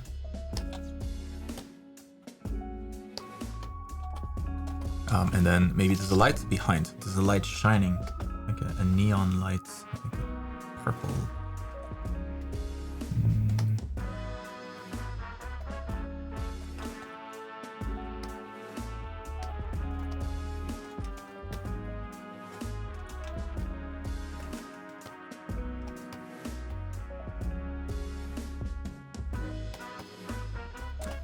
So let's say you get something like this.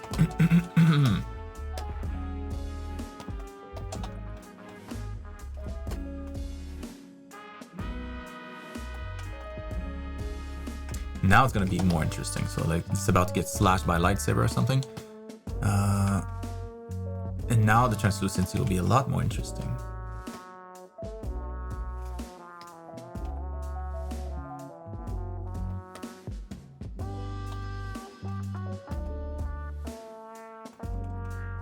It's basically interesting when you can make up what's behind it.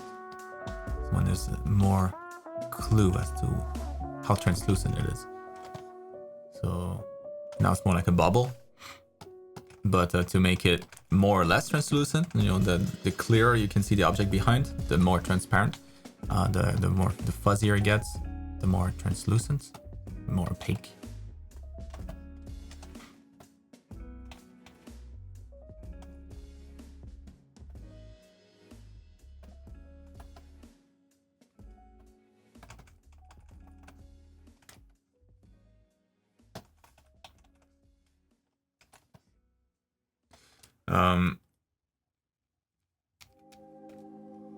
That's the logic, at least. So make a full character is a little tricky, because then yeah, let's say you have like two of these spheres, one on top of the other one.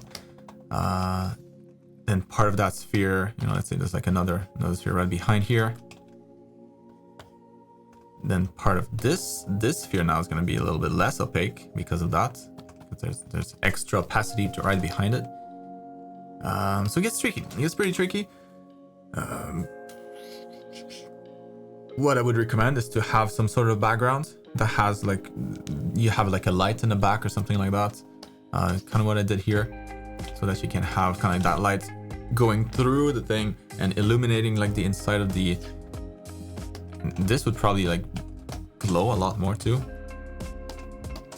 Because now there's a bunch of light particles like bouncing around on the inside of the sphere. Where is the damn colors? There we go.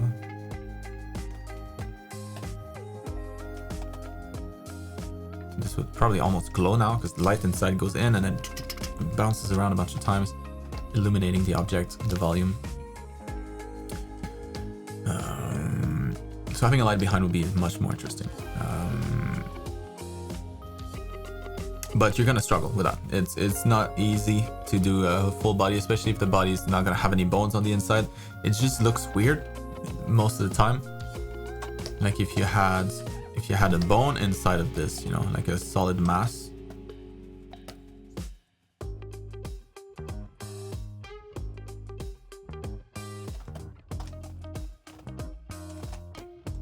That's okay if it's like a tiny thing, like it's like a core in here. Obviously this is not going to be transparent, but if it's like a full skeleton, and also the deeper, the thicker something is, the more opaque it becomes. There's just a lot to deal with here.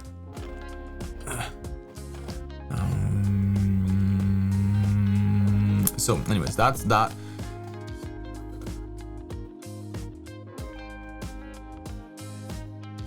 This looks really nice though. Love the characters. Maybe her face is a little like sticks out a little too much. It gives her head like this really deep look. Maybe kind of take this whole thing here and push it in. What do you want from me? There you go.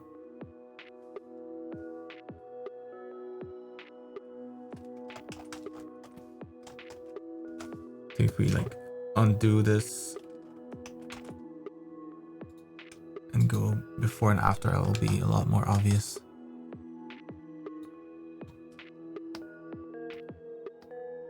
Alright, this feels a little too long. So when it comes to the anatomy, that'd be pretty much it. Like this one here in the back, that one looks great. Really well done. The rest of her anatomy too looks really nice. Nice hands. Nice shading on this. Yeah, I'm looking at the highlights. Like I'm trying to make up the light situation you have here. So you have some highlights here on the hair, some on the cheeks. So indicating probably there's a light coming like from the back of our shoulder going towards her. So maybe you could reinforce that a little bit more here on the armor, making that a bit shinier. Essentially treating the whole thing as like a sphere. So if the head is itself a sphere and you get the highlight towards the top here, we're just gonna do the same thing, considering that the shoulder is a big sphere. So the highlight towards the top here, boom. Torso is a big sphere, highlight towards the top here. Same thing with this other shoulder, top of her arm here,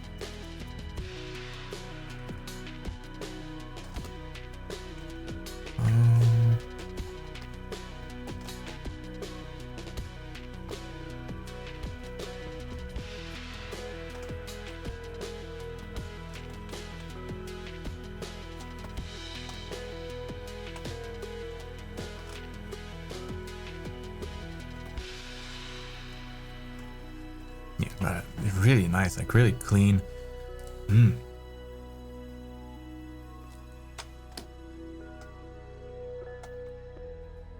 Pretty face too. Maybe this eyebrow can get a little higher. Maybe this one could start a little more to the side here.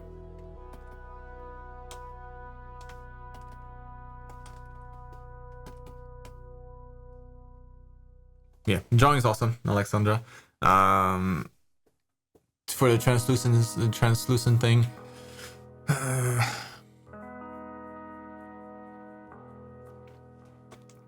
big one, you know, first will be just to reduce the contrast a lot. So let's say we just do that with the body, we leave the hair the way it is.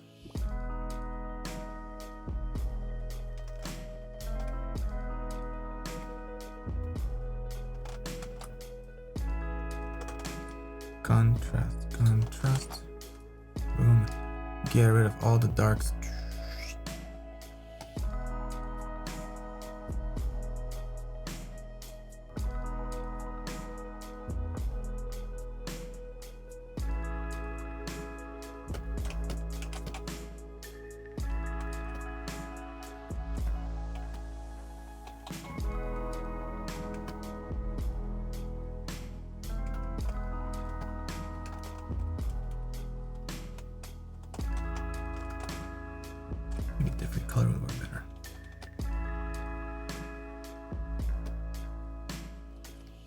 Yeah, because if there's no light behind, like you almost need something on the inside, something that's gonna stick out, something that's gonna be visible. So maybe like it's like a core on the inside, or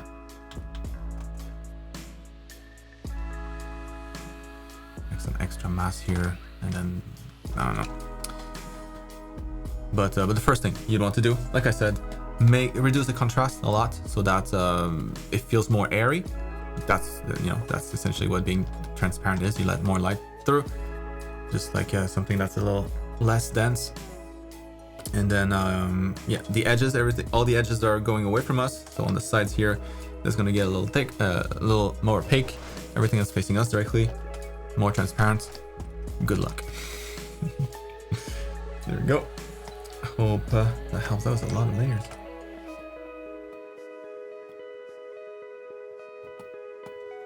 That helps. Moving on to Robin. So I am doing well. Oh, I see you.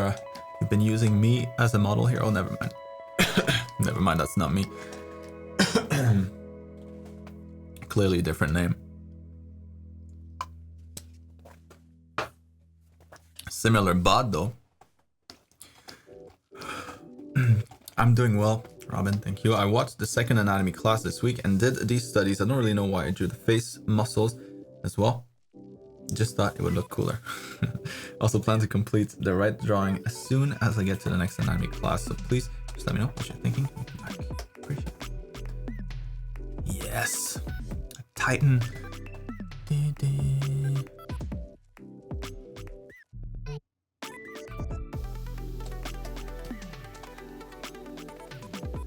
Looking very good so far, this one. Probably from this angle.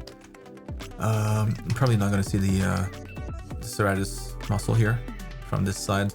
You'll just be looking at kind of like the curve here on the inside, on the outside before it kind of reaches the serratus muscle. So yeah, here you can probably just keep it just the obliques.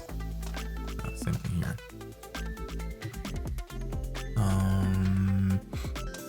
Maybe give it a little bit more mass here, you know, because the muscle is not flat. You know, it sticks out even though it attaches to one point. It can still come out here and then attach, right? Doesn't need to go directly there. It can always take a slight detour. So it's gonna have a little more mass there. You can kind of push this out, boing, boing, boing, boing, boing. It still ends up in the same spot. It just has more volume to it.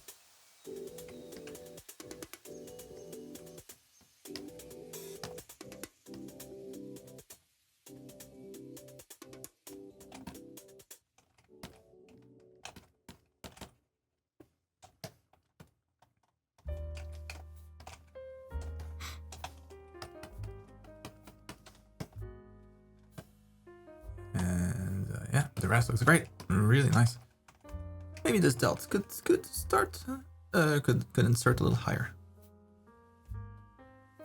So the middle head's always a little lower. Yeah, that's very nice. Let's take a look at this Chad. Nathan Buff. Yep. Here, that's still going to continue. That's going to attach all on the half 2/3 of the median 2/3 of the scapula of the clavicles, excuse me, and the shoulder here, like the front head of the deltoid, the anterior head of the delt. That's going to be the lateral third that's left over on the scapula, not the scapula, on the clavicles. The rest looks good, very good. Yep. Nailed it. Nailed it. Just want to highlight once again, you know, I think this can confuse a lot of people, but it hasn't confused you, clearly, you got it right. But just for everybody else looking, you know, like this line here might be wondering, what the hell is this? Why didn't she highlight that line? That's clearly another muscle. But in fact, it's just this is the latissimus dorsi, this entire muscle here, big triangle, and all of this here, like all of this region, that's all connective tissue. So there's no mass to it really. It's pretty flat. It's like the white stuff of the muscle. So it's just like very, very strong, just collagen membrane. And the muscle actually starts a little higher here. So the mass of it, like the red where the blood is, that's going to be higher up here. So that's why it kind of looks funny. But yeah, nailed it. Just you're gonna get maybe the tendon here for the delt kind of going, reaching all the way to the end of the spine of the scapula. Yeah, nice job. Hell yeah, boom.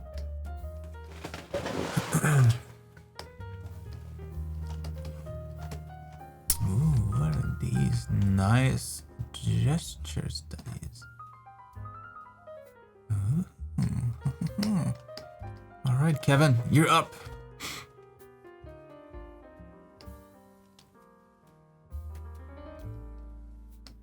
So, hope the move is going well. We'll see. Not yet. I think the date is the movers are coming on the 5th, but we have the keys on the 1st. So, yeah, just a few more days. We'll start to move stuff already before the official day. But yeah. I did, as you suggested last week, to work on gesture drawing, and it did not go well, really. And the whole week, nothing came out right, and I couldn't even eyeball a simple skeleton drawing with reference. Felt like it was a step back, but I kept at it, and it was the best I could do. Though, I need help with gesture. When I use the primary action line, I have a hard time building the rest of the gesture from that.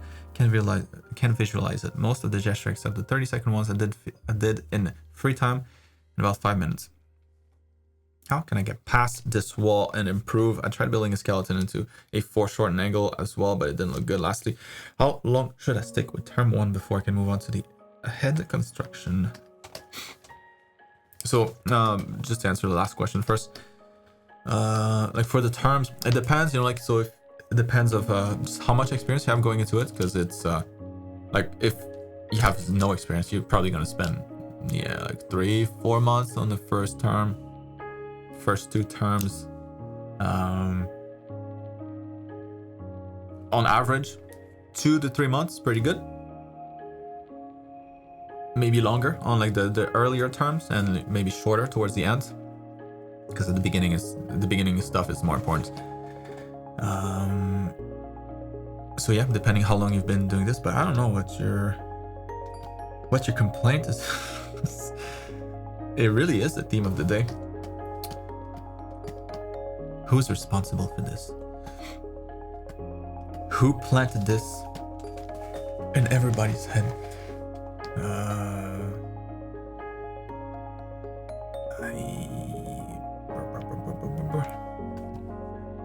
Which one exactly didn't you like? Because these are...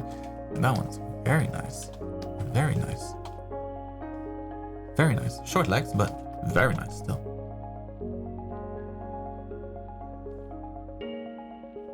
Yeah, these two. Nice, nice. Nice. These shorter ones, very nice also. Nice.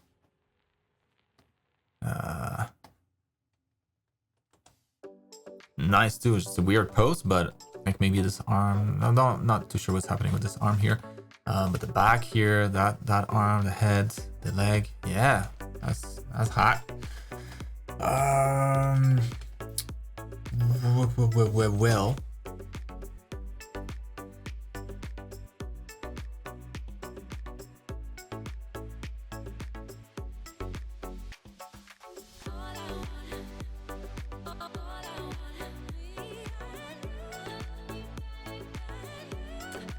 So if the line of action, I mean,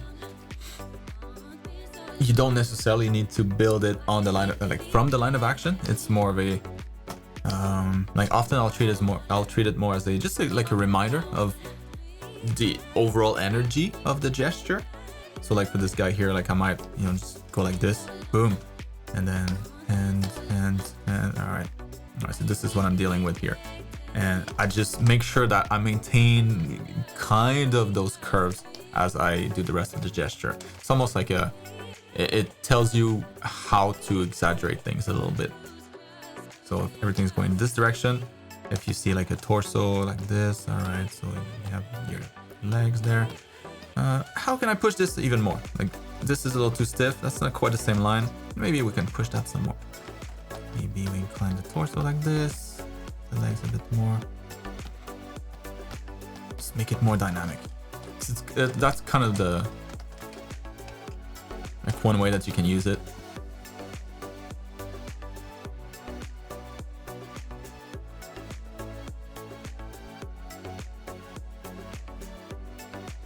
Yeah, don't worry about the speed. Like definitely don't worry about the speed. That's just not even a factor. To gauge yourself from, you know, like there's no real meaning to it at the beginning at least. So all that matters is what you can do in the end, like the final results, however long that took you. I mean, obviously like not days, you know, not hours, but yeah, don't worry about minutes or anything like that. There's really no difference between something that takes somebody 10 minutes and takes something that takes you 20 minutes or maybe less than that, like for gesture drawing. Let's say somebody can do this in 2 minutes and it takes you 5 minutes to do it. That's good. That's fine. It's just that, you know, the people that have done more of these will have already in their head kind of the pose already kind of laid out. So it's almost like cheating. You kind of see where this is going to go before, like you don't have to look at the reference as much. That plays a big role in just, you know, increasing the speed. Because that's usually what I'll do now. Like when I do with the family, the kids and the wife every week. Most of the time I only glance a little bit at the reference, but the reference is just there to just as backup almost. So of course, when you can do it that way, it's a lot faster. You don't need to always compare. Is that okay? Is that okay? Like measure things. Is that okay? Is that okay? That wastes a lot of time. But it's time that you have to waste initially, just to speed up. So yeah, good way to put it, Emilio. Speed is a sign of experience. Yeah, that's really it. That's really what it is.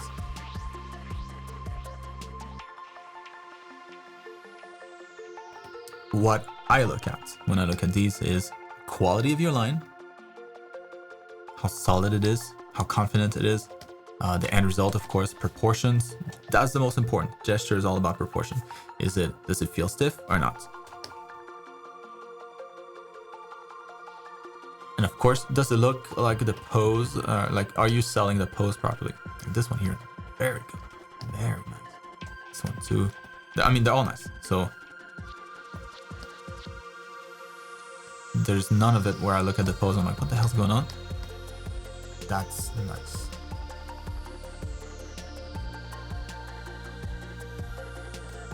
Yeah, love the decisions that you took here too. Like just how your treatment of the muscles, how you, that's all good. It's all super positive. So I've been scratching my head a lot today. Like you guys, you know, saying that you're not feeling it, you're not seeing the result, but the results are there.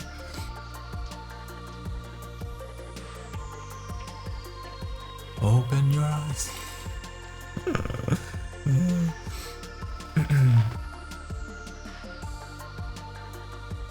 Yeah.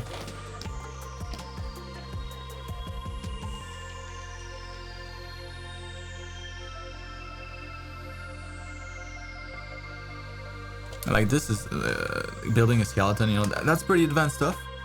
I would say it's more like when you can do this easily, like when it gets much easier, when you get faster and you just want to just learn a little bit more about anatomy, that kind of stuff.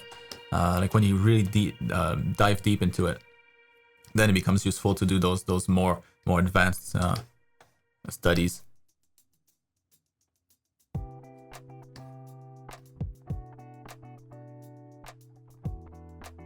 But I mean, you could become a professional without ever drawing a skeleton in your life. So, you know, that's what happened to me.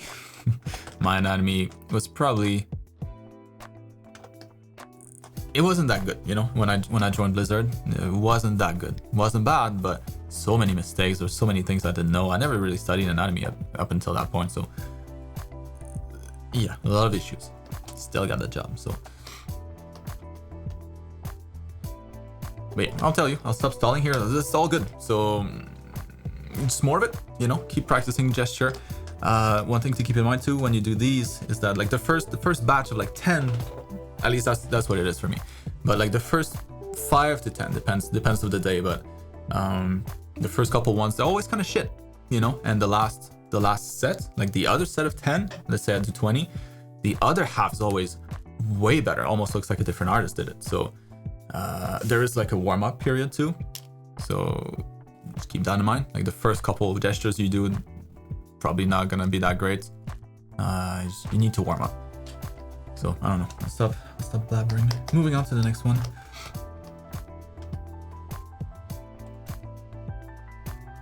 But you did good. Very good. Curtis. Here's some of the stuff I've been working on this week. I tried painting a portrait without lines, and while I think it turned out okay, I felt like I had no idea what I was doing. Do you have any tips on how to be less reliant on line work?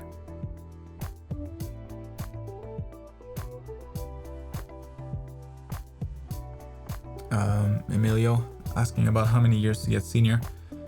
Let me see. 4 years. Yeah, 4 years. But I had to ask, you know, it was like every year, every 6 months at the reviews, like, when am I getting senior? What do I need to get senior? When am I getting senior? What more can I do? What more task can I take on? Tell me. So I had to push for it. Don't push, you don't get nothing.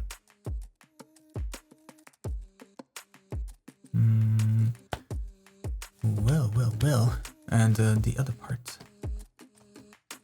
The other 2 pieces are just some clothing studies I did, but I think I might keep working with the one on the right. You mentioned last week I should try adding some background, so I figured I'd try something, except some of my construction lines, I kept some of my construction lines so you didn't have to guess if I was doing them or not. Whew. Ooh.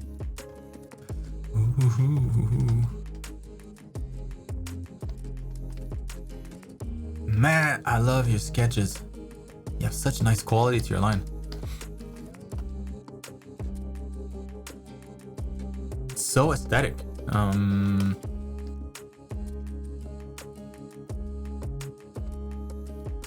Portrait without lines.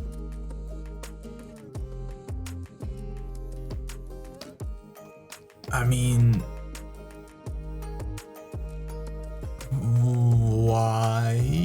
be less reliant on lines. Like the way I see lines is just like it's like construction, you know. At some point, your constructions will become less and less and less significant in your process. Just through repetition, you do them again and again and again. At some point, some things are just gonna, you know, remain in your head. You don't have to draw them on canvas. Kind of the same idea here. So, like, how many times have you drawn heads using just lines? How many heads have you shaded in your life? Like, what's the difference here? Is it like a lot? Because if that's the case, going from lines to shading, like, that's what you should be practicing essentially. And then at some point, when you do that enough, then you won't need to really start from the lines. Like, you'll be able to imagine them because you'll have gone through that one step many times. But lines not a bad thing, you know. You can also start with lines here and kind of just paint over them at some, like, over time as you're working on this, and this slowly disappear.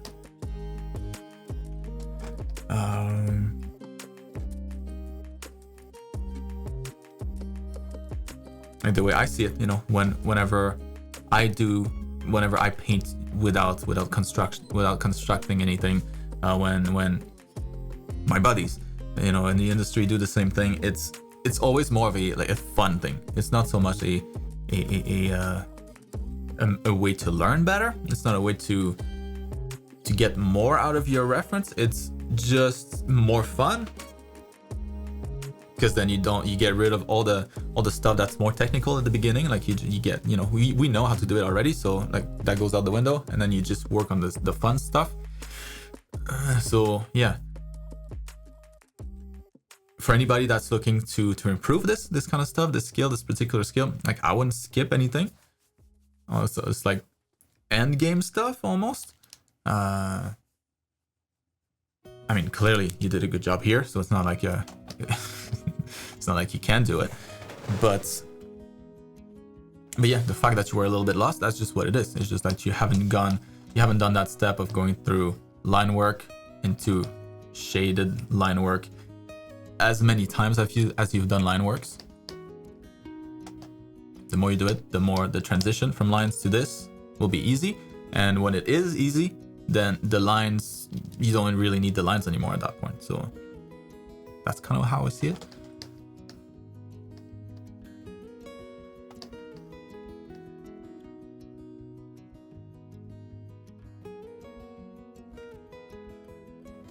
Because yeah, that's not a bad thing to be reliant on it. But if you want to, that's how you do.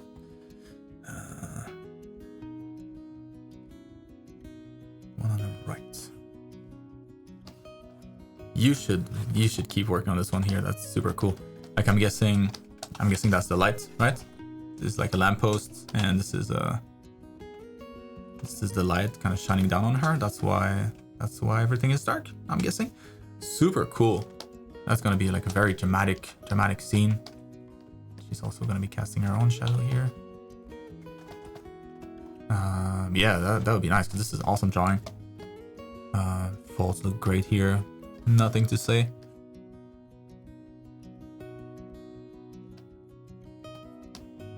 Yeah, really good reference too. That's something that you'll probably draw a bunch. One thing that I might recommend that you add, you know, to your folds, it's always like a deeper fold, like those teardrop shapes, like these.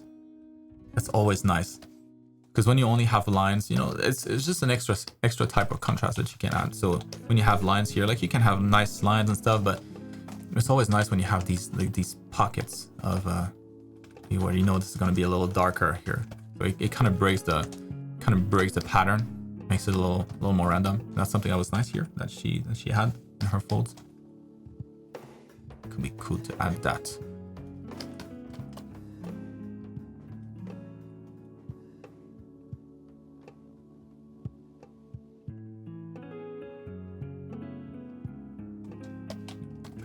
That would probably hang a little more, unless it's super stiff, but Nice, nice, nice. Yes. If you don't finish this, I will, and I'll steal it from you, so you don't have a choice. Yeah, this one is just begging to get shading and colors and lights. Do it.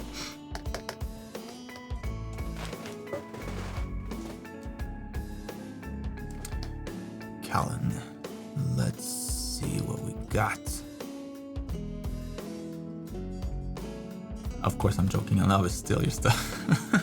Just in case that's not obvious. Alright, so still practicing anatomy as much as possible, even while making new character concepts. The design on the left was a quick idea sketch, and the one on the right is closer to being fleshed out. More fleshed out. Let me know if you see any anatomy mistakes, but also let me know if there's anything you fixed in my design.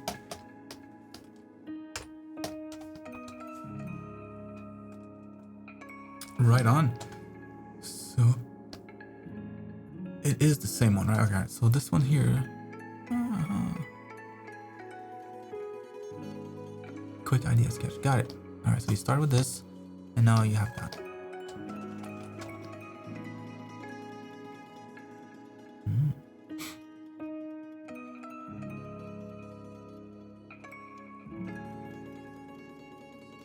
That's pretty different.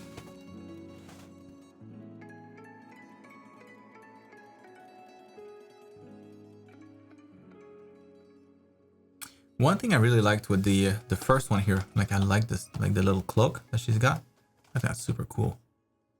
Like maybe she doesn't need to wear it the same way, but I like this silhouette, like this part of the silhouette, because otherwise she doesn't really have a whole lot going on for her, like silhouette wise. You know, she's pretty generic, but that was a nice thing that's kind of different.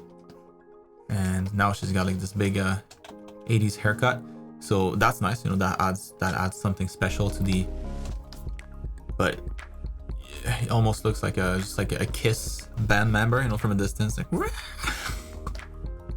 expect her to start yelling. So I don't know, why not like slap that on top? I think that could be cool. Covering part of the shoulder and kind of like flaring out this way. Makes her look more ready for adventure. I think that's what it does to her.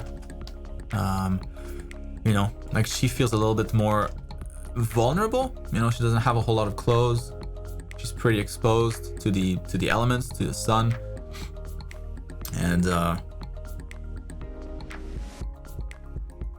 yeah, she just feels less ready. Like she's still dressing and she's still like putting her clothes on or something before heading out.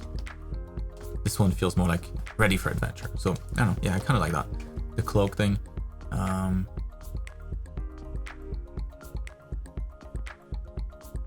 Otherwise, design-wise,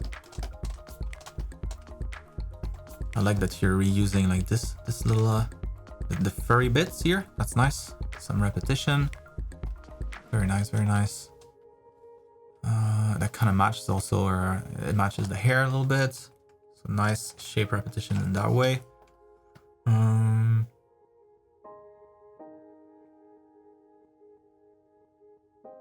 When it comes to the horizontal stripes though, I think maybe that's a little too much. You know, like she's got a lot of stuff like going vertically this way. I'm not sure if like those are scratches or cuts or folds. Probably scars, right? Anyways, yeah, I think I would just organize this stuff a little better. So let's say you want to have like bandages on part of the body. I think I would just make like them more obvious.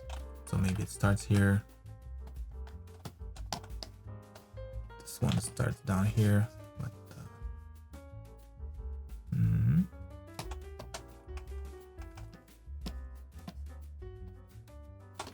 And then maybe these things here are different, you know, maybe they go like a different angle. So it's so confusing because there's just a lot of stuff here, a lot of noise. It's hard to make up what's happening. and she's very busy already. So I think like finding areas like this where there's not just no details or very little detail, I think that would help just the read overall. In that sense, like she was a little more successful because yeah, you have the cape that there's nothing there. It's like, oh, nice, like rest area for the eyes. And you hear the thighs, the stomach, there's nothing there. It feels like, oh, okay, can kind of relax. And then you go back into the heavy detail, like traffic area. Oh, okay, cool. Let me take a break. And then you keep going. In her case, it's just like busyness all over. So I was just trying to find ways to maybe like just remove some details. I like overall what you have here. Yeah, like in the legs here, maybe she's got just a few scars instead of scratches everywhere. And if you're gonna have like, you know, stuff again strapped around her leg, maybe try to make it different from the bandages that she's got here. So different thickness. So if this is that thick, and maybe these things are like just strings instead. Or maybe they're way thicker.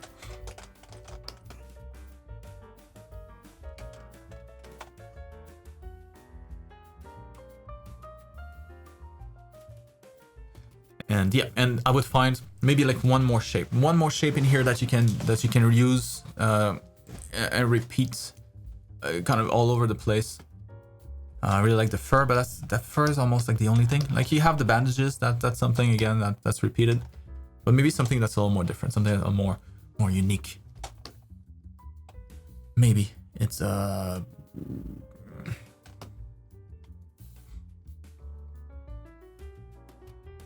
can be like just silly example, but like it could be like a star shape, you know? Like maybe she's got star shape, super lame, but maybe she's got something here that's shaped like, or maybe not a star, but maybe more like this shape here, like a little crown shape. How can you repeat that in the design? You know, that's going to be kind of like something that's hard, something that's protective. Maybe she's got this on top of her knees. I mean, I like the tip of the boots or something, or maybe that's kind of slides in this way. Maybe that's part of the, maybe that's like her shoulder thing.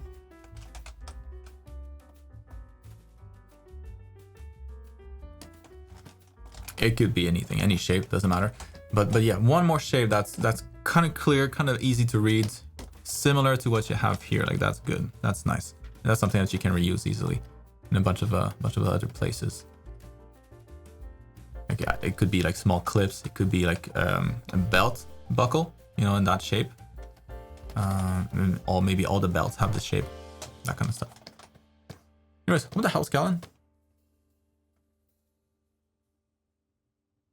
Yeah, anatomy wise, I think it looks good.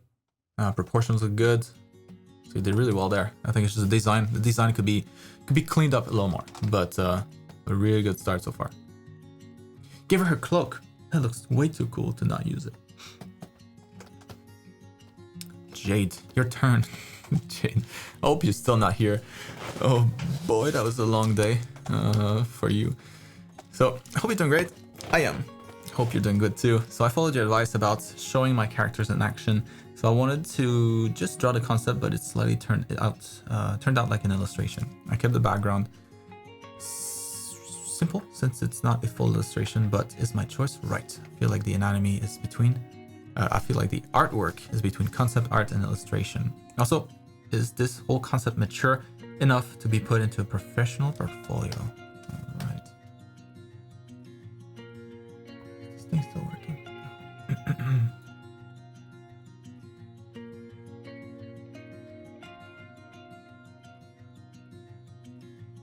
Yeah, I don't know why the comments not showing up anymore. Let me refresh this. Facebook, get it together. Yeah, it just stopped uploading. All right, well, whatever. Oh no, maybe it's not working. Anyways, let's keep going. Let's check out this pose. Ooh, what does this remind me of? What are these like 80s comics that had like crazy hair like this? I don't know. It looks cool. I like it. Oh, there we are.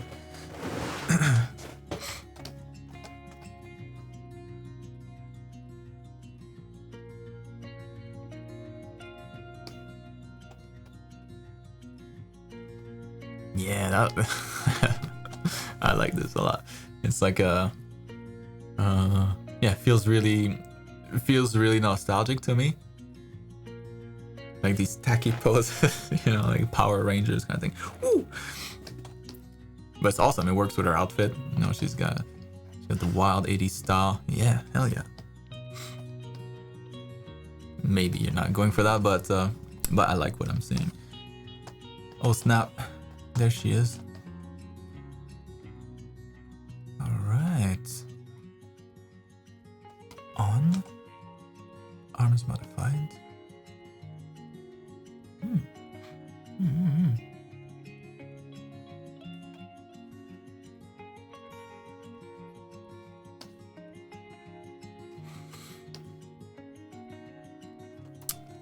So everything here, very nice. Now,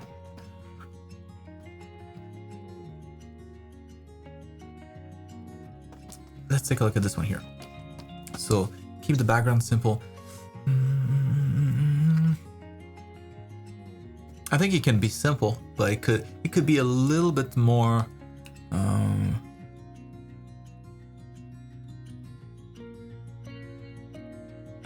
like instead of maybe thinking of the background as a whole, like unless it's just like more like a portrait shot, right? So when it's a portrait, you can use a bunch of tricks to make it look good, like shadow in the back, a little bit of texture, a little bit of gradient, boom, boom, boom, you're done.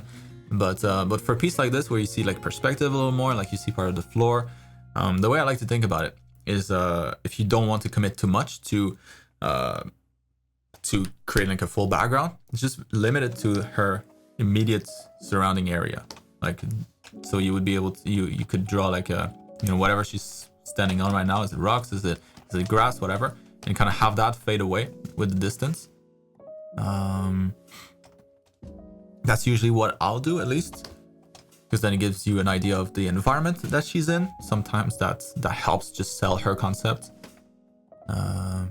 So maybe it's a street. Maybe it's like a forest. No. Have trees back here. Maybe it's like the desert. Maybe she lives in a desert. You know, those kind of things. So environments can be still pretty small, but still give a lot of information. And then yeah, if you want to commit, then you do the whole thing. But that's kind of how I treat it. So like this immediate surrounding area, and then expand it if you need more.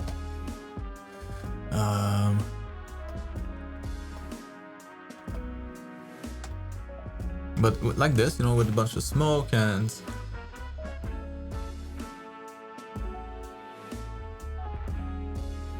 it's cool. I don't think it adds much, you know. If it were like this, or if there's no background, I don't think there'd be much difference in the impact of the image. What could we do? But if you committed maybe just a little more, like just go a little further. Well, first of all, I'm just looking at this illustration here because yeah, it's more of an illustration than concept art at this point. Like we can't see the chest anymore, so that wouldn't work for a concept piece. But no problem. You know, have fun. I've done much of this too, because it is fun. What I would do first is adjust the framing. So very little amount of space here, and you're giving a lot of space to stuff that's not really important. You know, like all of that. You could kind of crop it out. Don't need to see as much of the beam to understand that she's shooting beams. Maybe can keep it a portrait and kind of like that might be enough, you know. And then the focus is more on the character. We understand what she's doing anyways. And yeah, I would also expand that a bit more here, more buffer, so she doesn't feel like she's cramped in here.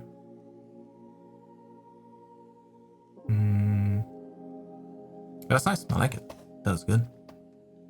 Yeah, what would be cool is if you added light effect for these beams. You know, like it seems like they're emitting light.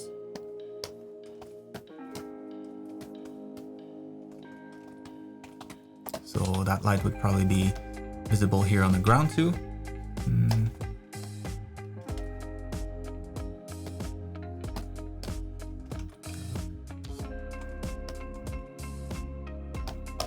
So like, you know, it would be kind of reflected in the clouds here. And on her as well.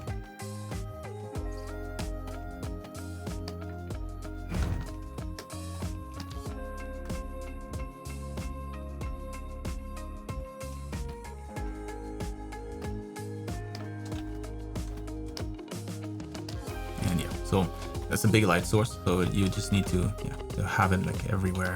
Hair, on her body here, on the chest. So it's a big commitment, but it could look super nice. You know, it's just that for it to really sell this illustration, like you would need to push it. At least that's what I would recommend that you do. It still looks good, but to make the beams like really feel like they're, ooh, that's powerful stuff. It needs to affect the surrounding area. This whole concept mature enough to be put in a professional portfolio. Yeah, I really like the concept. It came out real nice. She's got just a really cool aesthetic to her. She's got nice, interesting proportions. Unusual.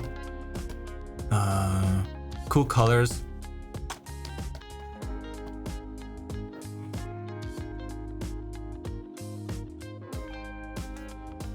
Yeah, color-wise, I don't know that I mentioned that last time, but I would introduce maybe a little more gradient. So it's pretty much the same yellow everywhere. So I would change that. Maybe start with her here. Maybe her legs are...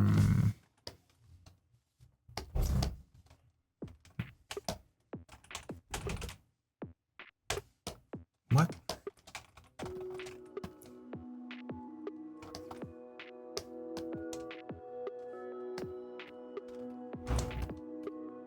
There we go.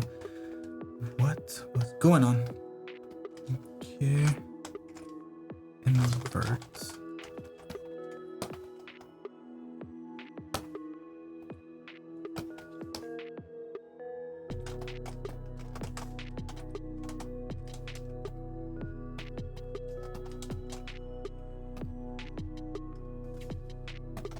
Have I isolated her? What? There we go.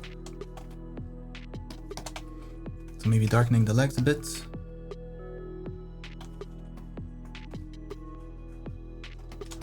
And top of the body here, just make that even more yellow. But you have like a nice gradient kind of guiding the eye towards the, similar to what you did with the hair actually. So darker at the tip, lighter towards the head.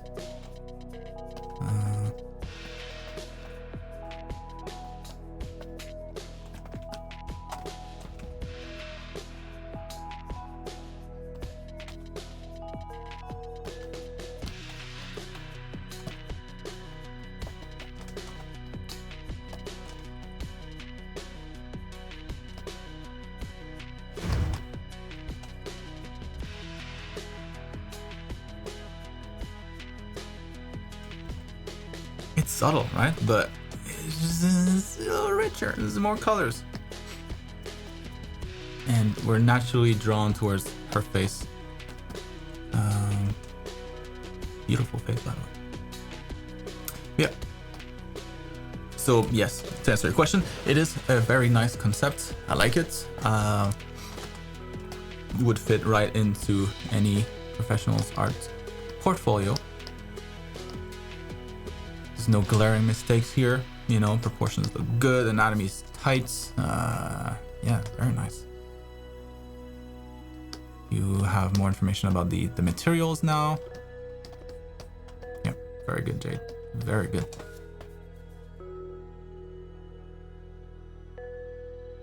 Yeah, whenever you see like a splash of color that's where there's no gradients at all, that's your cue. That's where you go in and you slap on some gradients. Can't go wrong with gradients. And you'll see like most games, like especially Blizzard games, they all have that. You know, from the top of the character to from the bottom, from the feet of the character to the top to the head. It's always like a very, very clear gradient. Actually, let's pull up something to make my points.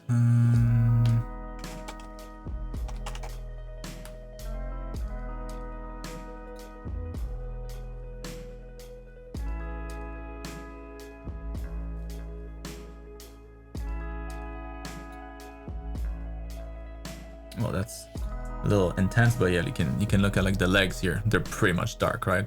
So dark. Hands dark, and then light. And the top of the character is all bright. Trying to find more. Same thing with this one here. Dark legs, top, bright torso. Same with this robe here, like the red of the robe there. It's the same red, but it's much brighter towards the top, much darker towards the bottom. So it helps the read. It makes the colors richer. It's all good stuff. So it's like a delicious ingredient that works with all the meals that you make, and then you choosing not to use it. Just use it. All right, Valeria. Valeria, I'd like to ask your opinion on the character design I've been working on. So the general idea for this character is an elegant and dignified knight, blindly loyal to her kingdom, who uses a power related to mists and water. The gem on her chest fuels her magic. I tried to reflect this in her design. This one is for elegance and loyalty. The split suit is for the duality, as well as the contrast between justice and obscuring the truth. And the mist represents the I don't know how to pronounce that, but yes, I know what that is. As she controls what her enemies can and cannot see. However, I'm having troubles implementing the mist in her design. Do you have any suggestion for that, or about the concept in general? Ooh, I love all the thought that went into this. It shows that you thought it through, because that's nice. I can tell something clearly mysterious about this person, even though, you know, if I hadn't read that, it's like, whoa, something going on here. What is this character? What is this about? There's something I don't know, and I'm curious. So very nice hook. That was good.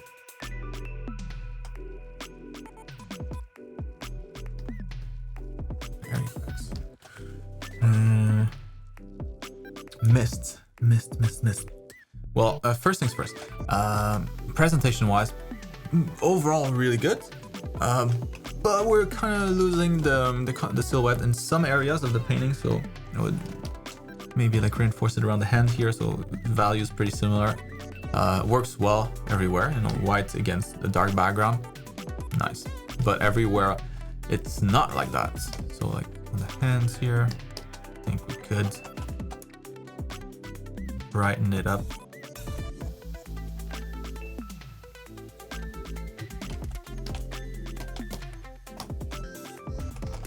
To reveal the silhouette better.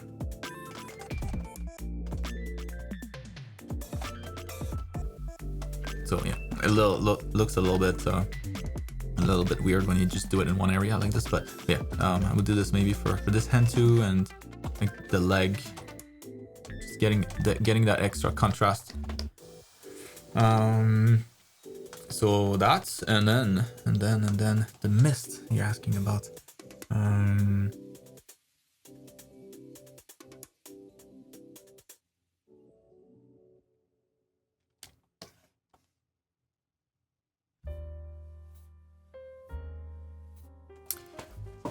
Mists, you know, usually the way that I think about it, the first image that comes to mind is it's like close to the ground, you know, kind of like the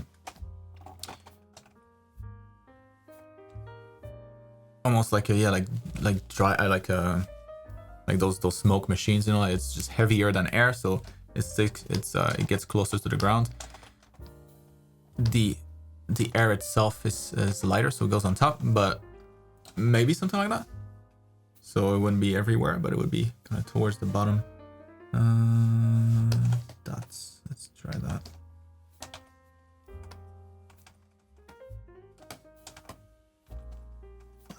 So almost like her feet are kind of lost in the mist.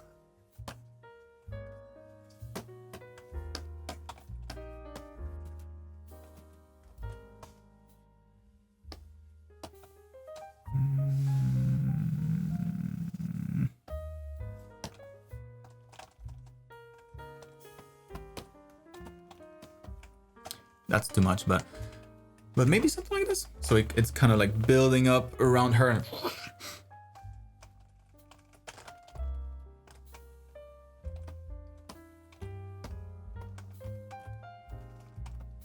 maybe it's coming out of her hands.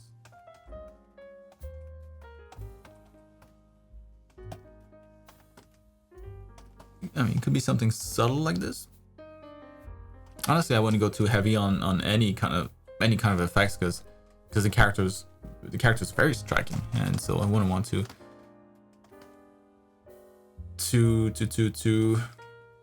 bring attention somewhere else. Yeah, very cool design.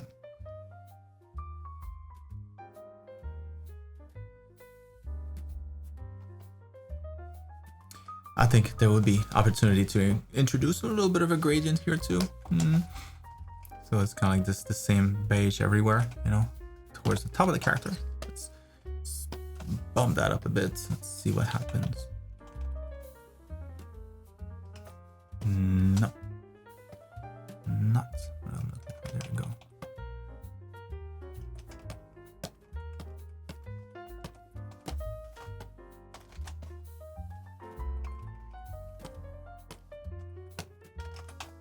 Make that thing spark a little more. There we go. Boom.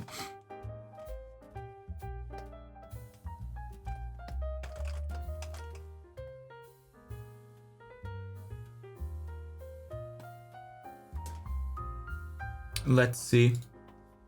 Before and after. Did that help or no?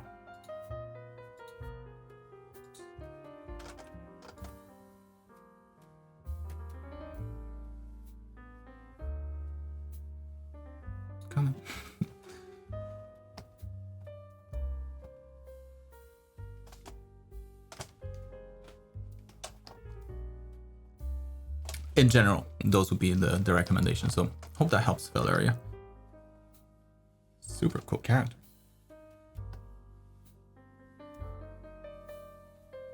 I want an outfit like this. It's just to hang it. It's beautiful.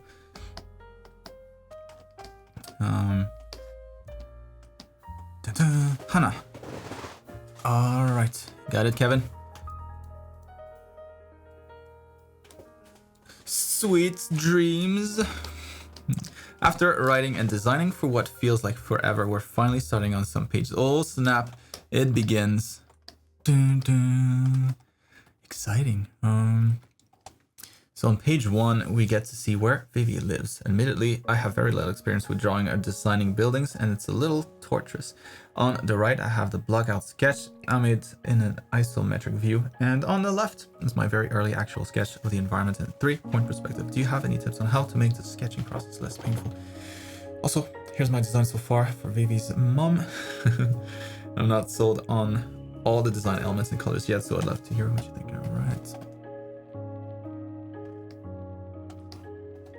All right, Hannah.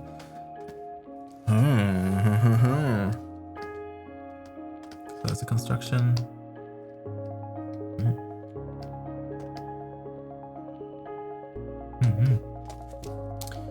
So, about the background. Honestly, you know what most people do is they just trace it. So they'll use something that exists already, and they'll trace over it, and then kind of build it from there. So add details and stuff, but and if it's drawn, it'll be because they pass it to their assistants or something. Like, you do it, you do that. I don't want to do it. It's gonna take me too long. I'll focus on what's important in the characters. But yeah.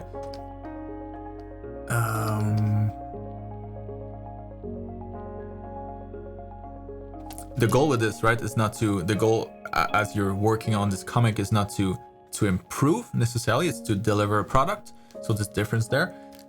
When you're trying to improve, when you're trying to get better as an artist, then there are some hoops that you want to go through, to challenge yourself to get better. But if you're just trying to get something done, you cheat as much as you can.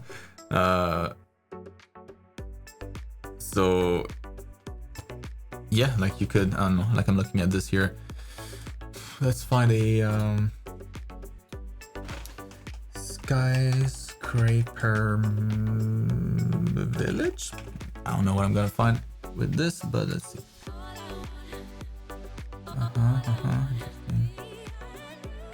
So like crazy architectural, like ArchViz, architectural visualization. That's always really, really interesting because they're all concepts anyway, so it doesn't exist, stuff that's a little crazy.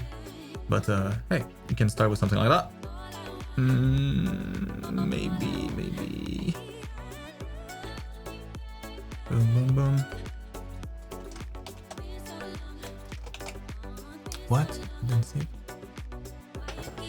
Where did it go? No.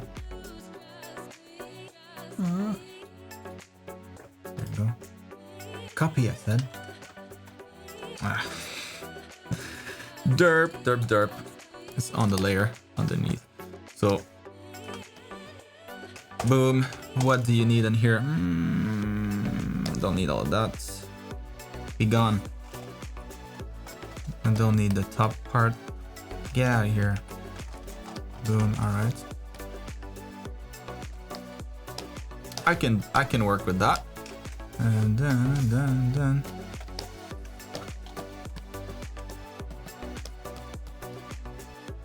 And so on and so forth. So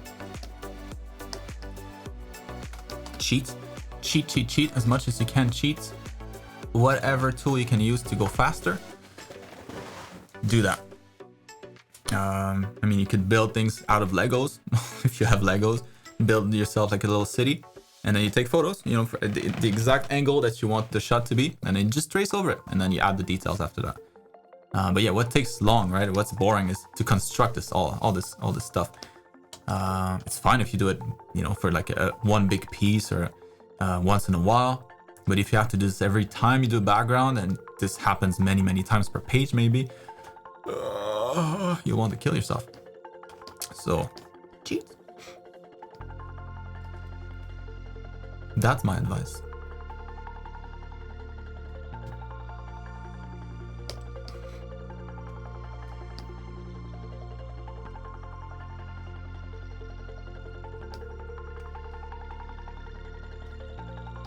This looks nice though. Very nice.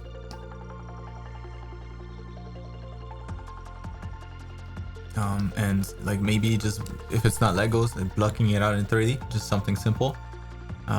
Maybe you even slap like a window texture on it so that you already have windows traced for you or visible. You just need to trace over them. Especially if like an environment is going to be something that you reuse a lot. If it's like significant in your story where you might have the character go up and down or visit it many times, then it might be worth it to spend a little bit of time to kind of just block it out in 3D. Like nothing crazy, just boxes essentially. But yeah, something that you can then rotate around in the right spot, and then you place your character in 3D, just like a dummy character in there, just to make sure that the scale's always okay. And after that, you just trace over all that stuff. Cheat.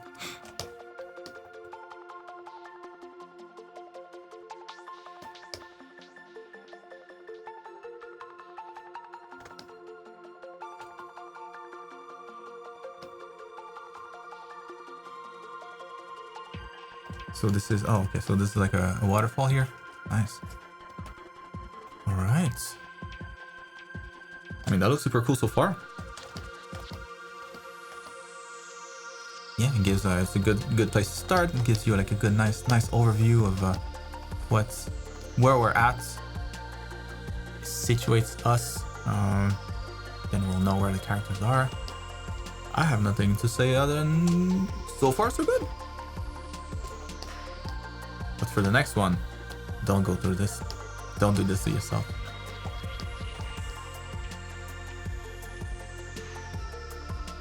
Nice. She's got a hot mom.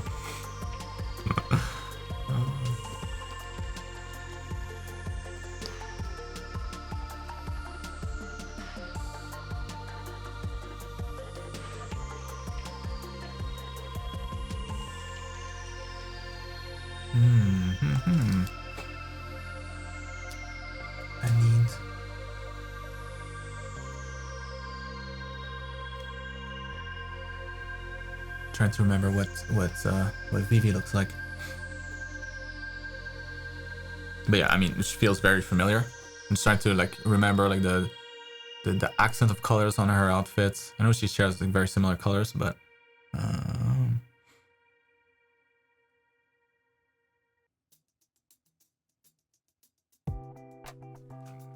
it looks nice. Looks very nice. One thing maybe is to maybe like reuse more of certain patterns or certain shapes and less of other ones, because right now it's like a bit of a mixed bag in here. So we have kind of like this pattern here that repeats, more angular, pointy. Then you have another pattern on her sleeve that's more rounded, like nice, and also this pattern has like a slightly smaller trim. And then you have these patterns here. Circle, circle, circle, and moon, moon, moon. That works better because that's the same as the sleeve. But yeah, this one here stands out a little bit more. Like that feels more aggressive, more like an armor, like scales of like a snake or something, or like a dragon. Yeah, I like this shape. That's nice, nice and caring, comfortable, soft, rounded. Maybe do that here instead.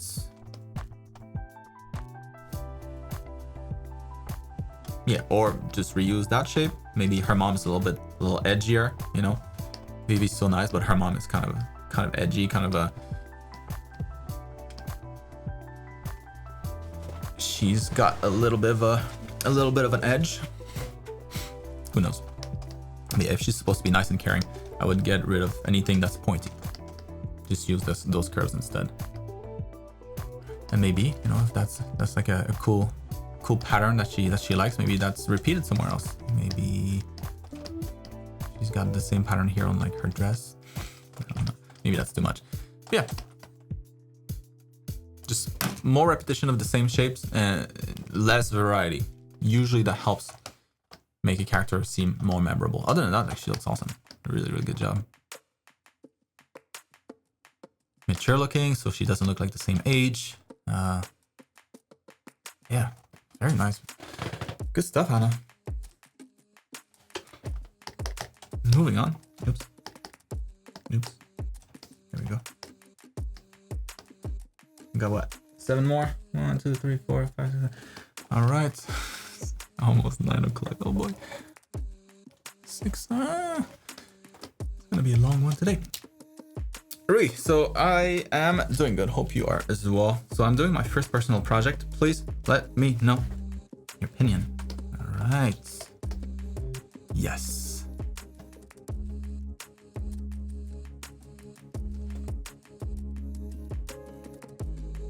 You guys' personal project is like my reward. Love seeing this stuff. So we have here bird cuckoos, cuckoo harpies. Are born cuckoos.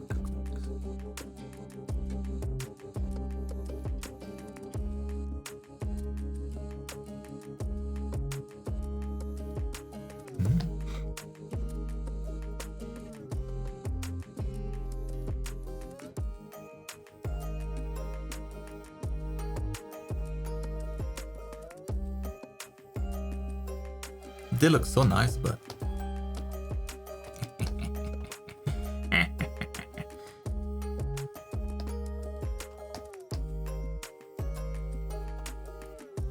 they're not nice.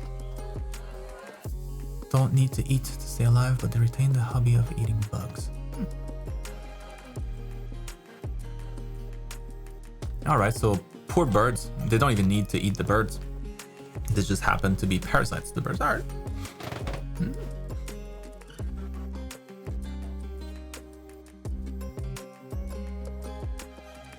That's a cool image, like little humans coming out of eggs. Something to do here.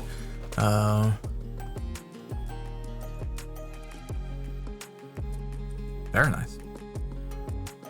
Nice proportions. Nice anatomy. The only thing that's a little uncomfortable is just their lack of arms. You know, like how do they eat? How do they wipe their butts? How do they scratch their? How do they pick their nose? Maybe you could have like a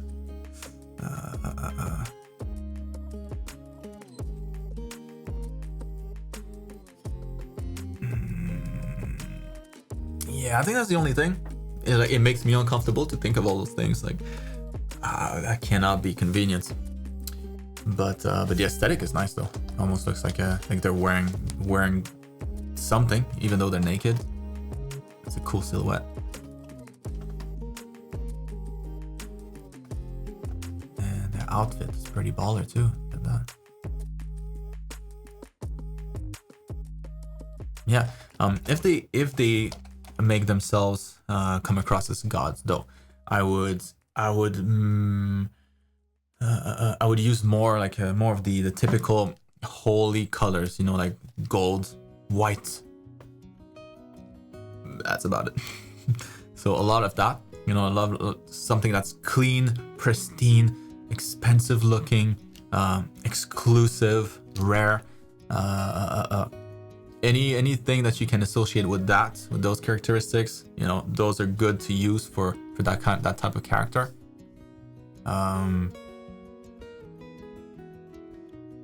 But yeah, I really like the design though. It's just, yeah, it doesn't necessarily look that important, and it's just because of the color. Like it looks nice, you know. Blue is like this nice easygoing, especially like light blue like this. It's a nice easygoing, like friendly chap.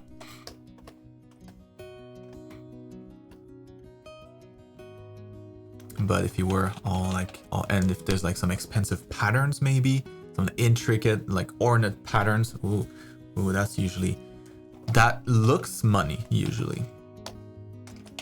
Not the right color here.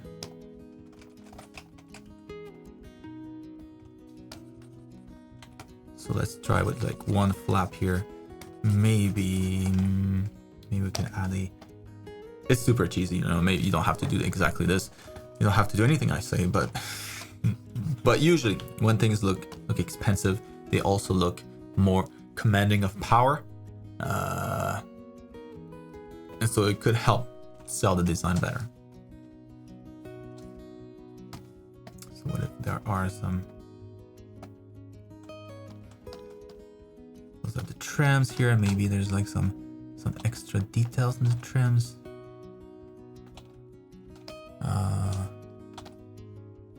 It's just random details right now, but kind of like floral patterns or like thorny, whatever, you know. And then you make that extra shiny.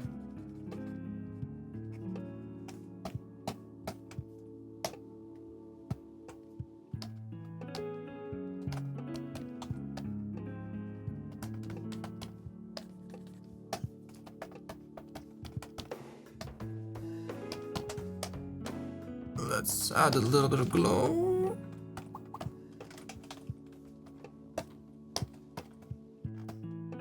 And then imagine somebody walking next to you wearing white and gold. Oh, you feel a little bit smaller in your pants. So I would go towards something like that, like anything that looks like it's been worked on a lot. So whenever you have like intricate patterns, something that's ornate, usually it signals wealth, importance, authority, because it's not cheap to get something like that. You need somebody that's really good, and you need a lot of money to get it done, normally. but the outfits themselves look really, really nice. Yeah, I would just add a bunch of patterns to it. Maybe some jewelry too.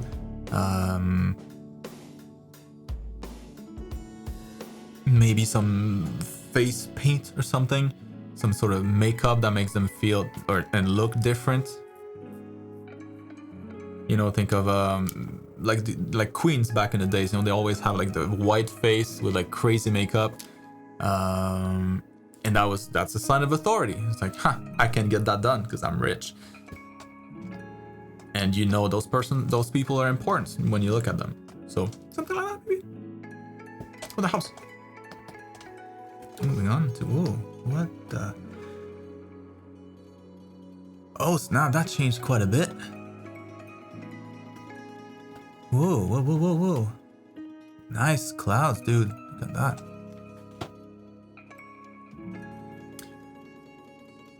Well, that surely has come a long way. So this is what my illustration currently looks like. I love your general feedback and thoughts around the composition and lighting. Last time I published some essential aspects, mainly the request and the settle on the mouth were missing. I hope you elevated that. I've elevated that more this time around. Yeah, dude. That looks really good. Now it speaks for itself. Now it's no questions. You're like, all right, they're taking a little break on their path. They're adventurers, you know, both looking in the same direction. So clearly they're part of the team. There's no confrontations between them. And they're both looking into the far distance. And there's a dragon. Yeah. Very, very clear. All right, so now let's take a look at the technical parts in here. So one thing composition wise, that I might recommend, expand this down here a little more, just so that it doesn't look like the mouth here is kind of, you know, it's like sitting on the literal frame of the canvas. Like give it a little bit of a buffer. That's all. It always looks nicer. It always also looks weird when it just lines up perfectly with the edge. So you can expand that a little bit. Shouldn't be too time consuming. And then for the rest here, yeah, you got you're following your rule of thirds pretty well.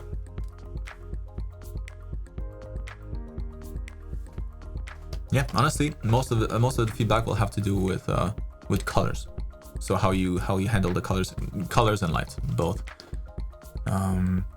So the light is all like right now. When I look at this, I feel like the background is done. So the cloud's pretty much done.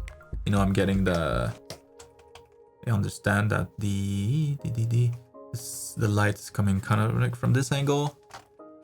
The mountains don't seem done though, because everything is kind of the same value. You know, there's no depth, there's no atmospheric perspective.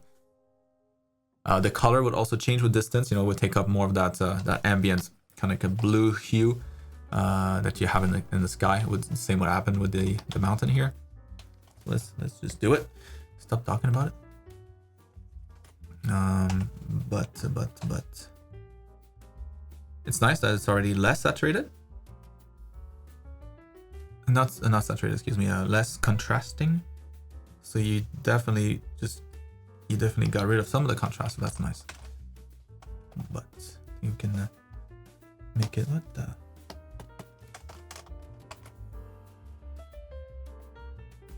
make it a little bit more blue to suggest the distance.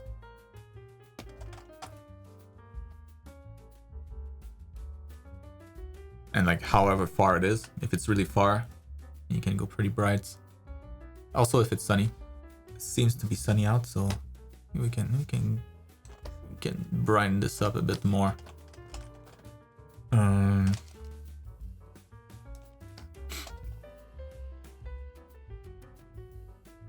Yeah, it might be cool. Also, you don't have to do this, but it might be cool to have like some of the clouds in front here. These clouds in the back, and then maybe these clouds are like a little closer. Maybe you have some clouds down here.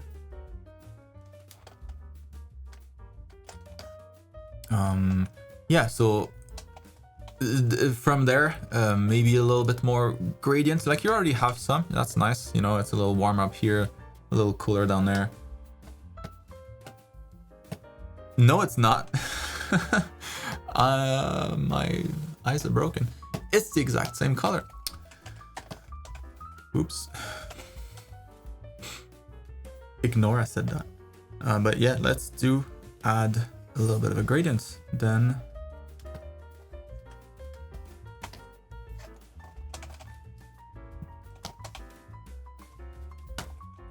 So probably a little bit more light can reach the top there. These rocks are lit mostly directly by the sun. Seems pretty sunny out. This could get a little brighter.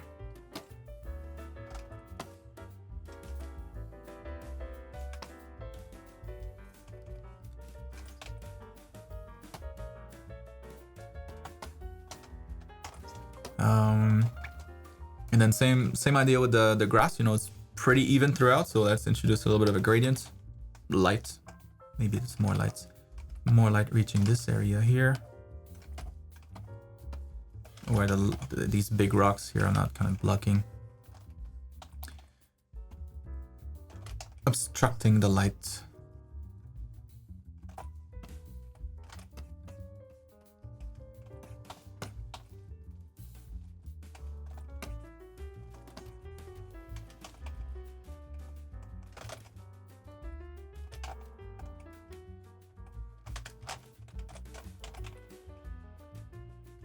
Crank up the light on these guys a bit more, if the sun reaches, of course.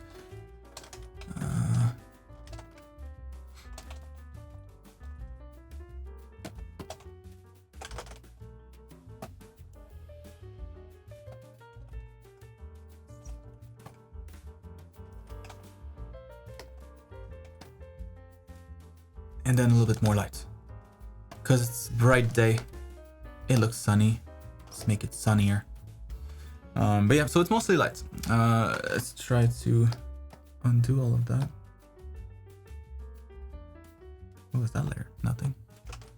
Great.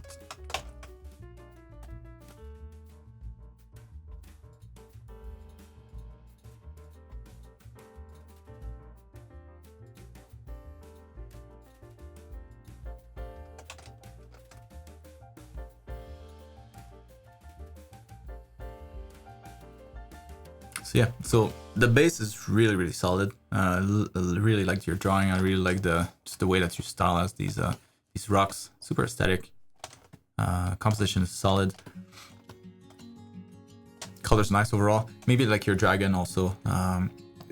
In distance always reduces contrast and saturation. All kinds of contrast. So this is probably a little too saturated for the distance that it's at. So definitely lose some.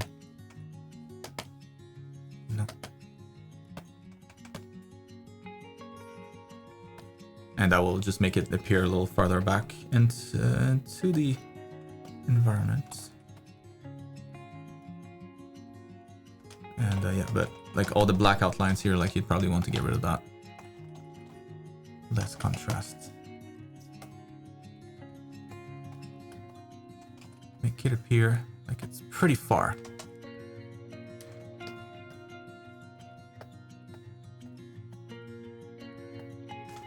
Something like that. I mean, the more you have shadows here, the sunnier it seems. So if you can make all of that even brighter, and maybe these shadows even darker, bluer, you can sell that it's even more sunny, and like making the rocks here like even brighter than that, and making having all these small details here. Maybe catch some of that light. A couple of things to consider, but overall, man, nice, very nice. Moving on to Brandon. So I did a little more stuff on the drawing and ran into problems with doing the metal parts, armor parts. I was wondering if I can get some tips on those, and also if the crease around the belly button is accurate. It's taking me a long time to do this because I am really new to art and have no idea what I'm doing half the time. So I end up sitting here for hours to get nothing done. Well, first things first, you know, when it comes to leveling up anything, really, it can be art, can be anything else. reduce the scope, you know, so that it's more achievable. It doesn't seem like such a big deal to achieve it. Taking cooking once again as a skill. You know, if you've never cooked a thing in your life, are you going to start by cooking a 5-course meal, which is the equivalent of like a full character here?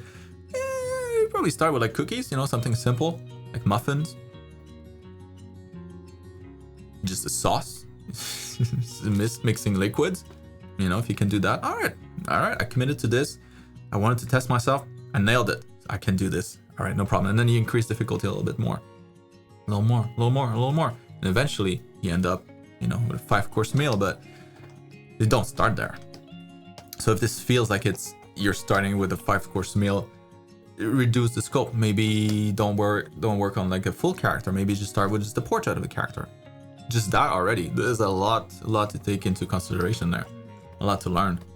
And if that's too complicated, or if we're just talking about this guy here, you know, just the line art, that's good enough. And then you do more line art, focusing on the line art. Don't worry about shading. Don't worry about colors. Don't worry about lights. Just worry about line art. And so if you only do line art, your line art's gonna get real good, real fast. Your colors might not, but that's fine. You know, at least you'll have a really good line art to slap those colors on. It's way better than have a bad line art with really nice colors. Way better to have a nice line art with bad colors.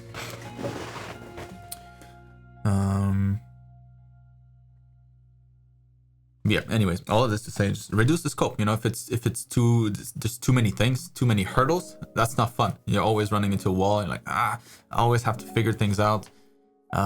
It slows down the process to a crawl. So tackle smaller things that you can envision yourself completing, and then slowly, you know, little by little, increase, add more.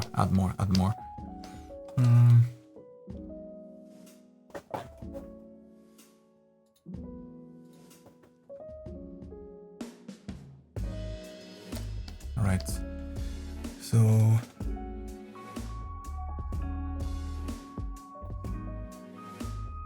tips on a pose is what you were asking about.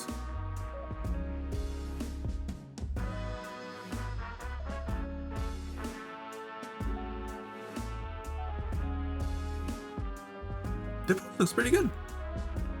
Like maybe the legs, I could feel like they're coming towards us a bit more, so a little more foreshortened. But this is hard. It's hard for me, you know, and I've done this my entire life. So yeah, no joke when you talk about, you know, starting for something that feels a little overwhelming, like this kind of stuff. Foreshortening the body itself is already hard to draw. Like foreshortening it in perspective. But a lot of it would be in the folds, you know. So let's say you have a cylinder here, cylinder that's to the side for the most part, and then one that's coming towards us a bit more. In this case, a lot more. If you have folds on here, the folds are gonna look something like this, right? Kind of like following the contour. But if it's coming towards us, then these lines are gonna be a lot more curved, essentially like following this curve, right? This slight curve here, slight curve for the folds. These folds have to kind of wrap around. And when you do these folds, it's a little more obvious than this is the knee. In your case here, it's almost like doing the same thing here, but having folds that are a little bit off, a little wrong. So like if your folds are like this, it kind of breaks the perspective now. It's not as clear that what the volume underneath is like. So just like curving these is gonna make a big difference.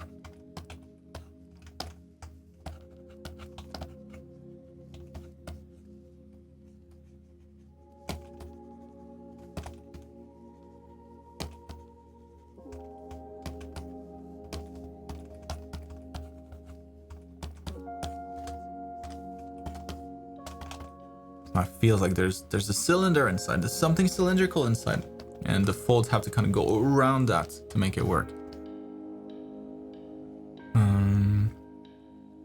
But yeah, for a pose like this, unless you know how to construct it, you've done that many times. Use reference. Always. If you don't know how something should look like, use references.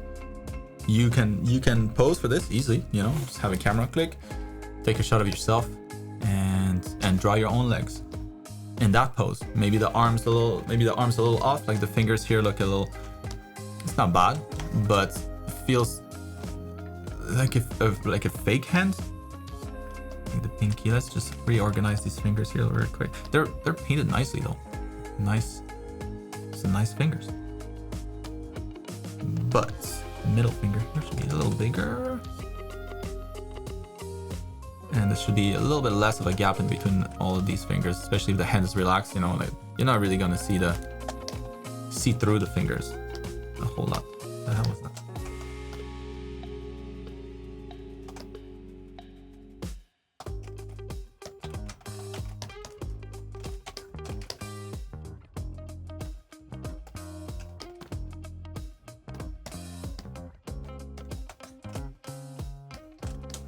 And probably that pinky would be, when the pinky relaxes, it kind of tends to curve a bit. Most fingers do, but the shorter ones do curve quite a bit.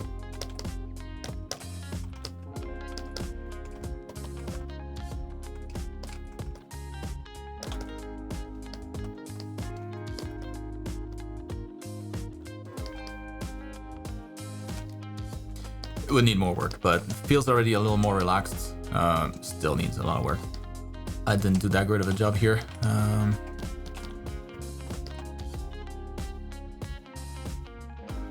Yeah, I mean, it's not really like this drawing is not bad at all. It's actually quite good.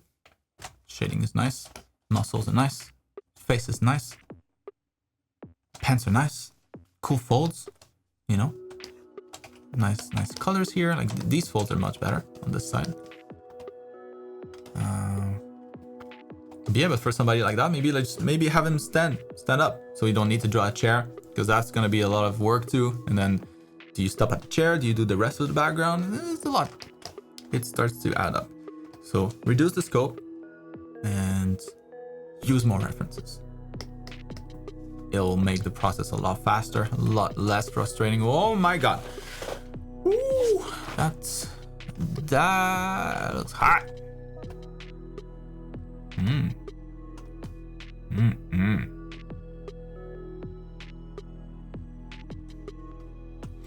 Nice, Nathan. Bam. So this week I added colors to the character and also tried out the idea of adding a wolf or coyote. I like that idea a lot. That looks. Yeah, that's the big difference.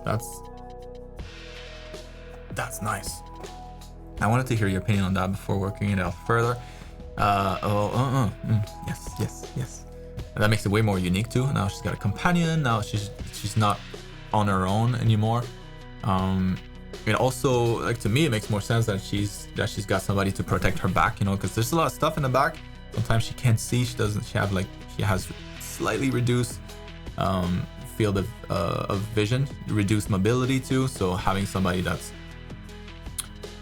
quick on their feet to go snatch some stuff, or to do like quick tasks, or to protect or to attack. Nice call. Makes a lot more sense. So I was thinking of giving it a metallic replacement for its jaw that could have been lost in a fight or something. I also have a back view of the backpack to see if I could actually work, and I feel like by adding the backpack it is better now. So I made some figure drawings as practice. Yeah, like this stuff here.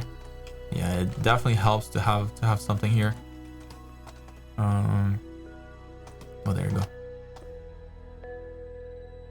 Nice.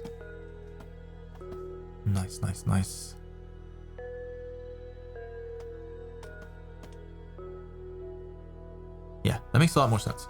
I mean, yeah, before there was a couple of things that are like, yeah, that's strange, that's weird. But now it's like, it's really coming together. That makes a lot more sense. It's a lot cooler of an illustration. I mean, it has colors too, so that's nice. Colors really do add a lot.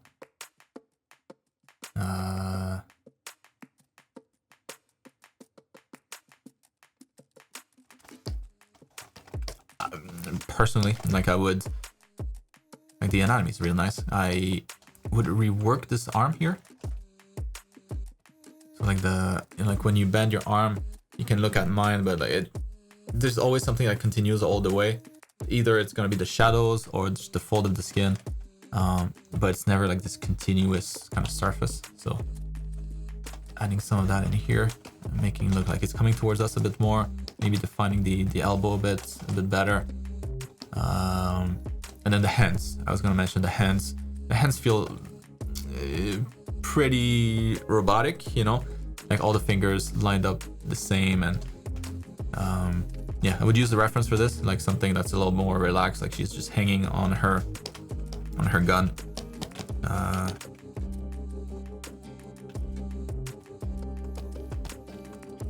Like maybe the fingers are like following the surface. One finger, two fingers.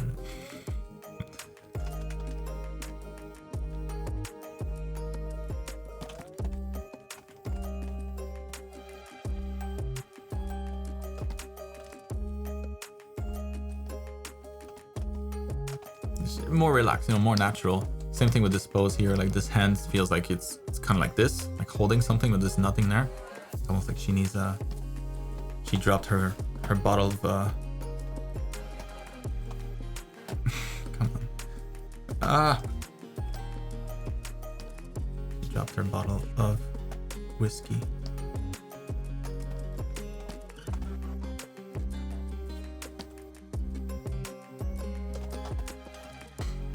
So yeah, just maybe like a more relaxed pose. Again, reference if needed, but yeah, that's a huge step up. That looks awesome. And yeah, like the jaw, the metal jaw. You were talking about the coyote or the wolf, right? Not her. Yeah, that could be nice. Like maybe like one of the eyes kind of busted and now it's like a camera. Yeah, metal jaw, that'd be cool.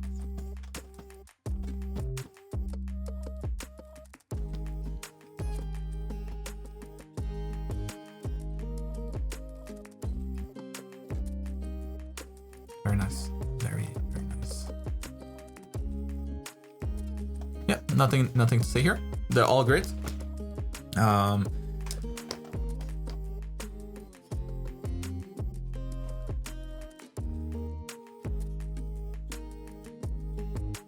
proportions are pretty much there the whole for the whole thing. So yeah, very successful studies. Keep making some of these, especially if characters your thing. You know, this kind of stuff. This is your bread and butter. You want to do this often, regularly, and never stop. Yeah, Nathan, awesome stuff, man. Yeah. Damn.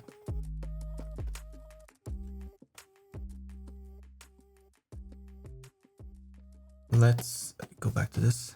Didn't pay attention to those smaller details, but oh yeah, good point. Good eye, Curtis. Yeah, this you know, she would probably see this in the scope all the time, like Curtis is mentioning. So probably just spinning that around and having it like hang on this side. Yeah, because normally the bayonet is underneath the barrel of the gun. I think so. Anyways, indeed, since she's got a scope, that would make more sense. Fixed. Easy. All right, Peter. So this month, I would love to hear what you think could be further improved in my Asuka fan art, because it always helps me a lot when you are pointing out. Reading half the words that are not even there. Just making words left and right. Hear what you think could be further improved in my Asuka fan art, because it always helps me a lot when you are pointing that out with your professional eye. Would also love what do you think about the presentation of my mech pilot concept art? Oh snap. Making some, oh man, that's cool. Yeah. At first glance, I would tone down the background a bit. You know, like I don't think the blue bothers me too much, but it's just that some of this blue, like this blue here, that blue there, very similar. Very similar. Just make your characters pop a little more from the background. But other than that, like the layout,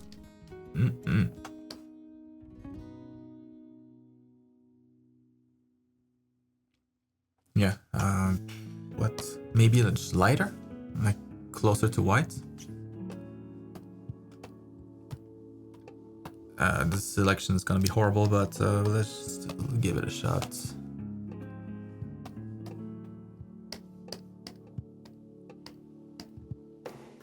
Oh wait. Anyways, let's try that.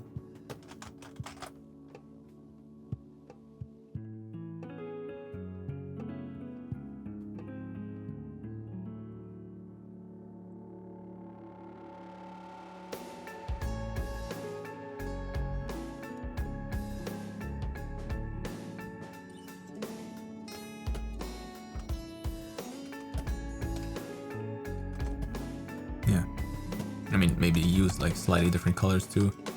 Maybe something that's a little warmer. Uh-oh. Thought it was gonna crash. A little warmer, or in this case, you know, since your character's pretty much monochrome, maybe just desaturating it might work better. I mean, it's already pretty desaturated after what I did. Yeah, maybe something like that. And like, you know, you can crank up the shadows again, just so he feels more grounded.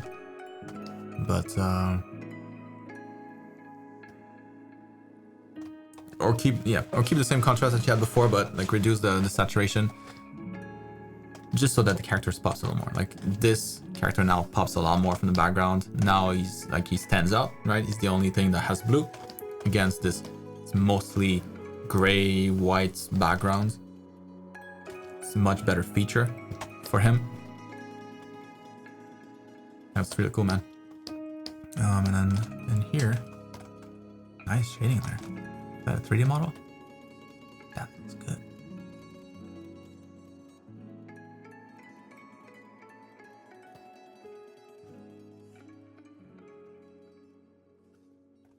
What could be further improved? Well,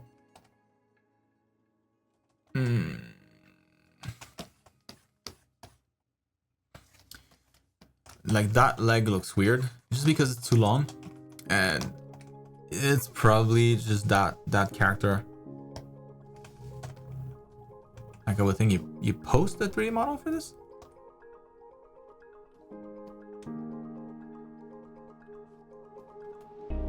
It's pretty, yeah, it's pretty long. I mean, I'm sure she's stylized, so she's got longer legs. Maybe then it's just a matter of like tweaking the lighting here on the knee. Because this just feels like a peg that's kind of sticking out. Less of a leg, more of a something else.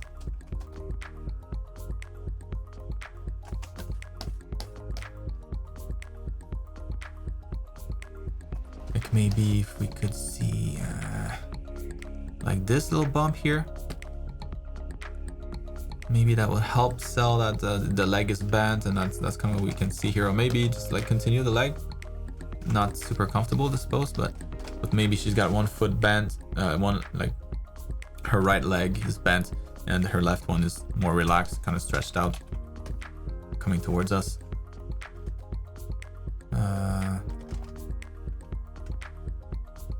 Yeah, it's just this ending here feels weird. Like something isn't going on there. Maybe just defining the muscles up here, like on the thighs. Like maybe it's a little flatter here. Then you have your vastus medialis here, maybe on the inside slightly, creating a slight bump. Yeah, I think it's just the anatomy of the knee here. It just looks weird. This is strange to me. Very strange, this area. The rest of it, though. The rest of it looks hot.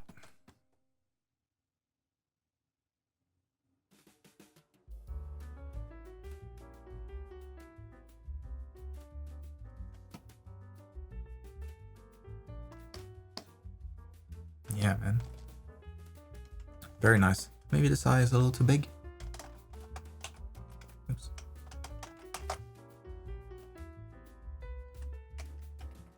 Her eyes are pretty far apart, so let's try to push that in.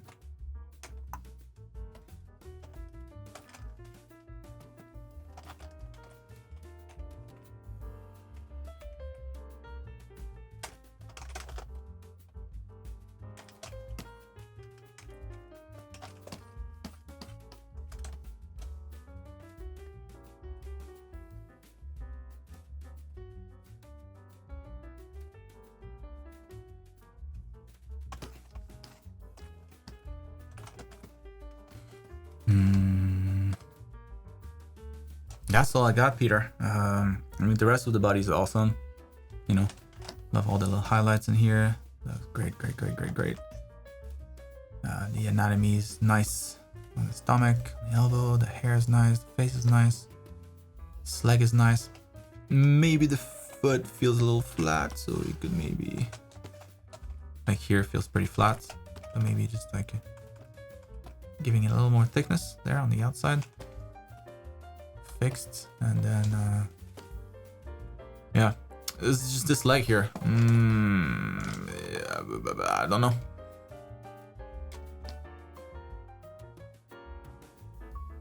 But probably if you shade the anatomy here of the leg a little better, like if you have like your sartorius here going on the inside, if you have like your different quad muscles here, maybe a little bit better defined, or defined at all, even if it's just a little bit, might help sell the position of the leg better. But right now, like without any surface detail, feels very strange. But that's the only thing. Hope that helps. Moving on to Ryan. So we're almost done. 7 hours. Yeah, I think that's gonna be a record today. So Captain Ryan. Now in the world of Z's, but here, back on Earth. Let's try to see what we can do with this. So this ship here, this here week, I wanted to redo me all the 3-point perspective assignments. I see. It's pirate talk. That's why it makes no sense.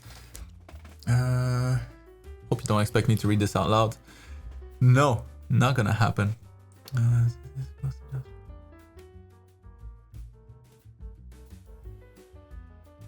Less distortion, more powerful effect.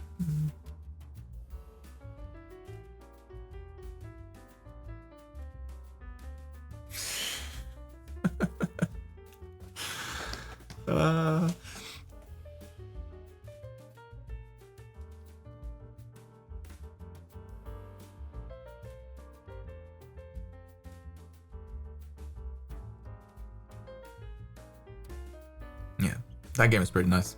It's beautiful.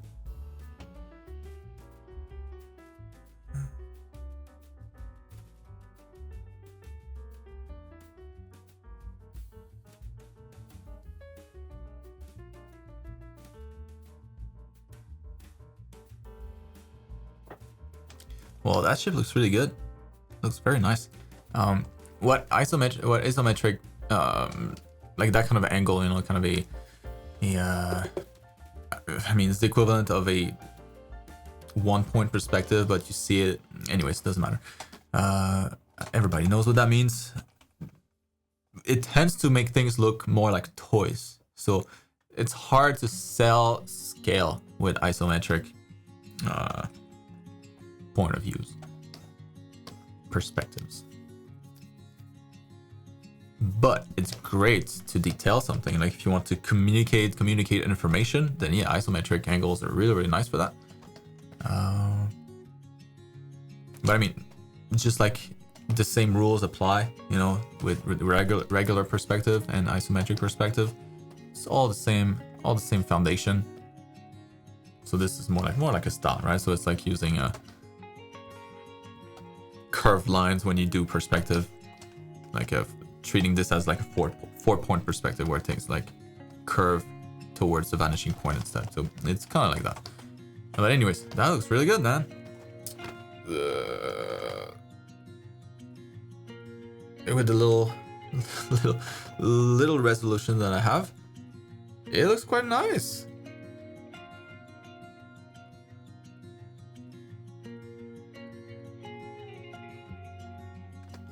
Yeah, nah, I definitely want to go back in here and then shade that sail. Maybe some folds in here. Show that some tension.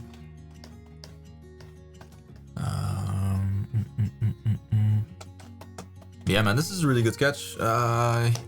Nice colors, nice shading, nice ship. The wing is pretty. The sail is not a wing. The sail is maybe a little too white, you know, quite bright compared to everything else. So maybe just darken that or brighten the rest, one or the other. But I really like this. That looks super nice.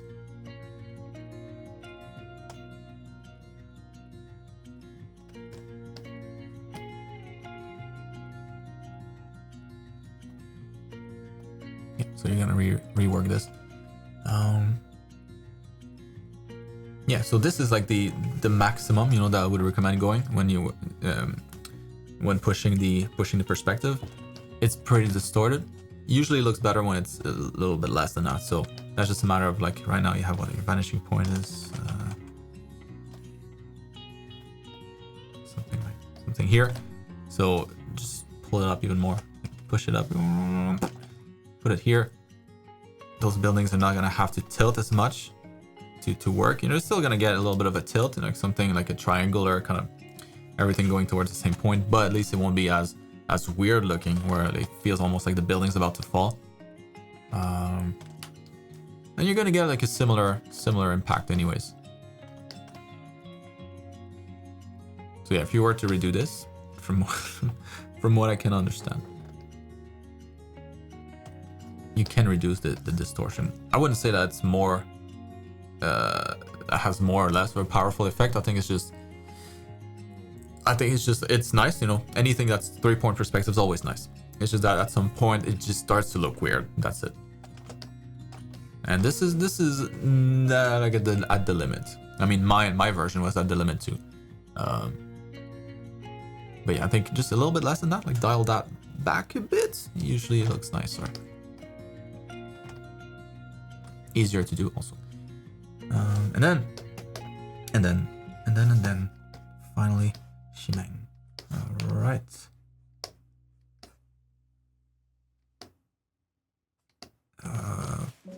Okay, so I'm doing good.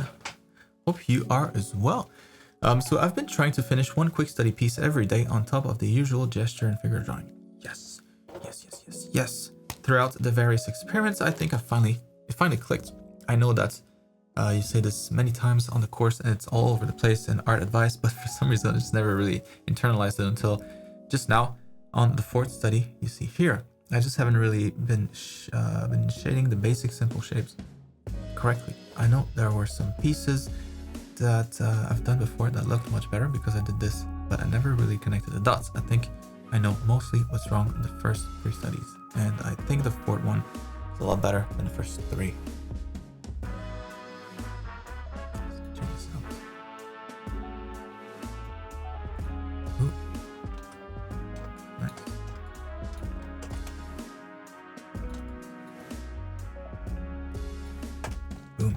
Gone old version.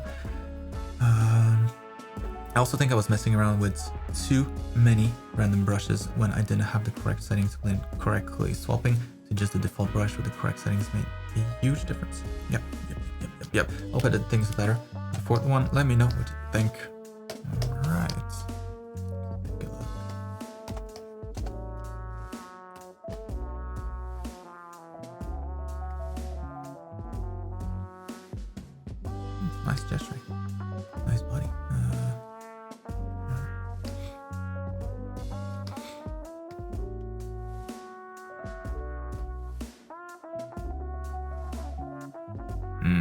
That was good.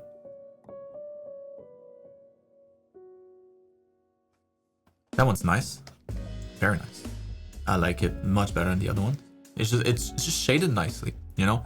Like the skin is this nice soft surface. So almost think of your brush strokes the same way. So if you're trying to draw something that's nice and soft, use a soft brush. If you're trying to draw something that's a little more rough, like a hard terrain full of small rocks and gravels and that kind of stuff, then use a brush that has that kind of pattern. But yeah, for the body, like a soft brush works great. And that looks nice. That looks really nice. Maybe I would push the contrast a bit more in some areas, like on the armpit, you know, like it's pretty light here from a distance. It's hard to read the volumes, but it's there, like the information is there. So it's just punch it out a bit more. Make that area here a little darker. Yeah,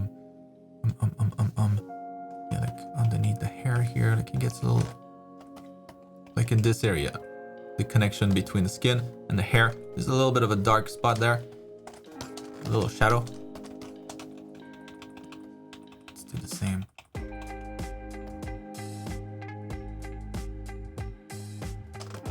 I feel like the hair is resting on her back. And then here, when you don't want to add more light to the body itself, you can darken the background to reveal the silhouette.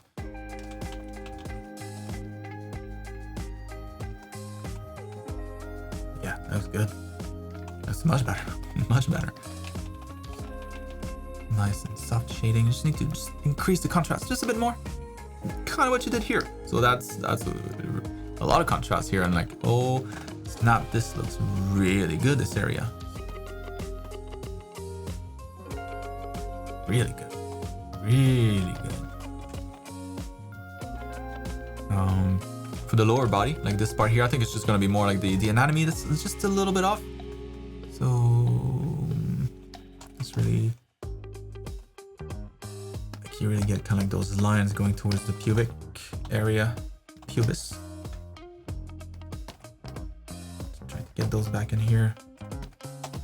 All lines are about like the same distance.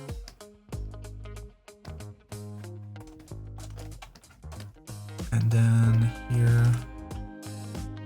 just a slight little bump, and then going into the leg. Need the leg a little longer too.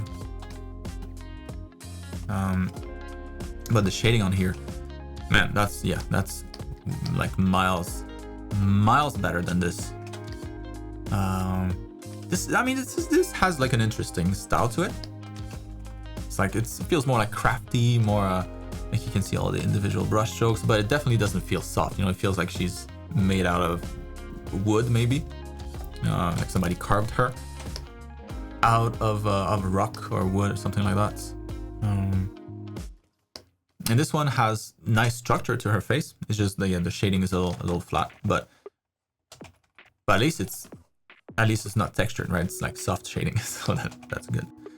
But maybe, I don't know. Let's try to see if we push this some more. We use just what you have already. No, that's not gonna happen.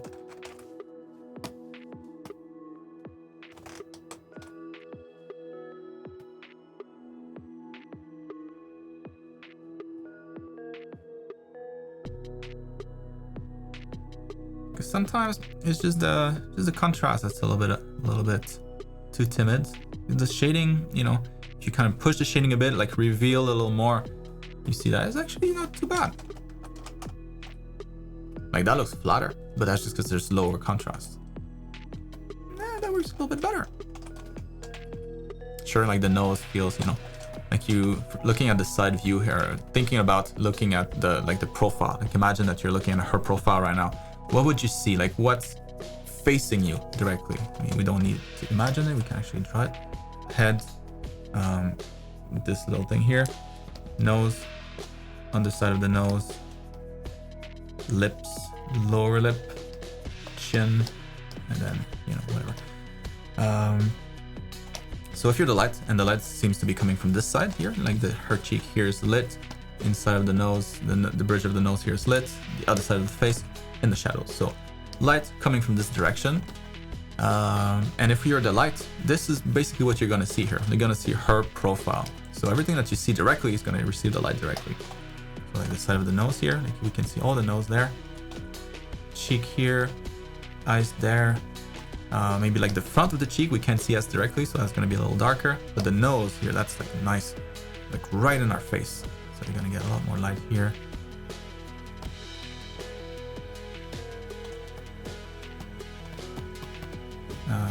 On the inside here a little bit. Of course, this part of the cheek. Side of the lip.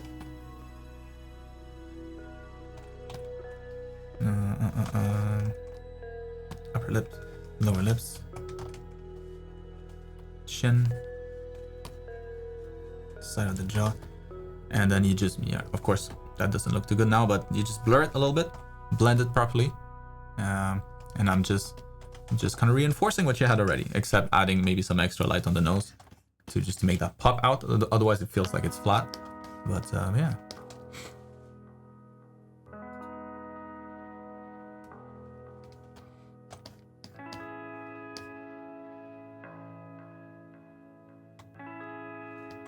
That's it. Hope that helps. So in general, you're a little timid with your contrast in some of these, you know, like you just bump it up. I don't think I would have had to do much here. Actually, I should have probably tried to just increase contrast overall. Maybe that would have been enough. But yeah, a little bit of shadow here. That's always nice.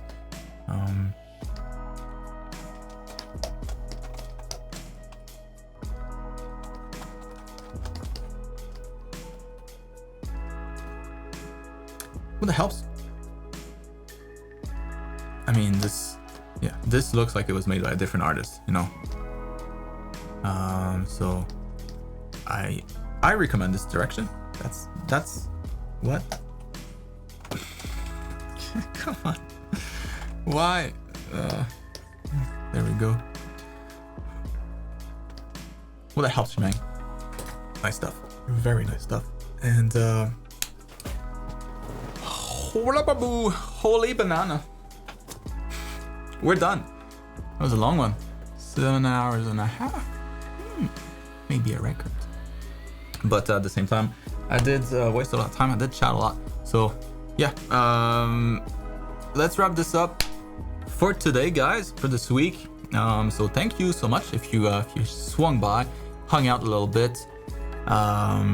You're welcome, Shimang. And yeah, so you guys keep your head up. you're progressing. It's very clear. You just gotta keep it up and keep your moral high. And yeah, you'll see in a year from now and 6 months from now, you'll be looking back and be like, whoa, who was this artist that I used to be? I like the current artist much better. And then you'll see. And I can't wait together. I can't wait to help you get there. And yeah, so if you hung out throughout some of the stream, I appreciate it. That was nice. Always like company. And if you watch the whole thing, something's wrong with your head, but I appreciate it. And if you're watching this on YouTube a little bit later, you went through the whole thing, you're also insane, but good for you. And if you want to know more how to get your art review like this and you missed the introduction for some reason, you can find more about the art school program down in the description below. So that's gonna be it for me this week. Guys, I hope you have a good rest of your weekend, and I'm gonna go watch some Formula 1. Season just started. Oh, so excited, like a little kid in a candy store. Although I would be excited in a candy store at my current age. So anyways, hope you have a good creative week, and I'll see you guys next time. Peace out. And next stream is going to be the last one in this office. Yep, because then after that I'm moving. So see you next week, guys. Peace out.